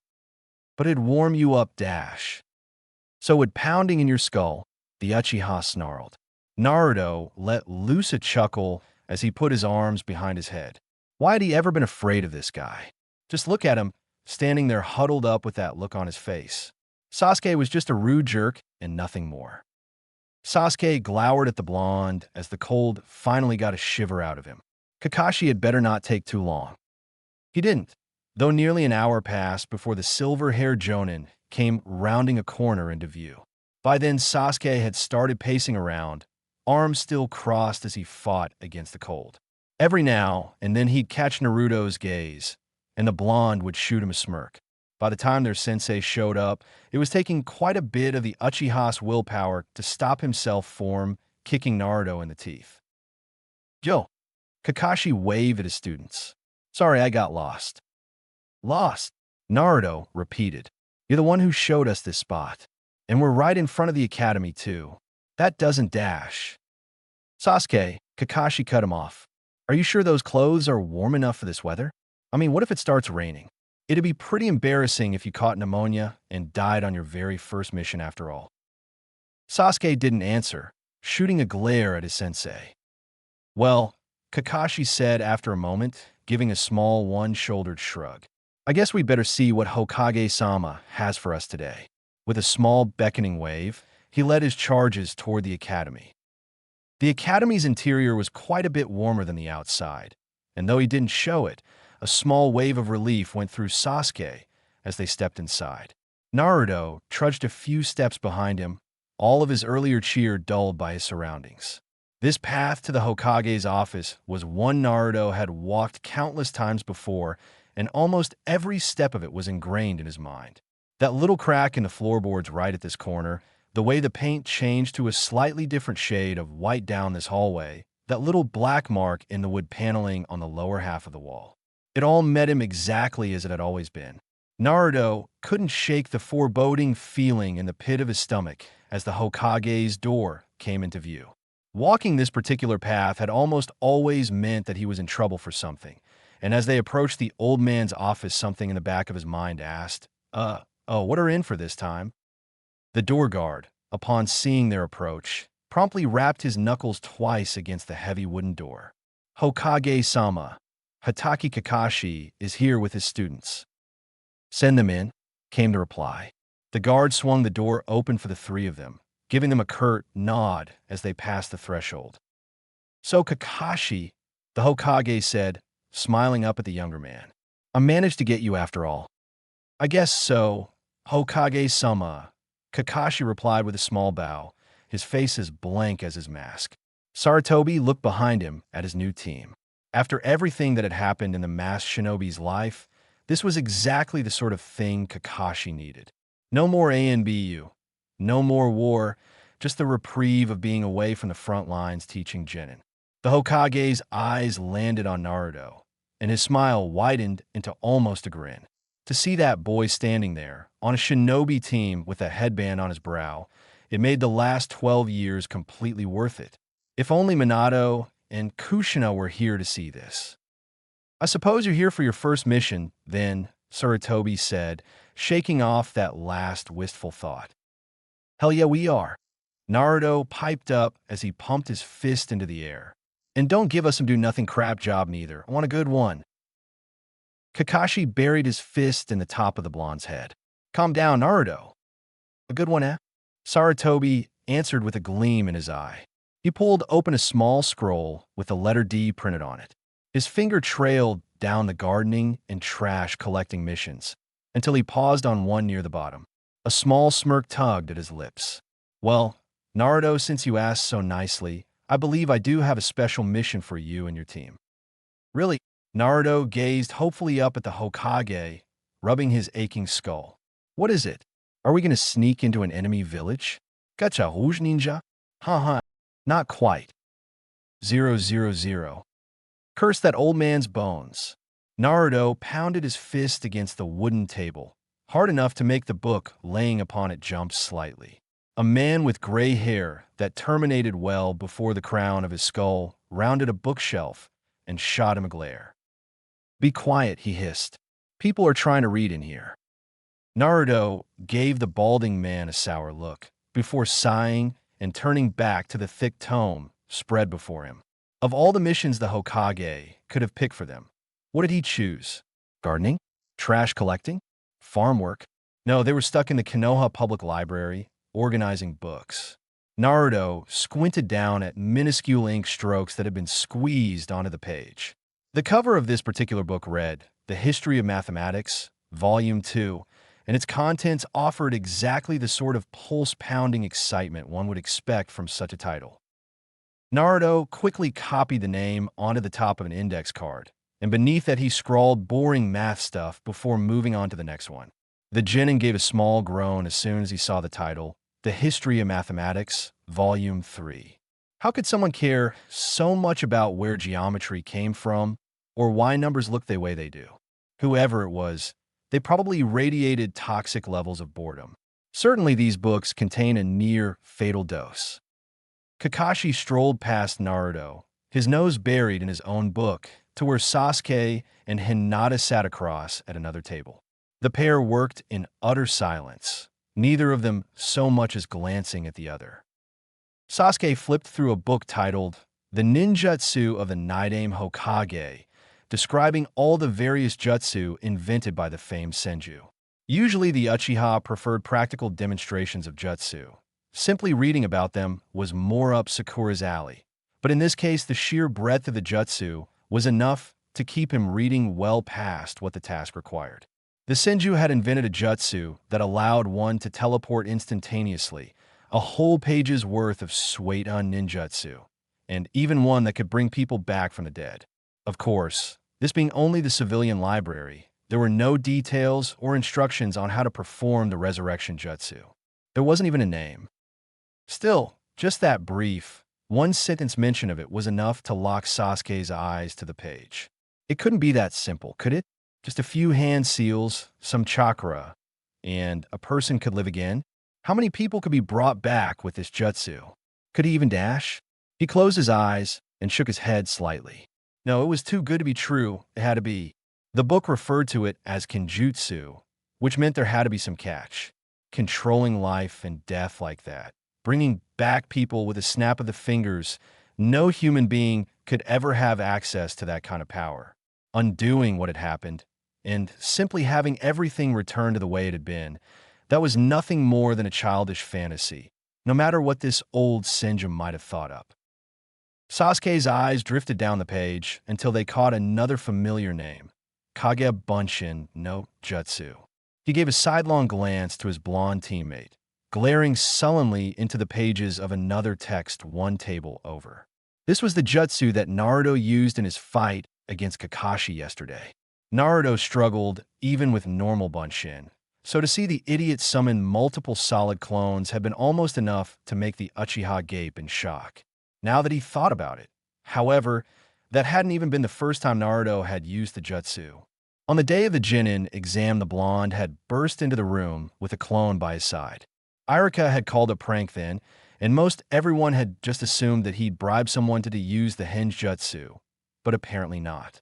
That, at least, explained how he'd passed, but it didn't explain how a failure like Naruto was able to use one of the Nidaime's jutsu. Didn't the Kage Bunshin technique put an enormous strain on a person's chakra reserves, far beyond what anyone their age should be capable of supporting? Then how was Naruto able to do it so easily? Where was all that chakra coming from? The corner of Sasuke's lip pulled back in a sneer. It didn't matter. So the failure had a trick up his sleeve. It wouldn't change anything. The fact that he still lost miserably to Kakashi was proof of that. The balding librarian came over to their desk, carrying a stack of books in his arms. He dropped them down, and they landed with a soft thud, giving off a small cloud of dust. "Here," he said, his voice low. "Just found these tucked away in a back." Sasuke picked up one of the orange, soft-covered books and stared at it with a raised eyebrow. On the cover was an illustration of a man chasing after an almost ridiculously buxom woman. His eyes flicked up to the title, Ika Paradise. "I'll do these ones," Kakashi said, suddenly behind him. The Jonin snatched the book out of Sasuke's hand and quickly picked up the stack before rushing off to his own private corner. However, in his hurry, the lecher left behind a single book. It was somewhat smaller than the others, and its plain hardcover lacked any voluptuous women. On its face it bore the title, printed simply in black ink, The Tale of the Gutsy Shinobi. Sasuke picked the unassuming book up off the table and turned it over to the spine, which also bore the title. Clearly this had been put with those other books by mistake, but then, what exactly was it? That title sounded like it might be a children's story, but it seemed too small for that, and no colorful cartoon characters smiled up at him from the cover. He opened the book, the spine creaking as if this was the first time anyone had done so, and met a blank page. Flicking past it, he found the table of contents listing the chapters in the story. He was immediately drawn to the first one, which was titled Musashi Naruto. Naruto? His eyes flicked over to his teammate, still grinding his way through a stack of dry academic tomes. Naruto had always been something of a strange name for a person, considering that it was clearly based on narutomaki, a type of fish cake. Until now, it had always seemed as if his fellow orphan had simply named himself that while eating a bowl of ramen. But perhaps that wasn't the case after all. "Hey, Naruto!" Sasuke gave a hushed call to his teammate. "Come here a second." Grateful for any excuse to get away from these accursed books, Naruto pushed his chair back and stood. "What?" he asked, striding over and putting his hands on the table. Beside him, Hinata glanced curiously as she waited to see where this was going. "You ever read this book before?" Sasuke showed him the cover. The Tale of the Gutsy Shinobi. Naruto's eyes slid across the title. "Nope. Only books I ever read were academy textbooks. Whatcha skin for?" "Look at this." Sasuke flipped the book open back to the table of contents. He tapped his finger against the first chapter. Naruto squinted at the text. "Musashi na." "Hey, that's my name," he said a little too loudly, earning an angry shoo from the librarian. Hey waved the elderly man off and added in a lower voice, "What's my name doing in this book?" Sasuke shrugged. "Do you know who wrote it?" Hinata joined the conversation. They both turned their heads to look at her, and a blush began to color her cheeks. Sasuke glanced back down at the book. There was no author given on the front cover, nor in the opening pages. He flicked past the table of contents, only to find that it immediately went to the text of the story. As a final effort, he flipped the book over and pulled open the back cover. There, on the inside sleeve, was a face any in Konoha would recognize, and just in case he began to think there was some kind of mistake, a name was printed right below the picture. "Jiraiya," Sasuke said out loud. Hinata's eyes widened at the name, but Naruto simply tilted his head. Who's that?" he asked. "Didn't you ever pay attention in class?" Sasuke said by way of an answer. "He's one of the legendary Sannin, a student of the Sandame. And, it appeared, an author as well." "Wait, so since this guy put my name in his book, does that mean he knows about me?" Naruto went starry-eyed at the thought. "Oh wow, one of the Sannin already knows my name, and he thinks I'm so cool he's writing books about me." Puffed. Sasuke rolled his eyes at Naruto's delusions of grandeur. "Don't get your hopes up, it's just a coincidence." "You don't know that," Naruto countered. "Who says this guy hasn't heard about me? I'm already on my way to being Hokage, so it makes sense that I'd start picking up fans." He crossed his arms and nodded. "Fine, whatever you say." Sasuke gave up his attempt to bring his teammate back to reality. The depths of Naruto's warped psyche was a place best avoided. "Anyway," Naruto said, grabbing the book from Sasuke. With a quick glance around to ensure no one was looking, he pulled down the zipper on his jacket and slid the book into one of its internal pockets. "I'm keeping this." "Get back to work," Kakashi called to Naruto, hunched over at the end of the table, still completely engrossed in his own work. Naruto jumped at his sensei's voice and scurried off back to his table. 000. The sun was making its way down the western half of the sky, still unable to burn off the thick cloud cover. Though it was only a little past 4, it already seemed as if night had fallen on the village. Their mission complete and their report delivered to the Hokage, Kakashi had led Team 7 to a training field.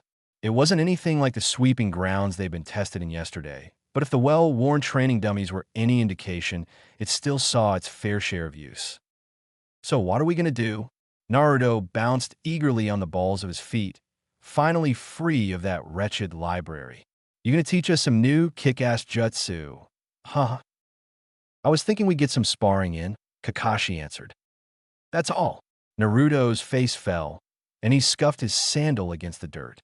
"We already did that at the academy." "It's important," Kakashi admonished. "Now then, let's have you against Hinata. and I'll take Sasuke. The Jonin led the Uchiha a short distance away, both of them taking up the familiar beginning pose taught in the Academy's Taijutsu class. Kakashi hardly seemed any more enthusiastic than Naruto about this session of Genin-level Taijutsu, but Sasuke's face had stiffened at the prospect of another round against the man who'd humiliated him yesterday. "Oh man, I wanted to pound on Sasuke," he shrugged, before turning to face Hinata. A grin spread across his face. "Okay, let's see what you got."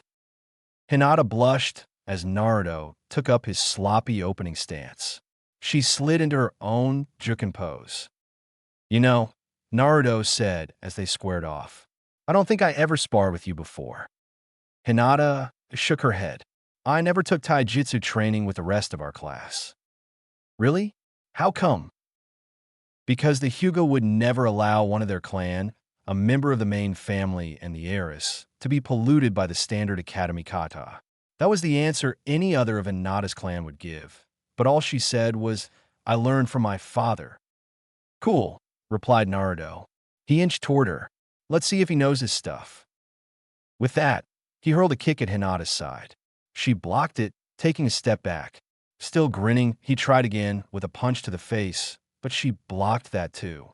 He swung another kick at her, and again she blocked it. He threw another punch, and she ducked out of its way. She put some distance between them, holding her defensive stance as she braced herself for his next assault. She didn't have to wait long.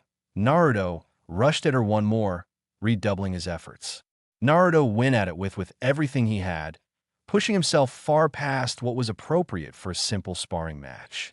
Still, he wasn't anywhere near as fast as Kakashi had been, and his blows lacked the same overwhelming force, though her palms still stung. He swung a wide punch at her, and she caught his fist in her palm.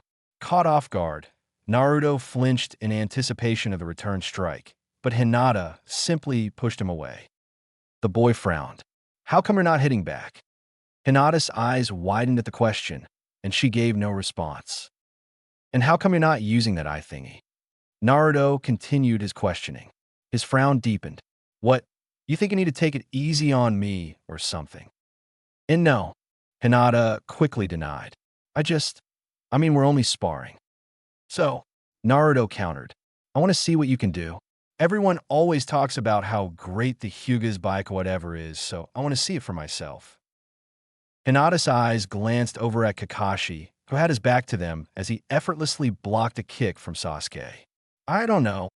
Small, please," Naruto pleaded. "This is no fun if you're not going to try." Hinata hesitated for a second longer, before taking a deep breath. Focusing her chakra into her eyes, she felt the veins around her temples bulge as her vision widened to an almost perfect sphere around her, save for a blind spot situated right where her neck met her back the flesh, bone, and finally chakra network of Naruto came into clear view, along with those of Sasuke and Kakashi to her side. She wasn't actually about to close his tenketsu. The sound of his wailing from yesterday still echoed in her mind, but perhaps if he got a quick demonstration of the Jikenpo, he'd be satisfied. Naruto's confident grin returned as he readied himself. That's more like it. He charged at her again, unleashing a torrent of strikes, even fiercer than before. There wasn't much rhyme or reason to his attacks. In fact, it almost seemed as if he had no taijutsu training at all, but the sheer intensity of the assault was enough to put Hinata on her back foot. Once again, she was caught in a cycle of blocking and dodging, and no opening seemed to present itself for a counterattack. "Come on," Naruto urged, swinging punch after punch at her. "Stop just blocking already and hit me." He launched a hard blow at her, and she just barely caught it. How was she supposed to do that? Even if he wasn't as strong or as fast as Kakashi, he still outclassed her in both areas. So how there? He'd pulled back his arm farther than before, winding up to attempt to break her guard, but that precious extra moment gave her a chance to counter. Right as he let loose with the punch, Hinata grabbed his wrist and pulled him towards her. He stumbled forward, off balance, and she leaned in for her own strike. Two fingers jabbed straight into Naruto's chest, right over his heart. His eyes shot open in surprise, and then a single brow raised. She released his arm, and he stepped back. A finger poke? He asked quizzically, rubbing the spot where her fingers had been buried a second before. What kind of hit is that? I mean, I've gotten bee stings worse than that. It was a jukin strike, Kakashi explained. He stood beside Sasuke, both of them watching the end of their sparring session. Don't you remember what happened yesterday? Yesterday? Naruto squinted his eyes shut as he thought back. Oh yeah, that thing with my arm. But that hurt a whole lot worse than this. That's because she didn't put any chakra into the strike, he said, his lone eye falling on the Hyuga. If she had, you'd be dead right now. Naruto's eyes snapped open and he whirled on the Hyuga. Wow, really? You mean you can kill people just by poking them? Holy crap, that's like the coolest thing I ever heard. Hinata couldn't keep her eyes off the ground, her cheeks a bright scarlet as Naruto's praise washed over her. Every one of the Hyuga can do it. Man, said Naruto, envy filling his voice. You're so lucky, I wish I could do that. Lucky had never been a word Hinata used to describe herself. Yes, she had to be a Kugen, but her skill with the dojutsu was disgraceful when compared with any other Hyuga genin. Compared with her father and her cousin, she might as well have been blind. Even her status as the firstborn of the head of one of the most prestigious clans in the 5 great nations seemed only to bring further burdens. So, for someone, Naruto of all people, to be jealous of her, there had to be a punchline coming soon. A single drop of rain fell into Kakashi's silver hair, and he tilted his head up at the charcoal sky. I think we're done for today. Sasuke, Hinata, you two are dismissed. Naruto, I need to talk with you for a bit. Both of Naruto's teammates glanced curiously at him, but with no other information forthcoming, the two of them trudged off. Kakashi kept his single eye on Naruto as the Hyuga and the Uchiha went out of earshot. So, he finally said, how have you been sleeping? Naruto scratched at his neck. What kind of question was that? Fine no guess. No strange dreams or anything like that? Kakashi pressed. Strange dash? Oh, Naruto caught on to what his sensei was getting at. Did the old man tell you about Dash? Yes, Kakashi nodded. All of the slack had gone out of his voice. He almost sounded like an actual shinobi. He also said that you'd report anything unusual. Oh yeah, Naruto grinned up at the Jonin. You don't gotta worry about that, cause there's nothing to report. Nothing? Kakashi wasn't about to let him go that easily. Are you sure? Yup. Naruto kept up his cheerful smile. Last 2 nights were totally normal. No weird dreams or anything like that. Kakashi's eye examined the boy's face. Well, it didn't look like he was lying. Another few drops of rain landed on his head. All right then. See you tomorrow. He waved Naruto off, the usual air of indifference returning to him. See ya.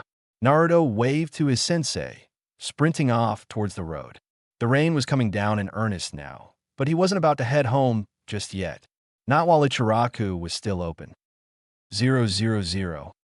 After waiting the whole day, the dark sky had finally opened up, and rain poured down upon Konoha in a steady shower. The usual night, wanderers of the village had fled for the safety and warmth of indoors. The streets were even emptier than was to be expected for the still young night, barren save for a lone figure stalking through the downpour.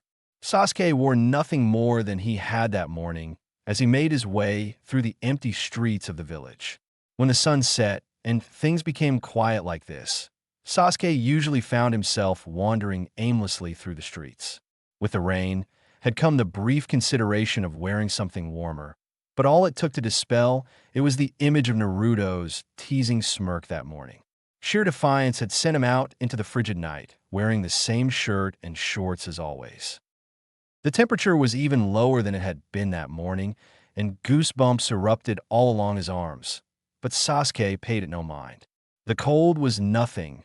The water soaking through his clothes was nothing. Besides, being out here doing something other than sitting in his empty apartment was one of the few pleasures in his life, rain or no rain. Even though he technically lived outside the Uchiha district, his single-room apartment was still close enough that he could look right into it from his window. Every night he did so, and every night Once the pink light of dusk had fully disappeared over the horizon, the district never failed to look exactly as it had that night. Sasuke's eyes would flick ever more frantically over the barren roads, snapping to every shape and shadow as if he was about to find a body laying out there. Tonight, with the rain obscuring his view, had only served to make things worse. There had been no way to get a clear look to show his panicking imagination that nothing was there. For a moment, staring out of that rain-obscured window, he'd been sure, completely sure that if he'd gone out there, he would find the pale, wet corpses of his clanmates. And so here he was, desperately trying to rid himself of that unbearable thought. He wasn't running away, he told himself, because he always came back. The rain-drenched Uchiha turned onto a road that, even in the dark, was easily recognizable as the one he'd taken to the third training ground the day before. The heavy frown on Sasuke's face deepened. Today's match with Kakashi hadn't gone any better than yesterday. Even though it was just a sparring session, Sasuke had put everything he had into trying to land a blow on the Jonin. He might as well have not even bothered. Kakashi blocked and dodged every single blow with that same bored, almost sleepy look on his face. Sasuke's hand clenched into a fist as his pace increased. The bastard didn't even try to hit back. He just went through the motions as if the whole thing was a waste of time. It had been exactly the same yesterday. Kakashi danced just one step ahead of him, and then left him humiliated. Pulling him underground like that, taunting him, the message had been clear. Don't think you're anything special. You're just another stupid kid like the other two. Rain soaked through Sasuke's hair, streaming down his face, but he didn't bother to wipe it away. Itachi could kill someone like Kakashi in heartbeat. That masked clown would be dead before he could even blink. Yet Kakashi wouldn't even take him seriously. What had he been doing for the last 6 years? Top of his class, rookie of the year, and he still was nowhere near his goal. Hadn't he advanced at all? No, of course he hadn't. He didn't even have his Sharingan. Man, you're so lucky. Naruto, for once, was spot on. Of course the Hyuga was lucky. Everyone of her clan was born with their dojutsu. Most of them were peering the walls before they could even walk. Yet here he was, almost 13 years old, and nothing to show for it. Only a fraction of the Uchiha ever activated their clan's dojutsu, according to what he'd heard growing up. The horrifying possibility was now staring him in the face that he wouldn't be one of those few. Face me when you have the same eyes that I do. How was he supposed to do that when the Sharingan still eluded him? By the time Itachi was his age, he'd already completely mastered the dojutsu. Since then, the great prodigy of their clan had gained the power of the Mangekyo Sharingan. With Sasuke's eyes still lacking any power of their own, what was he supposed to do against that legendary dojutsu? He'd be dead before any fight began. Sasuke's lips pulled back, exposing his teeth. It wasn't like he had a choice. That traitor was running around free while the Uchiha were rotting in the ground. His father, his mother, his clan demanded vengeance. Sharingan or no Sharingan. The road came to end at the dirt trail leading into the training ground. There was really no reason to head down it, and considering the weather, it would have been better to turn around and go home. Sasuke's legs seemed to disagree, however, and led him down the path cleaved through the woods. The rain had already seeped through the branches of the trees, and so they provided no relief as he made his way down to the training grounds. What exactly would he do once he got there? Visit the memorial stone? He'd gone on this walk to get away from the dead. Looking over the names of slain, shinobi wasn't exactly keeping with that purpose. Still, he continued onward, the dark, soaked branches arching overhead. At last, he came to the small clearing that opened up just before the training ground and caught a glimpse of a familiar orange figure. Standing under a tree in a vain attempt to keep dry, Naruto spun towards him with a hopeful look on his face. As soon as he saw who it was strolling into the clearing, however, his face quickly soured. "What are you doing here?" the blonde genin asked, spitting out the word "you" like a piece of rotten fruit. Sasuke crossed his arms. "I could ask you the same thing." "Me? I'm not doing anything," Naruto quickly denied. "Now hurry up and get lost." "Why don't you go?" Sasuke shot back. Normally, he would have already left the moment he ran into someone else, but the thought of turning around and leaving just because Naruto told him to was somehow intolerable. The Uchiha planted his feet and crossed his arms. I was here first. Naruto glared equally as stubbornly at his teammate. Do I look like I care? Sasuke stared unflinchingly back into Naruto's eyes. At this point, it seemed as if a fight between the two of them was inevitable, which was just fine with Sasuke. It would be nice to have a chance to get back at him for this morning. Just as he was about to challenge Naruto, however, the other boy broke off the staring match and rubbed his wet face with his hands. Look, he said, I don't have time for this crap right now. I'm supposed to come here by myself, and if you're here, you're going to ruin it. Ruin what? What could Naruto be doing out here in the middle of the woods after dark? And who had told him that he needed to come out here alone? Nothing, Naruto said quickly as he realized his slip-up. He waved his hands at Sasuke in a shooing motion. Just go away, please.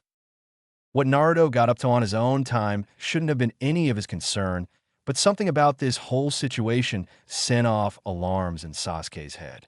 Why would someone ask him to come out here in the middle of the night? No, this didn't seem right at all. Not until you tell me what's going on, the Uchiha said, staring down his teammate. It's none of your business, Naruto raised his voice. What are you, my mom? Wire dash. A chill suddenly went up Sasuke's back that had nothing to do with the weather. He spun around, facing the tree line. Naruto blinked at Sasuke. What are you, dash? Who's there? Sasuke called into the woods. A moment passed before the branches of one of the trees rustled, and a man wearing a Chunin's flak jacket dropped to the ground. Didn't I tell you to come here alone? Mizuki asked as he rose. The instructor walked up to two of them, keeping his eyes locked on Naruto. I know, Mizuki-sensei, but this bastard just showed up and he won't go away. Naruto pointed accusingly at Sasuke. It's his fault, not mine. I see. Mizuki glanced coldly in the Uchiha's direction. Well then, you'd better get out of here. Sasuke didn't comply. Something in the way Mizuki was looking at Naruto made him pause. Like a wolf staring at an injured rabbit. He'd never seen a look like that in the Chunin's eyes before. He shook his head. No. Mizuki's head snapped in his direction. That barely contained hatred in his eyes turned on him. What did you say? I'm not leaving. Sasuke stood his ground. That alarm in his head was practically screaming at him now. Not until you explain why you made Naruto come out here like this. Mizuki's hands clenched into fists as his already dark expression hardened. Then, a wide grin stretched across his face. All right, he said, his voice light. You want to know? How about I show you? Sasuke hardly had time to see the blow coming, much less shout a warning to Naruto. Before either of them could do anything, Mizuki's kunai buried itself in the meat of Naruto's arm, deep enough to scrape bone. The blonde gasped, too shocked to even scream as he stared down at the blade sticking out of his bicep. Mizuki turned his eyes back to Sasuke, maniac glee shining in them. You know, I only came here for Naruto. I'm going to take my time with him. So, if you run now, you might get to safety before I'm done. Behind him, Naruto dropped to his knees, trembling as the pain finally hit him. Sasuke was already in a defensive stance, his eyes hard. Mizuki laughed at the display. That's pretty brave of you, he said, throwing your life away to save this little fucker. I guess you really are a Konoha shinobi. The Chunin tore the headband from his own head and tossed it into the dirt. Though, if you knew just what that little demon really was, maybe you'd think twice about it. Sasuke said nothing, readying himself for the Chunin's attack. Aren't you curious about him? Mizuki questioned, that grin still on his face. I mean, a boy just appears out of nowhere one day, with no parents and nobody knows who he is? Why do you think that might be?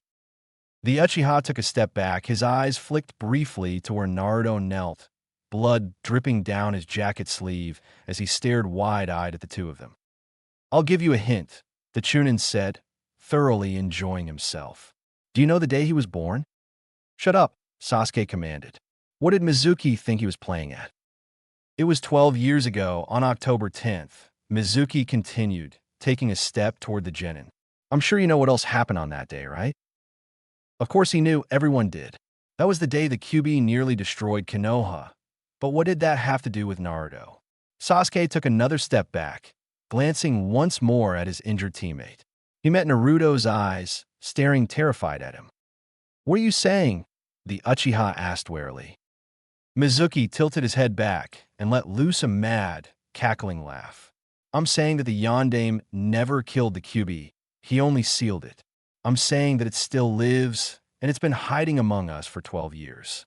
I'm saying," he pointed back at Naruto, his grin turning to a snarl, "that he is the demon fox reborn."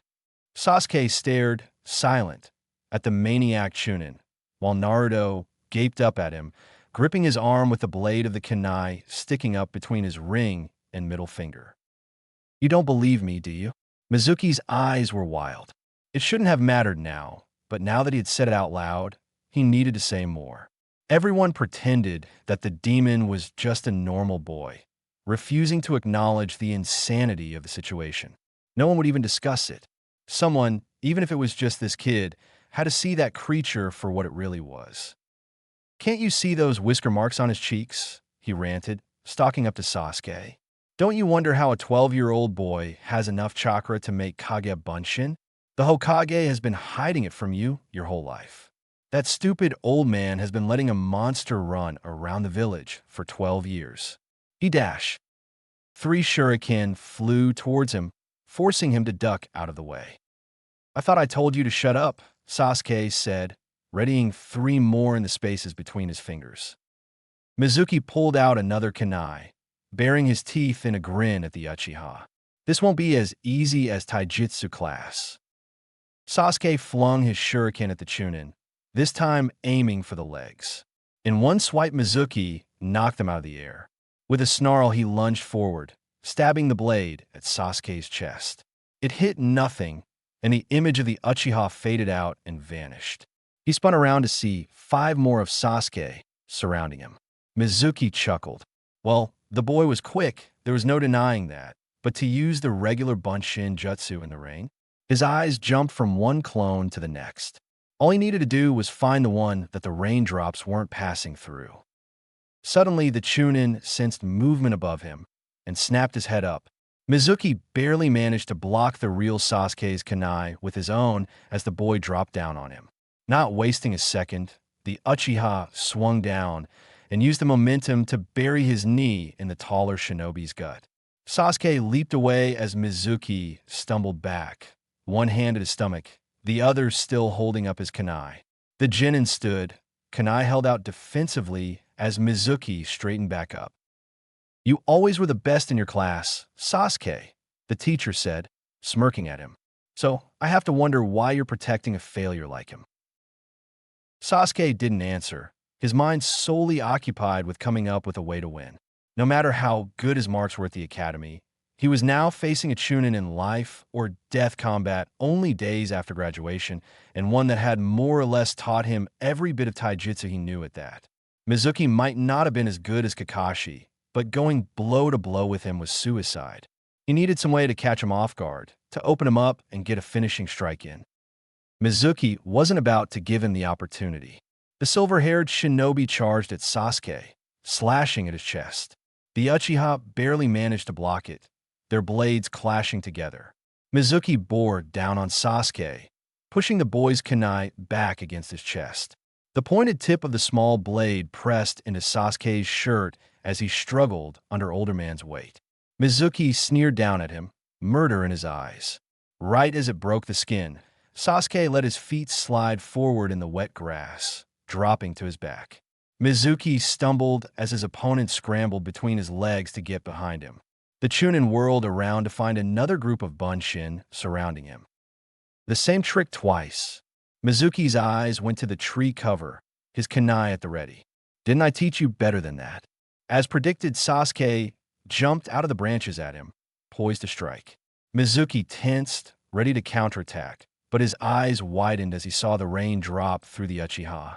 Immediately, he dropped his gaze dropped down to where the only other remaining Sasuke was already finishing his sequence of hand signs, rain streaming down his stony face.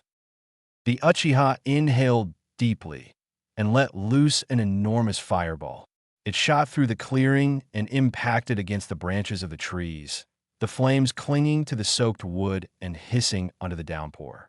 Mizuki had dropped face down, ducking under the path of the fire just in time.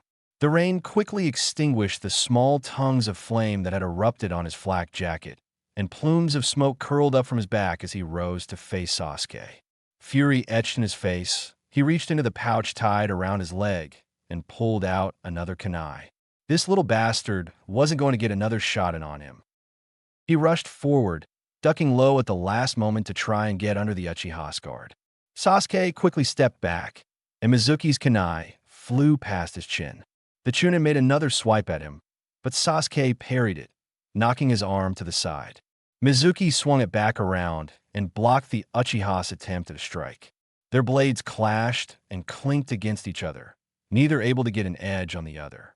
Mizuki's lips pulled back, and he grit his teeth as every one of his strikes and slashes clanged uselessly against Sasuke's kunai. How was it that this Genin, this child, was keeping up with him? With a growl, he redoubled his efforts, and the Uchiha was pushed back under the force of the blows. Then, taking advantage of the difference in height, Mizuki brought his kunai down from above. Sasuke was forced to raise his arms over his head to block it, and as soon as he did, the Chunin slammed the tip of his sandal into his stomach. The Genin doubled over from the force of the blow, still clutching his kunai. Mizuki quickly smacked it out of his hands, and Sasuke stumbled backwards. With that malevolent grin stretching his mouth, Mizuki pulled his hand back to make the killing blow. As the kunai came down at him, a jolt of adrenaline went through Sasuke's body, and his chakra felt like it was flooding into his head. All at once, time seemed to slow almost to a halt. He could see the blade coming for him, glacially sliding its way through the air. Raindrops drifted down to the ground, slow enough that he could count them. A blue glow appeared around Mizuki's arm, flowing rhythmically around the appendage. Acting on instinct, he threw himself to the side and heard the blade was past his ear. Sasuke scrambled away from the Chunin, over to where his teammate sat. The blonde was leaning against a tree, trying to work up the courage to pull the kunai out of his arm. Every time he so much as grabbed the handle, a stabbing pain shot through the muscle, making him hiss in agony. Naruto looked up from his injury as the Uchiha backed up next to him. "What are you still doing here?" Sasuke demanded, panting, his eyes still locked on Mizuki. Even through the rain, Naruto could see his teammates' eyes. In fact, they seemed almost to be glowing in the darkness, and they were the color of fresh blood. Sasuke reached into his pouch and produced another kunai. "You're the one he's after, so hurry up and run." "And you think I'd just let him do that?" Mizuki pulled out 3 shuriken and threw them with deadly accuracy. To Sasuke, however, they seemed to gliding almost lazily at him. With a quick swipe, the Uchiha knocked them off course, and they buried themselves in the trunk of the tree beside him. With an enraged roar, Mizuki charged at him, swinging his kunai wildly for Sasuke's face. It seemed almost as if the Chunin was moving no molasses, and Sasuke easily blocked the strike.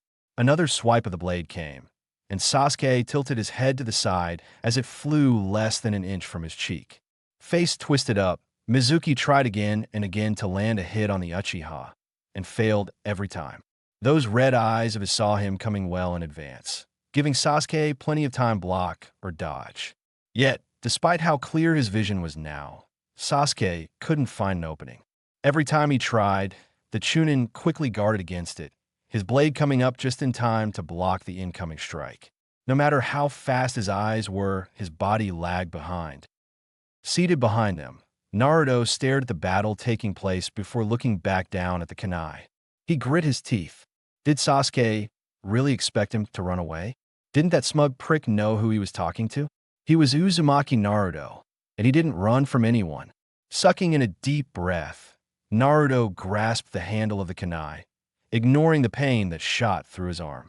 Clenching his jaw hard enough to make his teeth creak, he yanked the blade out in one swift motion, crying out as searing pain erupted in the wound and blood spilled down his arm onto the jacket. Panting, with tears streaming down the sides of his cheeks and mixing with the rain. He glared at the figure of his former teacher. Shakily, he brought his hands together and made the Kage Bunshin seal. He meant to make dozens, hundreds even, but pain jolted through his arm and broke his concentration. Only 2 clones appeared, but that would be enough. They didn't need any order or gesture from Naruto to know what to do, and charged off after Mizuki. One came from the front, leaping at the Chunin with his leg out in a kick. Mizuki blocked it with one arm while parrying a kunai strike from Sasuke. The other quickly took advantage of the distraction and ran up behind the traitorous shinobi. The clone jumped on Mizuki's back, wrapping its legs around his stomach while an arm went around his neck. The Bunshin used its free hand to tug viciously on the Chunin's hair, pulling him backwards. This was the opportunity Sasuke had been waiting for, and the Uchiha lunged forward, burying his kunai in Mizuki's stomach. The blade went straight through the sturdy fabric of the flak jacket and pierced into the Chunin's abdomen. Mizuki tumbled backwards against a tree, hitting it with enough force to destroy the Bunshin clinging to his back. Bending over, he grabbed the kunai with both hands and tugged it out. He looked up with a snarl, but his eyes widened as soon as he saw Sasuke cupping a hand around his mouth. The Uchiha's second Gokakyu burst forth, and this time Mizuki couldn't even think about dodging. It slammed against him, roaring as it cracked the bark of the tree and incinerated the grass. Steam rose from it as raindrops evaporated against the scorching fire. No sound came from Mizuki as the inferno raged over him. Sasuke watched, his red eyes cold as the flames began to die down. Gradually, they cleared under the rain, leaving a great black spot right against the tree lean, and Mizuki lay lifeless within it. The academy instructor's body leaned limply against the burnt tree, as charred and black as the surrounding grass. His head was tilted to the side, jaw hung open, and all of his silver hair burnt from his skull. Sasuke's eyes inspected his fallen enemy for a few moments longer, to be sure that he was dead, and then his hands lowered.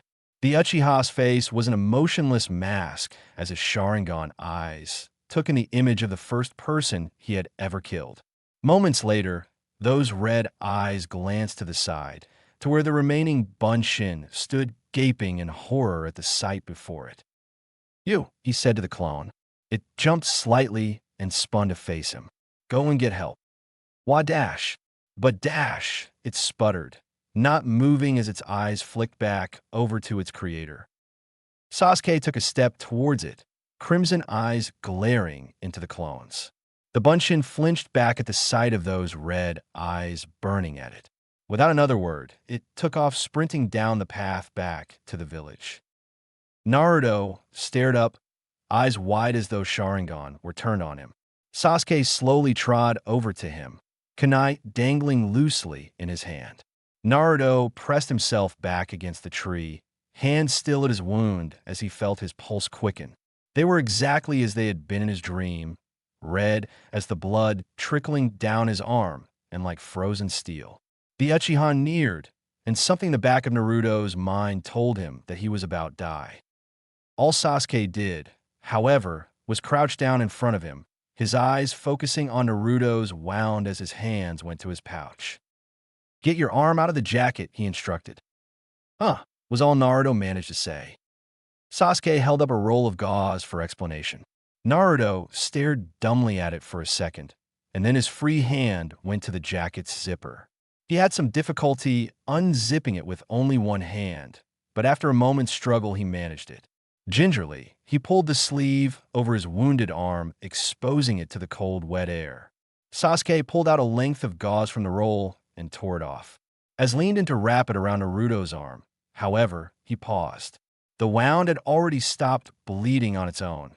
In fact, it looked like it had been healing for days.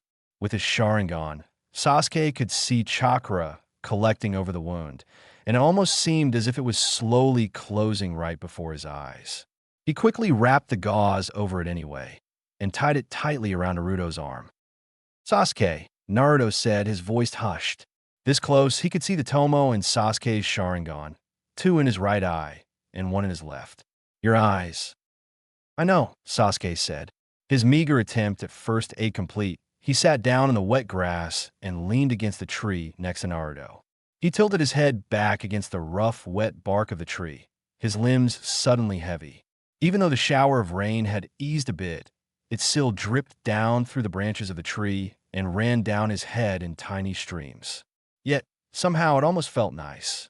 Slowly, his eyes drifted closed. You killed Mizuki-sensei, he heard Naruto say after a few seconds. There was no accusation in his voice, only a flat statement of fact. Sasuke's eyes flicked back open, back to their usual dark hue. They stared across the clearing at the charred figure of his former teacher. I know. 000. I was at Ichiraku, Naruto began, standing before the Hokage in his office. Sasuke stood next to him while Kakashi was off a few steps behind to his left, and Mizuki sat down on one of the stools next to me. It was kind of strange because Iruka-sensei told me he didn't like ramen.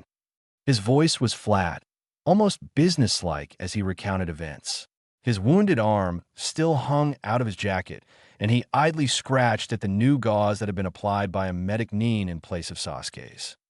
He started talking to me, he continued, asking about how being on a team was going and stuff like that.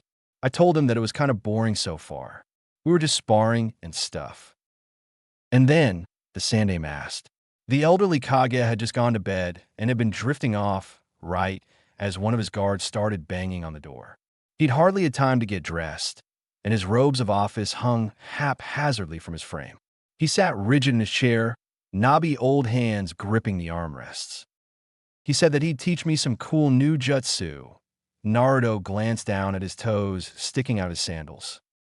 So, he told you to wait for him out in the training grounds. Sir Toby finished for him. His eyes turned to the Uchiha. And that's where you found him, yes? Sasuke nodded, his face completely placid. What were you doing out there in the middle of the night? Sasuke gave a one-shouldered shrug. I was taking a walk. All right, the Hokage began. You were taking a walk in the dark, just happened to run into Naruto, and then Mizuki attacked you both. Sasuke nodded again. And then you killed him. There was a moment's pause as the Uchiha stared blankly into the Sandaime's eyes. Yes. I see. Sarutobi turned his gaze back to Naruto. Do you agree with this account? Naruto nodded, his eyes flicking briefly to Sasuke's expressionless face. Yeah, that's pretty much how it went. Mizuki stabbed me, and then Sasuke and him fought. Sasuke tried to hit him with that fire jutsu, but he dodged it. Then Sasuke started using that Sharingan thingy, and I made a couple clones. Sarutobi glanced over at the Uchiha. You awakened your Sharingan? Sasuke gave a small nod of confirmation.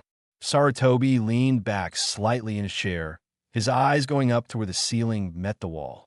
And then, I suppose Sasuke used the Gokakyu again. Naruto nodded, his face turning pale. There was a long moment of quiet as the Sandaime stared off into the middle distance, mulling the events over in his head. Kakashi stood with his hands in his pockets, his single eye flicked between the heads of his two students. There's something else, Sasuke piped up, drawing the Kage's attention. There wasn't much reason to bring this up. It was nothing more than the rantings of an insane person. It's something about what Mizuki had said to him. The sheer intensity in the now deceased Chunin's eyes had left him replaying the words in his head over and over. What is it? The Hokage asked. Sasuke turned his head slightly to look at Naruto. The blonde was looking back at him, giving him a full view of those whisker marks on his cheeks. Before we fought, Mizuki said something to me. He said, his voice paused, the insanity of saying something like this to the Hokage becoming perfectly clear. Nevertheless, he pressed on. He said that Naruto was the QB. Naruto stared at Sasuke. What the hell was he thinking? So what if Mizuki said that? He was a crazy asshole who'd try to murder them both. So then why was Sasuke taking this seriously? His eyes turned to the Hokage. The old man wasn't about to listen to crap like this. Surely he would brush off Sasuke and call him an idiot for even bringing this up. But the old Kage didn't do that. For many long seconds, he didn't say a word. He stared into Sasuke's eyes for a long moment, and then let out a defeated sigh. Sasuke had heard the truth, and he wasn't about to forget it. Just look at how the boy was scrutinizing him with those intense coal eyes of his. If he lied to him now, the Uchiha would never let this go. Sarutobi's eyes went back to Naruto, his gaze heavy. "Well," he said, with a voice that made the bottom of Naruto's stomach drop out, "I suppose you had to find out sooner or later."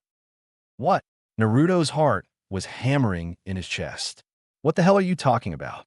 His head whipped towards Sasuke, who had turned those dark eyes onto him. Mizuki was full of shit. "I'm not. I mean, how can you even—" I dashed. Naruto's breath caught in his throat, and tears began to spill down his cheeks. "Naruto," Sarutobi said gently. He leaned forward and put his hands in his lap.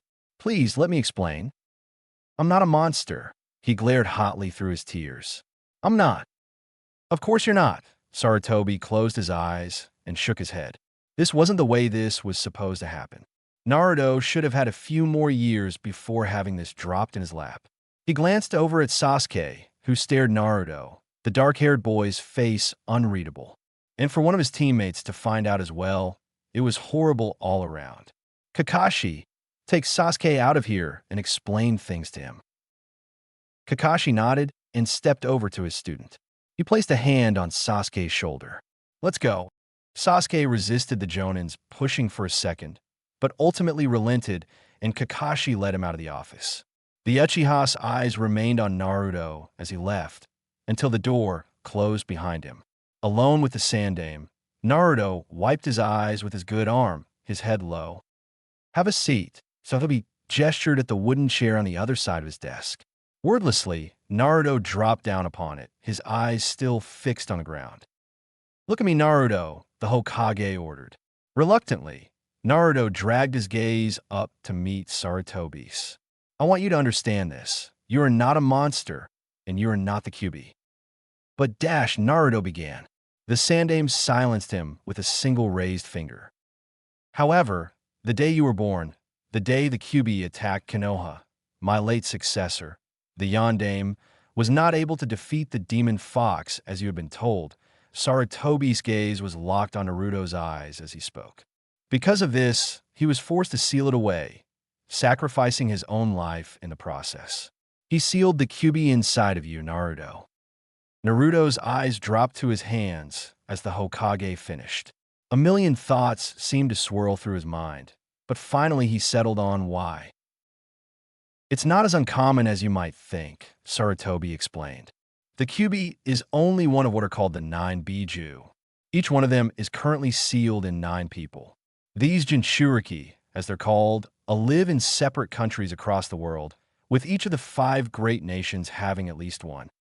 "Okay," Naruto said slowly. "But why me? If not you, then who?" Of course, Sarutobi couldn't reveal the true answer to that question, and so he'd prepared for when it inevitably came. "You were an infant, which meant that your Kirakuki, your chakra network, was still malleable enough to accommodate the Kyuubi's massive chakra. No, you weren't the only child available to us, but if we'd picked one of them, they would be in here just as you are now asking me that same question." Naruto sat, silent as he digested the Hokage's words. There was no noise in the room, save the pattering of rain against the wide window behind the Sandaime. Finally, Naruto looked back up at him. "Why didn't you tell me?" he asked, his voice demanding and accusing. Sarutobi looked down at his desk, the weight of his brow threatening to crush his lined face.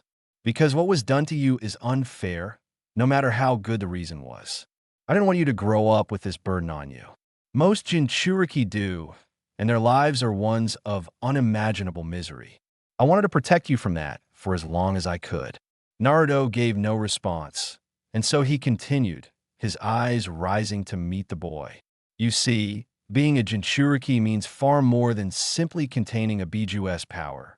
It means you will have to tame the Kyuubi and use its power for the good of Konoha. The Jinchuriki is meant not only to protect the world from the Biju, but also to serve as the village's last and greatest line of defense. No one, not even myself, carries more on their shoulders." Naruto felt bile rise in the back of his throat. It was too much. How was he supposed to deal with this? He looked pleadingly into the Hokage's eyes. Can't you take it out? Please. I can't do that. The sight of Naruto's tearful begging was like a knife through Sarutobi's heart. Once a biju has been sealed within someone, it can't be removed. To do so would kill you. The words hit Naruto like a hammer to the gut. He slumped down in his seat, fresh tears welling up in his eyes. Listen, Sarutobi said, rising out of his seat, stepping around his desk. He stood over Naruto and placed a hand on the boy's head. Naruto wiped his eyes with the back of his, hiccuping and sniffling. Everything's going to be all right. Naruto looked up at the old Kage, his eyes still glassy. But what am I supposed to do? You don't have to do anything right now, the Hokage reassured him. For now, just by being alive, you are already doing plenty. When the time comes, I and your sensei, along with many others, will be there to help you. As Konoha's Jinchuriki, you will have the entire village to support you. I give you my word as Hokage. Naruto gave a small nod, his eyes clearing of tears. Even if the Hokage had been keeping something like this from him, it was impossible to look into that lined grandfather's face of his and not trust him. It still felt as if the moon had been dropped on his shoulders, but if the old man promised to be by his side as he carried it, then that weight might as well have been a feather on his head. 000. Kakashi slid the door to the empty open, and Sasuke stepped in under his arm. The Uchiha's face hid any thoughts as he walked, purely out of habit, to his old seat. He dropped down on it, propping his elbows on the desk and lacing his fingers together as his eyes glanced over to his sensei. Kakashi stood with his arms crossed as a single gray eye met Sasuke's. A palpable silence hung between them for a long moment, and then Kakashi's eye blinked closed. So, the Jonin said, "You killed someone." The statement caught Sasuke off guard. He felt his muscles tense. He was going to kill Naruto. The Jonin held up that reason like a shield. I know. Kakashi's left hand slid into his pocket. But this was your first kill, right? It doesn't matter, Sasuke said quickly. If I hadn't done it, we'd both be dead right now. He was completely in the right. Mizuki had left no ambiguity as to his intentions. So then why did he need to justify himself? Was all Kakashi said as he inspected his Jonin charge. This isn't what's really important right now anyway. Sasuke made to brush aside the topic. And what is? Kakashi asked, as if he didn't already know the answer. Naruto, Sasuke said, his dark eyes boring into Kakashi. What is he? Kakashi's arms uncrossed and went to his hips. He let out a small sigh as he tilted his head down to gather his thoughts. Well, he began, no matter what Mizuki said to you, he's not the Kyuubi. However, he does have the demon fox sealed within him. This was done on the day of his birth by the Yondaime. Sasuke's eyes dropped to his intertwined fingers as the words seeped into his mind. Oddly, no feeling came to him, not even surprise. To hear Kakashi say something like that, as if he was simply discussing the weather, it was absurd. This had to be some sort of incredible prank Naruto was pulling on him, the idiot's greatest joke. Naruto is what's known as a Jinchuriki, Kakashi continued. The secret was already out. He might as well give the boy a thorough explanation. There's 9 in total, each with a demon like the Kyuubi sealed in them. Sasuke's eyes snapped to his sensei. This has happened before. Naruto's not even the first person to have the Kyuubi sealed within him. There was a pause as, for the first time, something approaching shock colored Sasuke's features. How long has this been going on? He asked slowly. Almost as long as there have been hidden villages, Kakashi answered. Sasuke's mind reeled. The revelation that Naruto had a literal demon inside of him was staggering enough on its own, but to find out that sealing creatures like that into people was an everyday fact of life, it was as if he'd tumbled out of reality. And you never told us? Disbelief filled the Uchiha's voice. That was for Naruto's sake, Kakashi explained, his hands sliding into his pockets. Most people aren't exactly understanding about this, as I'm sure tonight has shown you. In case I'm not being clear, he added, that means that you're forbidden from telling anyone else about this. If Naruto wants to tell people, that's his business, but you are not to go around spilling his secret, understand? Kakashi kept his relaxed posture, but something in the Jonin's voice warned of dire consequences should he disobey. Sasuke gave a small nod. It wasn't as if he went around trading gossip with people anyway. Satisfied, Kakashi strode up to the genin. Standing over the Uchiha, he peered intently into his eyes, as if he was inspecting them. Sasuke's brow creased at the examination. "You awakened your Sharingan," Kakashi stated. Sasuke gave another nod. "Show me." It seemed a bit of a strange request, but Sasuke complied without argument.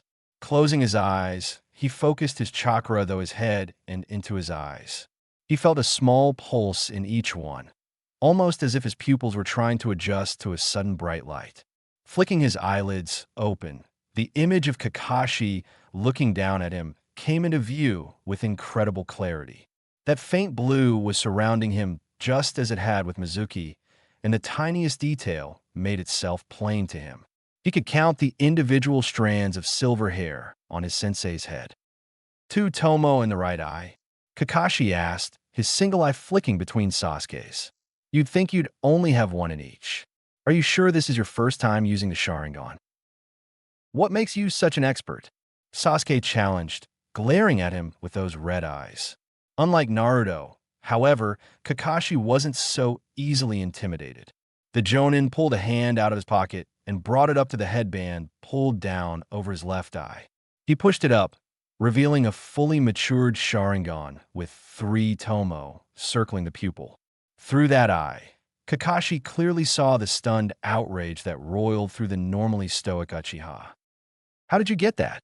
Sasuke demanded, his own Tomo beginning to swirl unconsciously. With only one in his left eye, the result was something more silly than threatening, and the corners of Kakashi's mouth twitched under his mask. "A friend gave it to me," he answered, "before you were born." The true meaning of that statement was immediately clear.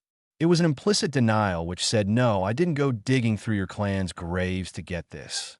Sasuke let out a breath, the Tomo of his Sharingan going still. Kakashi pulled his headband back down, covering the dojutsu. "Since you have your Sharingan, and since you know about Naruto, I suppose it's time to let you know the true reason Team 7 was formed." The Uchiha's eyes snapped up, Sharingan still smoldering. "What? You remember your clan's history, right?" Kakashi prodded. "How Uchiha Madara was able to control the Kyuubi with a Sharingan. Now, why do you think the last 2 people in Konoha capable of using it were put on a team with the Kyuubi Jinchuriki?" "That's Dash," Sasuke began, eyes wide. The shocks just kept coming, one after another. Not only was the Kyuubi not dead, not only was it sealed within Naruto, but now he had been drafted into some sort of anti-Kyuubi defense squad. "Do you honestly think that your Sharingan could ever be as powerful as Madara's? You aren't even an Uchiha." "If we do our job right, it won't ever come to that," Kakashi said. "We aren't meant to control the Kyuubi at its full power, just to help hold it back in case it ever tries breaking the seal. You're right, I'm not an Uchiha, which means it's only a matter of time before your Sharingan surpasses mine. When it does, it will fall to you to keep the demon in check. You can think of yourself as the Kyuubi's leash." Kakashi smiled through his mask at his student. Sasuke felt his stomach turn and his gaze drop to the floor. For a long moment, he sat like that, his gaze locked on the wooden tiles as he desperately attempted to make sense of all this. When he looked back up, his eyes were once again back to normal. Why would anyone do something like this? Seal a demon into a host? Well, that's simple, Kakashi explained, his voice still so damn calm and matter-of-fact about all this. These 9 demons, Biju as they're known, are all unimaginably powerful. One of them could level an entire nation by itself. The only problem is, these creatures aren't exactly what you'd call cooperative. So, you seal them in a person, and not only is the beast contained, but you also have a powerful weapon at your disposal. That's what a Jinchuriki is, you see. A wave of somberness flooded Kakashi's voice. The ultimate weapon. At this, Sasuke couldn't help but give a derisive snort. Naruto can't even take 2 steps without tripping over his own feet. He's not the ultimate anything. True, Kakashi said, tilting his head forward slightly. But just give him some time. I think he'll surprise you. As if anything could ever surprise him after today. Well, the Jonin said, turning his head back towards the door. I'm sure it's been a long day for you. After all this, we probably won't have a mission tomorrow, but I'd still to meet with you three. So how about we meet at around noon? I guess I'll be there at 1. Then, Sasuke said, his face returning to its usual impassiveness as he pushed himself out of his seat. Kakashi smiled at him behind his mask as the Uchiha strolled out of the classroom. It wasn't until the door slid shut that the Jonin let his shoulders slump and let out a heavy sigh. Did guy have to deal with this sort of shit? Less than 48 hours as a sensei, and 2 of his students are almost killed, right within the village walls by a fellow Konoha shinobi. He never met Mizuki, but if he had been trusted with teaching academy students, then there must not have been even a hint that he'd be capable of something like this. He must have been a completely unremarkable, caring instructor right up until the moment he buried a kunai in Naruto's arm. The son of a bitch was lucky, in a way. His relatively quick death at Sasuke's hands was a mercy compared for what they would have had in store for a traitor like him. The only thing worth regretting about his death was that he got a chance to run his mouth before Sasuke killed him, and right in front of Naruto's teammate too. It was supposed to be Naruto who told Sasuke about this, preferably years from now, when trust had been built up between them, when they were truly teammates and not just on a team together. How long had it been since Team 7 formed? A little over 2 days ago, and already this enormous secret had been spilled. Of the 2 major parameters of his assignment to Team 7, one had already been failed, and the other would have failed if not for a random bit of luck. It was that second part that really sent chills down the Jonin's spine. There had been no reason at all for Sasuke to walk down that particular path at that particular time. He could have decided not to enter the training grounds or gone left at a crossroads instead of right. Right from the beginning, he might have decided to walk around a different part of the village. Had that been the case, Naruto would probably be dead right now. Kakashi felt his pulse quicken in spite of himself. That little idiot, what had he been thinking? Come with me to the middle of the woods at night during a rainstorm?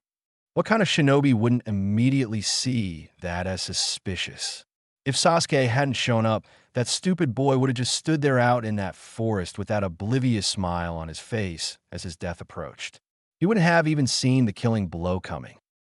As Kakashi trudged over to the door, it felt as if the silver hair on his head wasn't simply the result of being a Hatake. Guy had warned him, those enormous eyebrows all scrunched together as he did his best to look serious, that being a sensei would be the most difficult mission he ever took. He slid the door open, his one eye glancing at the spot where the eraser had dropped on his head only 2 days before. That tights-wearing idiot had never been more right about anything in his entire life. The Hokage's office filled with the smoky scent of the Sandame's pipe.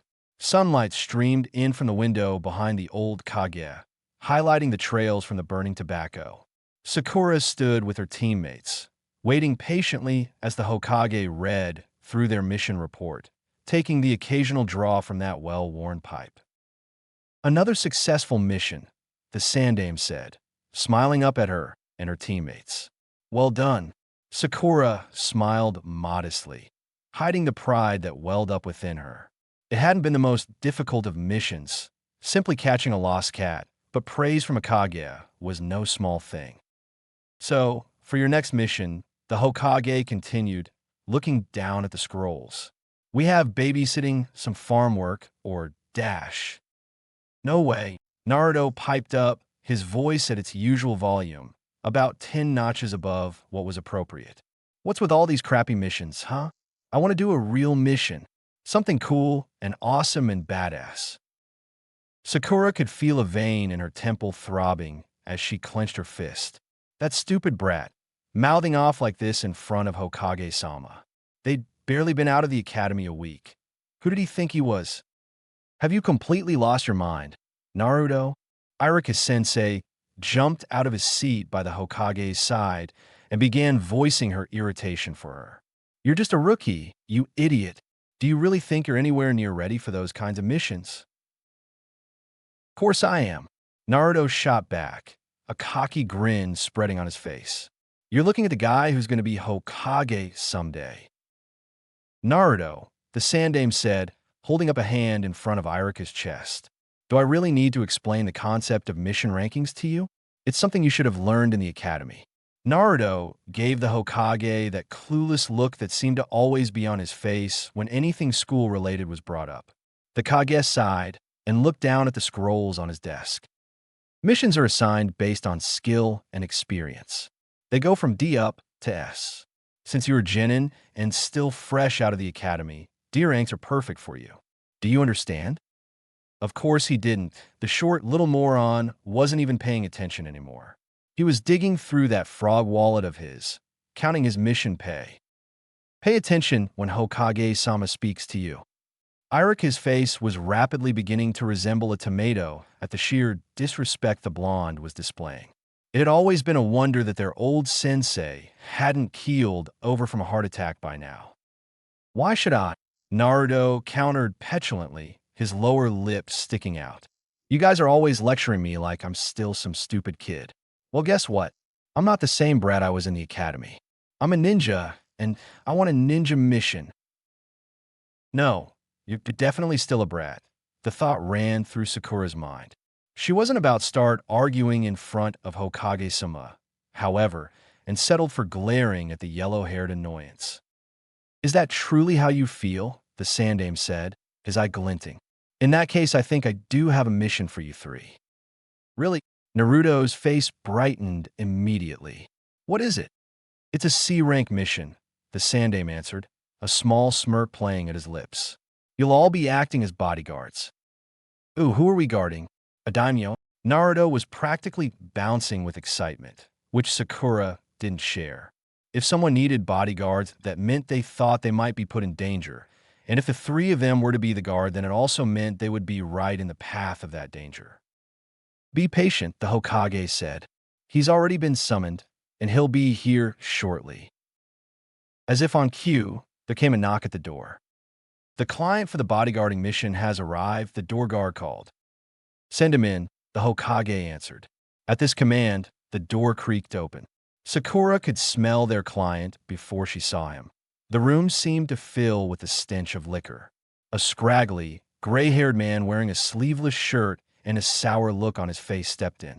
He took a swig from the large bottle he had gripped in his hand and stared disapprovingly down at the three of them. These are my bodyguards? He asked, his voice rolling around his throat like gravel. It's just a bunch of little brats. He glared, bleary-eyed down at Naruto. And what this short one with the stupid-looking face doing here, huh? No way he's a ninja. Naruto snickered and turned to Sasuke. Think he's talking about you? Sakura stared at Naruto, watching the gears work in his head as her teammate realized that Sasuke was taller than him. It took him a while, but eventually it clicked. Naruto's eyes snapped open and he whirled on their client. Bastard, he cried. I'll freaking kill you for that. He made a rush at the drunken man, but Kakashi caught him by the scruff of his jacket. You can't kill our clients, Naruto, their sensei admonished. Naruto struggled against Kakashi's grip for a few seconds longer before going slack. Their client took another swig from his bottle. All right, you brats, he said, wiping his mouth his bare arm. My name's Tizuna, and I'm the greatest bridge builder the land of waves has ever seen. There's a bridge there that needs finishing, so you're going to take me to it and protect me till it's done. You got that. 000. The morning sunlight peeked through Naruto's window, hitting him straight in the eyes. Grumbling slightly, he turned over and buried his head in his pillow. A few blissful moments passed as Naruto began to sink back into his slumber, but then his eyes snapped open. Another dream. Reluctantly, he sat up, his mouth stretching wide in a yawn. Naruto rubbed the sleep from his eyes before looking down at his lap. Well, there hadn't been anything that could be described as horrible in that dream, but it still had that strange feeling of lucidity, that utter clarity that put even his waking memories to shame. Added to that was the fact that he'd been looking in on the scene through someone else's. In all the other dreams, he had been firmly inside his own head, so this was a first. That memory of himself, moving around and talking, was enough to make his head spin. He slammed his fist into the mattress, a scowl forming on his face. Hadn't he been rid of these dreams? For 2 days he'd gone dream-free, so why were they suddenly back? What would it take to cure himself of this? With a frustrated noise in the back of his throat, he rubbed his face in the palms of his hands. Dragging the tips of his fingers down below his eyes, he peeked over at the small notebook laying atop his small nightstand. Sighing, he reached over and lifted up, along with the accompanying pencil, and stared forlornly down at it. This was not the sort of thing he wanted to be dealing with right now. Not after. A small shudder ran through him as last night began to crawl forward to the front of his mind. Shaking his head vigorously, he flipped the notebook's cover open and began scribbling within the neat rows of lines. There was no point in thinking about it, he told himself. Not about how he nearly died, or how Sasuke had killed someone. Not about how Mizuki looked after getting hit by that fire jutsu, all twisted and charred like piece of burnt meat. And definitely not about that other thing. That was yesterday, and this was today. His brow furrowed. Naruto wrote down a description of his dream, vigilantly pushing away the dark thoughts that clustered around his head. 000. The cloud cover of yesterday had exhausted itself the night before, and with the rising of the sun, it quickly began to crumble. By the time noon approached, there was almost nothing left of that once solid gray ceiling. Despite what Sasuke had said to Kakashi, he was the first to arrive outside the academy and stood leaning against the wooden fence. Sleep had come surprisingly easy to him last night, performing 2 Gokaku Jutsu and using his Sharingan for the first time had taken quite a bit out of him. From the moment he'd woken up, however, right up until this moment, the events of last night kept playing over and over in his head. Laying in bed that morning, it had almost seemed like some incredibly bizarre dream, but all it took was one look at his new dojutsu in the mirror to show him that it wasn't so. Naruto had the Kyuubi sealed inside him. That loud, stupid, clumsy buffoon who couldn't even throw a proper kick held the most powerful demon in the world within him. Considering it for even a second made his mind reflexively scoff and reject the possibility. The Kyuubi was a being of almost infinite power, able to call up tsunamis and hurricanes with the sweep of its tails. How could someone like Naruto be able to contain such a creature? Nothing about this made any sense at all. The sound of footsteps drew Sasuke's attention, and he glanced up to see Hinata approaching. She walked straight up to him, wearing that timid, almost frightful look she seemed to always have on. "I dash," she began, foregoing her usual greeting. "I heard what happened last night." She didn't need to say so. The look on her face made that perfectly clear. "HN," Sasuke grunted in acknowledgement. It was the most he had ever said to her since joining Team 7. She had always been satisfied with just that, but this time she pressed on. "Why did Mizuki SE?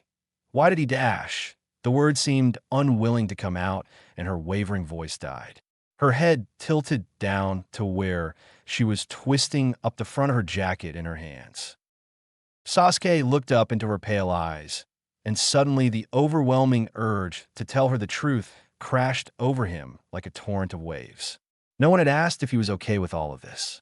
The Hokage and Kakashi had simply dragged him into this cabal and expected him to uphold their secret. But why should he? Perhaps it would be better if everyone knew how they were being lied to, that the Kyuubi wasn't actually dead. He looked away from her, his eyes dropping to the ground. I have no idea. If she was unsatisfied with that answer, she didn't show it, and the two of them fell back into silence.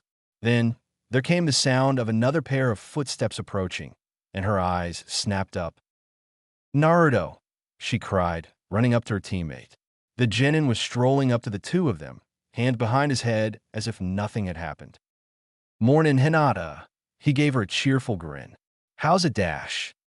"Kakashi-sensei told me what happened." She cut him off, her shaky voice tumbling out. "Are you Dash?" "Why did Dash?" "You Dash." Her breath hitched in her throat, and her shoulders began trembling. "Hey, don't worry about me," he reassured her. "That bastard barely got a scratch on me." "But you almost..." Why you almost dashed, tears spilled out of her pale eyes as her voice failed her. She seemed almost to fold in on herself as the sobs came in earnest, as if the sheer weight of her worry was about to crush her. As far as Naruto was concerned, her tears might as well have been streams of acid. He took a half step back from her, panic rising in his face. "Hey," he urged. "Hey, quit crying, all right." Gingerly, he placed a hand on her shoulder. "I'm still here, ain't I? It's going to take a lot more than some stupid academy teacher to take me down." Hinata sniffled, hiccuping slightly. "I'm as sorry." "Here." Naruto produced a crinkled napkin from his pocket. Wordlessly, she took it and began dabbing her eyes. It smelled like ramen. From his spot against the fence, Sasuke silently watched Naruto as he clumsily attempted to console the Hyuga. His dark eyes scanned over his teammate, as if trying to find something different about him. Of course there wasn't. What was he expecting? For Naruto to have suddenly grown claws, or fangs. It wasn't as if the QB had been sealed within Naruto just now.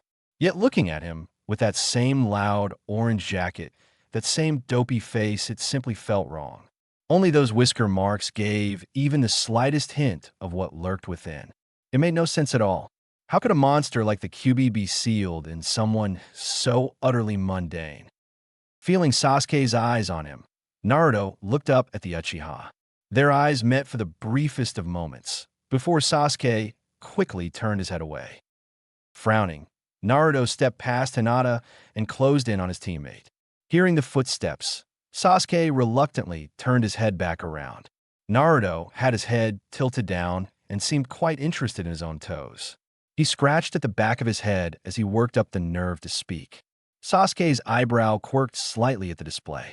They weren't exactly what one would consider friends, but Sasuke had been around the blonde long enough to get a sense of his usual behavior, and this was anything but usual. The Naruto he knew was never shy about what he wanted to say. Every single day he would be staring him down, bothering him, and challenging him, completely undaunted by the past results of such efforts. For the yellow-haired boy to be standing there, struggling to even speak to him, it wouldn't have been any more surprising to see Iruka backflipping naked through the village streets. "Hey," Naruto finally began, but then he hit another roadblock. It seemed as if he needed to say something to Sasuke, but what? "Thanks for killing someone for me? Hope you're okay with me being the container of a demon? Congrats on getting your Sharingan." Cursing his sudden cowardice, he gave the dirt a small kick with the front of his sandal. "I dash." "Joe," Kakashi called to his students, waving as he ambled up to them. "Sorry I'm late. My watch broke." "You're not really late," Naruto said, his attention completely shifted from Sasuke. "I just got here a couple minutes before you." "I'm not." The Jonin tilted his head slightly in a facade of confusion. In fact, he was almost 5 minutes late. It was, he felt, the earliest he could get here while still technically being considered late by the most common definition. On any other day, he would have waited at least another 15 minutes, but somehow after last night, that didn't seem like the best idea. There was no telling how Naruto and Sasuke would be coping, and Hinata still probably had quite a few questions. No, leaving them to stew for an hour or 3 just wouldn't fly today.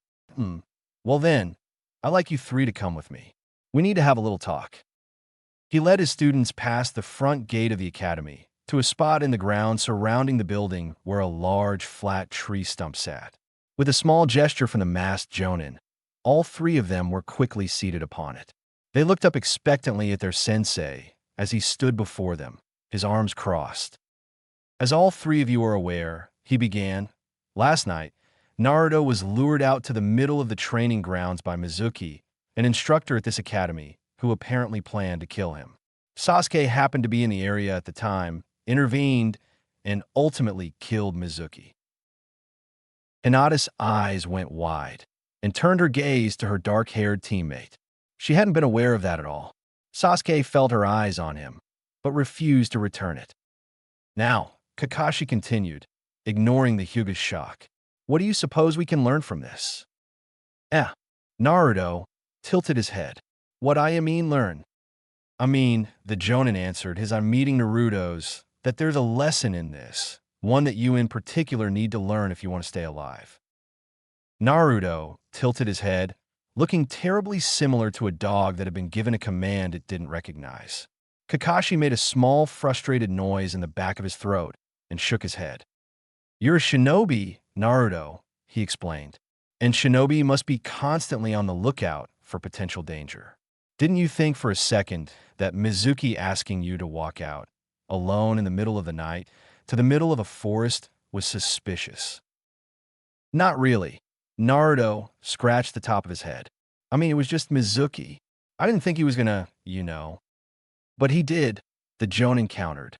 "When someone, especially someone you know, asks you to do something strange like that, you need to be cautious. What if tomorrow someone uses Hinge to impersonate me and asks you to go with them out of the village walls into the woods?" Was all Naruto had for an answer. His eyes squinted shut and his brow furrowed as he mulled it over. Finally, he looked back up and offered a rebuttal. "But what if you're not the real Kakashi and you're about to attack us right now?" "Think, you idiot." Irritation was edging into Kakashi's voice. "If I was out to do you harm, why would I do it right in front of the Shinobi Academy in broad daylight? For God's sake, Hokage-sama is barely a stone's throw away." He gestured to the window leading into the Sandame's office. "Just use your common sense." Honestly, why did he even need to explain this? What were they teaching these kids in the academy anyways? It was like he was talking to a toddler, not a trained Konoha shinobi. If this little moron had been a shinobi during the Third War, he wouldn't have lasted a day. Okay, I get it," Naruto pouted. "Geez, you sound like Iruka-sensei." Kakashi's eye stared critically at his student for a moment longer before it closed, and he gave a small shake of his head. If the boy didn't want to learn, what could he do? "All right, you three can go." "Wait, what?"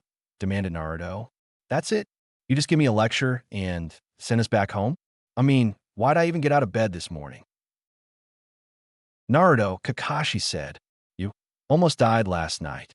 And anyway, you're injured." "No, I'm not. Here, look." He quickly stood and unzipped his jacket. Pulling his arm out of the sleeve, he revealed the unblemished skin on his arm. There wasn't even a scar. He gave his bicep a few slaps for good measure. "See? Doesn't hurt a bit." In any other person, a wound like that should have lasted for at least a couple of weeks. That kunai had sliced right through the muscle and even nicked the bone. Even with medical ninjutsu, that arm should still be out of commission. It seemed that there was at least one upside to being a Jinchuriki. "Come on," Naruto continued his pleading. "All we've done is spar and read books. I want to do some ninja stuff already." Kakashi's eye drifted past Naruto to his two other students. Sasuke was hunched over on the stump, his elbows propped on his knees, and his face closed off. Next to him, Hinata sat looking up at Naruto, a telltale redness around her solid white irides. Maybe Naruto had the right idea after all. Giving them something practical to work on might help take their minds off things. "All right," Kakashi said. "Wow, really?" Naruto asked hopefully. Kakashi nodded. "You want to do ninja stuff? Then we'll do ninja stuff." With that, he turned away from his students and strolled over to the academy building. Feeling 6 pairs of eyes on him, the Jonin smirked slightly to himself. With his hands in his pockets, he made it to the outer wall of the building, and without breaking stride, he began walking up it. Naruto watched, jaw slack as his sensei made it nearly to the roof of the building, before lightly kicking off and flipping through the air. He landed right in front of the blonde as gracefully as a ballerina. "Wow!" The genin looked like he was about to start applauding. "That's so awesome. How do you do that?" "It's easy," Kakashi began his instruction. "All you do is focus chakra into the soles of your feet and use it to stick to a solid surface. Usually you'd be running up trees for this sort of training, but I think this will work as a substitute. So, who wants to try it first?" "Me," Naruto shouted. Without another word, he sprinted at the academy wall. Coming to a halt right in front of it, he stared up at the guardrails on the roof, his jaw set. He brought his hands together in the standard ram seal and began focusing as much chakra into his feet as he could. Smiling confidently, he pressed his foot against the wall. It promptly launched backward, sending him tumbling into the grass. A bit overzealous came Kakashi's critique as the blonde pushed himself out of the dirt. He turned that partially lidded eye to Sasuke. How about you? The Uchiha silently stood and strode past Naruto to the wall. Taking only a second to focus his chakra, he planted his left foot firmly on the wall and felt it stick there as if he had magnets in his sandals. Carefully, he swung his right leg up, sticking his foot to the wall in a long step. He managed another, and then one more, before his back foot began to lift from the wall. He quickly attempted to correct himself, but overcompensated and began sliding down. Right before he completely lost his balance, he kicked himself away from the wall, landing on his feet next to Naruto. A scowl was beginning to tug at his mouth. Not bad, Kakashi commented, but you need to work on your control. You have to keep your chakra steady. He looked down at his third student. You're up. Hinata gave a small nod and rose. Walking up to the building, her eyes were drawn to the roof, which suddenly seemed much higher than it had been before. Taking a breath, she closed her eyes and began focusing her chakra. Seconds later, she lifted her leg and brought the sole of her sandal flat against the wall. Taking another breath, she pushed her other leg up to take her first step. As soon as she did, however, the chakra gluing her to the wall severed, and she fell flat on her back with a small gasp. Not enough chakra. Kakashi gave a small shake of his head. You have to have enough to support your weight. An embarrassed blush came to Hinata's face as she pushed herself back up, dirt clinging to the back of her jacket. All right, their sensei said, flipping open his breast pocket and pulling out one of his books. All of you find a spot and keep at it. We'll go until one of you makes it to the roof. He flipped open the dog-eared copy of Ica Paradise to a page with a folded corner and plopped down onto the tree stump. Bet I make it up there before you. Naruto shot at Sasuke. The Uchiha glanced at him for a second before one of the corners of his mouth pulled back in a superior smirk. You couldn't even make it one step, he countered.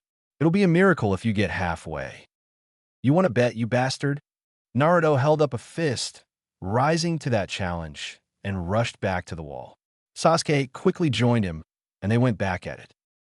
Kakashi's eye drifted lazily over the lines of his book as the sounds of sandals slapping against plaster reached his ears, followed shortly by a couple of dull thuds. The shadow of a smile played against his lips. 000. The sun hung low in the sky, sending dull orange streams of light through the windows of the academy. Kakashi strolled through the empty halls of the building, one hand in his pocket, the other holding a single piece of paper torn from a notebook. The day had actually been going pretty well, all things considered. Naruto and Sasuke had been racing up the wall of the academy, their faces all set and determined, while Hinata made her own slow but steady progress. It had been almost possible to pretend that they were nothing more than a normal genin team, learning the basics like any other with their sensei on a cool spring day. Then, right as Kakashi had dismissed them, Naruto had come up to him and swept that illusion away.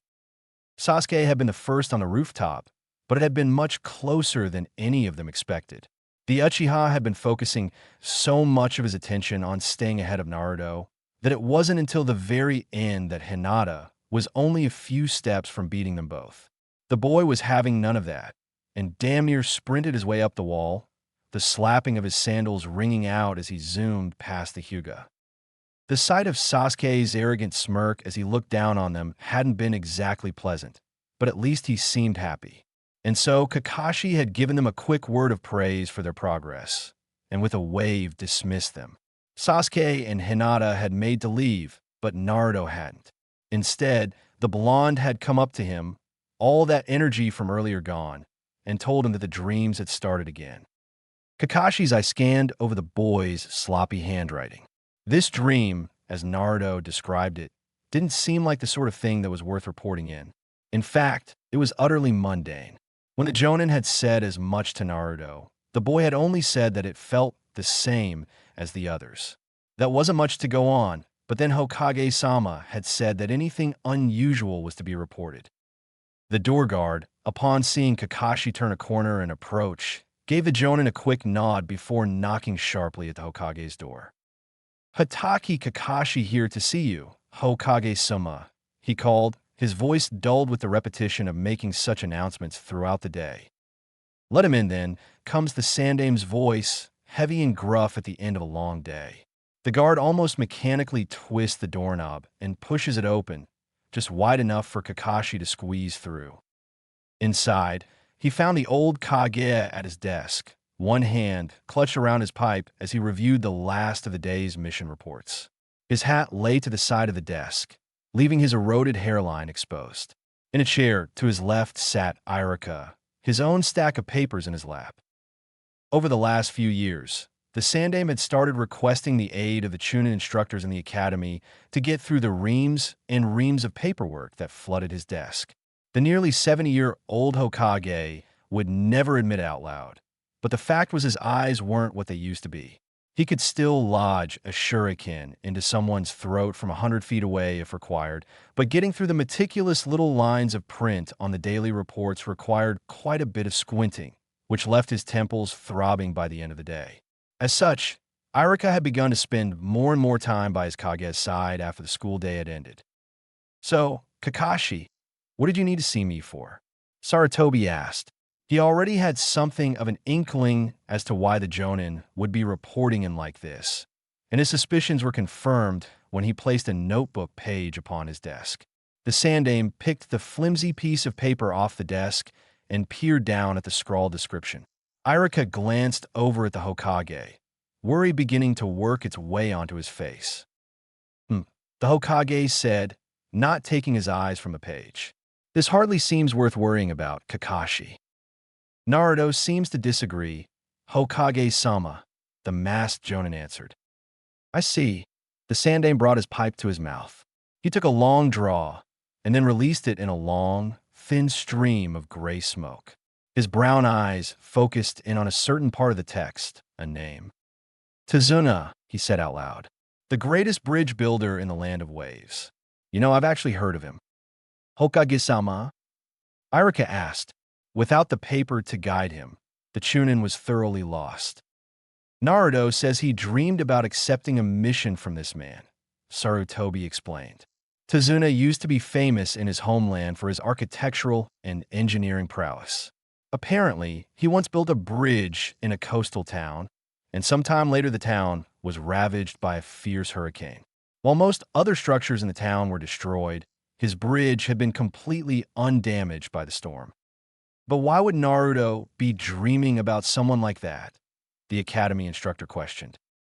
"Who can say?" Sarutobi gave a one-shouldered shrug. "Perhaps Naruto heard about him somewhere, and this is just a normal dream after all." Those words did little to comfort Irika, and his eyes dropped back to his lap as his jaw clenched. "It's going to be all right, Irika," Sarutobi made to ease the Chunin's frustration. "If there is something to these dreams, it's only a matter of time before it reveals itself to us." "It's just, it doesn't seem fair," Irika said morosely. "Naruto already has things hard enough without this on top of it. I mean, just look at what happened last night, for God's sake." The Chunin's pulse had begun to quicken as he vented, and it seemed as if he was about to leap from his seat. Neither of the Chunin superiors had anything to say to that, and an uncomfortable silence fell over the room. Irika stared down at his lap, to where his hand had tightly gripped the stack of papers, leaving one side badly crinkled. It was a bitter pill to swallow. Mizuki, a man he had worked with for years, a man he considered his friend, had tried to murder Naruto. Why hadn't he seen it? He'd never once suspected his colleague would ever do a thing to harm one of his students, and yet here it was. How did Mizuki even manage to get Naruto alone? Irika spoke out loud, giving voice to his thoughts. "Doesn't he have people guarding him?" "Not anymore," Kakashi said, fixing his single eye on the Chunin. "Do you really think I'm about to let ANBU follow my team around?" "What?" An outraged Irika began. "Have you lost your mind?" Naruto dash. "He's right." Irika, Tsukubi cut in. "Naruto is a trained genin now. and as such the responsibility of his protection falls to his Jonin sensei. Giving him extra protection would imply that Kakashi isn't up to the task of keeping Naruto safe, and if I believe that I would never have put the boy on a Genin team at all. But Naruto's different, Iruka protested, forgetting for the moment exactly who he was arguing with. He's in far more danger than any other Genin. Last night proves that. We can't dash. And what would you do? An edge was starting to form in Kakashi's voice. Have bodyguards tailing him for the rest of his life? What if an enemy shinobi attacks him when he's out on a mission? Should AMBU be there to jump in and fight his battles for him? Iruka opened his mouth to retort, but Sarutobi held his hand up. Enough, both of you.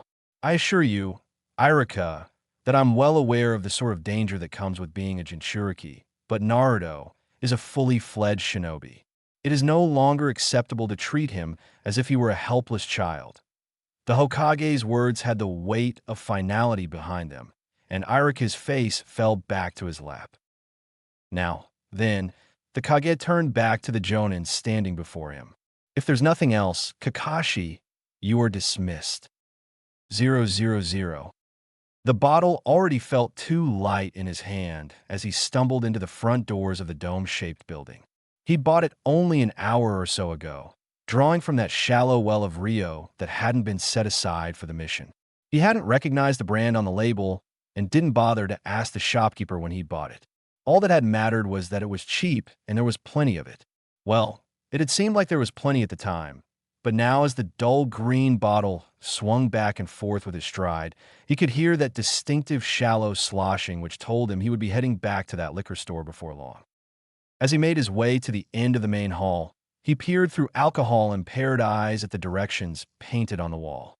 A red arrow with mission requests printed within it pointed to the hall to his right, and so down that hall he went. Even through the haze of the undefined liquor, a small knot began to form in his stomach as he drunkenly strode through the sterile halls of the academy building. Would he even be able to afford a mission? All the money frantically pooled together by his town had not amounted to that much at all. It was more than the old drunk had seen in years, but it was a well-known fact that shinobi did not come cheap, and they didn't like haggling either. Konoha tended to be a bit more generous than its main rivals, but the price tag for a good team of ninja was still enough to scare off all but the wealthiest clients. It wasn't like he could just turn around and go back home, though. If he tried, he'd be dead before he was even out of the land of fire, and then the bridge would never be completed. Gato would have complete control over Wave's trade routes, and things would go to shit from there. No, he would simply have to stretch his meager funds as far as possible. He reached the sliding door that lead into the mission request office, and, pausing to take a swig from his bottle, he pulled it open. The room was empty, save for a single desk worker stacking papers at her desk. Upon hearing the door slide open, she looked up and frowned at the scraggly-looking man who had staggered in. "I'm sorry," she said, her nose wrinkling slightly as the stench of alcohol hit her. "We're closed for today." "Wadash," he slurred, fixing her with an inebriated glare. "Then how come the door wasn't locked?" "I was just cleaning up," she explained, eyeing him warily as he swayed on his feet. The last thing she needed today was to have some drunken hobo pass out in front of her and have to drag him out of the building. "Guess that means you're not closed then." He grinned as if he'd just outmaneuvered her in a game of shogi. "Sir, do you even have enough to pay for a shinobi mission?" she questioned, her eyes roaming over his shoddy clothing. "Course I do," he answered indignantly. His hand dug through his pocket, and he produced a thick roll of bills. The drunkard waved it triumphantly at her. "I got money and I want to hire some ninja. That makes me a paying customer, so start treating me like one."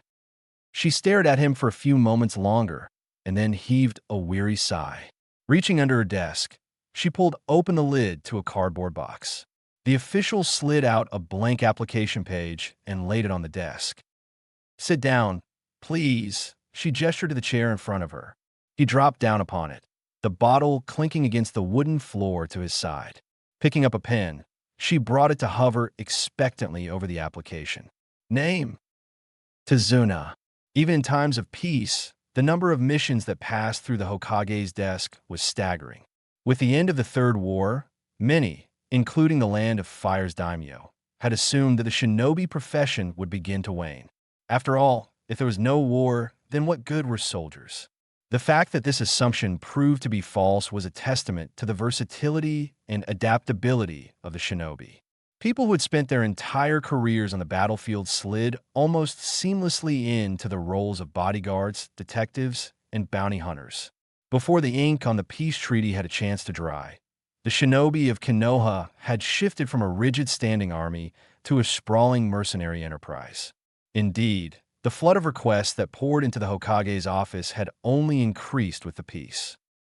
Today, however, the Sandame's attention was focused on but one of these mission requests. It wasn't the contents of the mission itself that had left the Hokage staring down at the unassuming paper, his eyes scanning its contents over and over. It was nothing more than a simple C rank. Escort someone back to their home in the land of waves, and keep them safe from any bandits or thieves along the way. Any Chunin, or even a modestly experienced genin team, could do it. What had drawn the Kage's attention, making him go as still as a statue, was the name given for the client. Tazuna. His eyes flicked over the notebook paper laying next to the report. He'd been glancing back and forth between the two of them for what had to be 10 minutes now, trying to see if perhaps he made some sort of mistake. There was no denying it, however. The mission report matched up exactly with Naruto's dream, as he described it. There were a few reasons why this might be so, none of them particularly pleasant to consider, but there was no point in jumping to conclusions without more information. His eyes focused in on the name of the official who had written down the request, a woman by the name of Mai. Rising from his seat, the old Kage strode to the front door and swung it open. "Go fetch Mai for mission requests," the Sandame ordered to his door guard. The guard quickly gave a bow. At once, Hokage-sama. As he returned to his chair, Sarutobi couldn't help the small wave of giddiness that went through him, in spite of the situation. The first of these bizarre dreams had been impossible to ignore. Naruto had come to the academy that day with knowledge of a jutsu he could only have learned by reading the Scroll of Seals. A frantic investigation quickly followed, resulting in nothing. No leads, no evidence, nothing to suggest anything out of ordinary had happened. This was impossible, of course, since Naruto had to have read that scroll to learn how to use the Taju Kage Bunshin no Jutsu. It was the only remaining text in Konoha that described in any detail how to use that technique. The only other explanation was that someone taught it to him, which was even more worrisome. Yet there was nothing, not even in the boy's mind, to indicate that this was the case. All of this left him with two possibilities. Either nothing had happened to the boy that night, or he'd somehow gained access to the Scroll of Seals, neither of which, according to all evidence, could be true. At the time, he'd simply assumed that he was lacking some vital piece of information, something that would reveal itself in due time, and so all they had to do was wait. However, what followed after that first day had been no help at all. Of the next two dreams Naruto had described, one of them seemed completely normal, and the other, while troubling, gave him nothing to go on. Now, it seemed that missing final clue had at last presented itself to him. Naruto dreams about accepting a mission from a man named Tazuna, and a day later that same man requests a mission, exactly as how the boy described it. The suspicious nature that afflicted your average shinobi might have been dulled in the Sandame by years of desk work, but it was impossible to look at this and not see a connection. What that connection might be was still a mystery, but now that the Hokage had caught a scent, he would chase it to the ends of the earth. 3 sharp knocks came at Sarutobi's door. "I have Mai with me, Hokage-sama." "Send her in," he called back. The door creaked open, and a short brunette with ink stains on the tips of her fingers slid in. She gave the Hokage a deep bow, looking very much like a schoolgirl who had been sent to the principal. "You wanted to see me, Hokage-sama?" Her voice wavered slightly. Sarutobi nodded and gestured to the chair in front of his desk. "Please have a seat." She quickly obliged, lowering herself onto the hard wooden seat, wringing her hands. "Now, then," The Hokage got right to the point. He held up the application, his finger tapping the upper right-hand corner of the page. That is your name there, isn't it? Yes, Hokage-sama, she nodded. Is there something wrong with it? I dash. No, there's nothing wrong. He reassured her, lowering the paper. I only wanted to verify that it was you who took this Tizuna's mission request. I did, Hokage-sama, she answered, her face pulling into a frown. Was he why she was in here? That stinking drunk, had he done something? Her fingers began curling into fists. If that old bastard had managed to get her fired, she would shove that bottle of his straight up his ass. Tell me about him, the Sandaime instructed, leaning back in his chair. I blinked at the request. Well, he came in drunk, carrying a bottle of some cheap liquor. I could smell it on him the moment he walked in. It was right after closing time, so I asked him to leave, but he was pretty persistent about requesting a mission. And so, well... And what about the mission he requested? Sarutobi questioned. His face gave no indication as to what might be going through his mind. As you can see, Hokage-sama, he asked for a C rank, she said, her eyes flicking to the application form. He said he wanted the cheapest mission possible, and so I gave him a list of the mission ranks and their prices. He looked it over for a while, and then said that a C rank would be perfect. The Hokage's gaze fell to the two papers laid out before him. Did you notice anything strange about him? Strange? Me répéted. No, not really. I mean, except for the fact that he was able to afford a mission at all. He didn't exactly look wealthy. I see. The Sandaime gave a small nod. Well then, I suppose you may go now. Yes, Hokage-sama. A small wave of relief washed over her as she stood to bow. Without another word, she hurriedly scurried out of the room. Alone once more, Sarutobi tilted his head back and stared at the ceiling. At first glance, his conversation with Mai told him almost nothing. Tizuna had drunkenly stumbled in late in the day and requested a mission. Yet, somehow, the scene the official had described set off a few alarms in Sarutobi's head. Why, for instance, had Tizuna come in late if he was so keen on requesting a mission? The business hours of the academy were no secret, so then why wait until the last minute? The easy answer was that he had gotten drunk and simply forgotten, but the easy answer was no longer satisfactory. That image in the Sandaime's head, one of shabby-looking drunk stumbling his way up to the mission request's office, it was almost too unassuming. It could very well be that someone had disguised himself as Tizuna and come in late to reduce the odds of running into any Konohanin. Added to that was the question of how someone apparently so poor could afford a mission in the first place. There were plenty of people desperate enough to scrounge together their life savings for a mission. It was true, but his mission, as described, certainly didn't sound like one of those cases. All he'd asked for was some bodyguards to escort him back home. If he was so worried about bandits and robbers, then why would he spend all of his money on a shinobi team? It would be so much easier and cheaper to simply wait for a trade caravan to head off in that direction and then tag along. He'd still most likely make it home safely, and he would get to keep his money. What, then, was so important that it required the services of trained shinobi? This all might have sounded like nothing more than paranoia, the sort of thinking an inexperienced shinobi would succumb to their first time dealing with a potential infiltrator, but with this leaf of notebook paper staring up at him from his desk. What was he supposed to think? Still, it was very possible, likely even, that he was completely wrong about this, and so he wasn't about to act just yet. If Tizuna really was nothing more than an alcoholic civilian, it wouldn't do to have him dragged off to torture and interrogations. He needed to be absolutely sure about this. To that end, the Kage reached under his desk and pressed a small black button. He filled his pipe with tobacco as he waited for the response. Right as he was about to light it, two shinobi wearing the standard ANBU flak jackets materialized out of thin air before him, their faces obscured by white porcelain masks. "You called, sir?" the shorter one asked, her voice even and polite. "Yes," the Sandaime answered, lighting his pipe. "I need you to watch someone for me."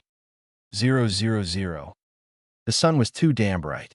This was the conclusion Tizuna came to the moment he opened the door of his motel room and stepped into the glare of the day. He squinted blearily in the light of that loathsome ball of fire, his head pounding as he made his way to the street. Honestly, what was the point of all that light? It was more than anyone would ever need to see by, and it only lasted about half the day anyway.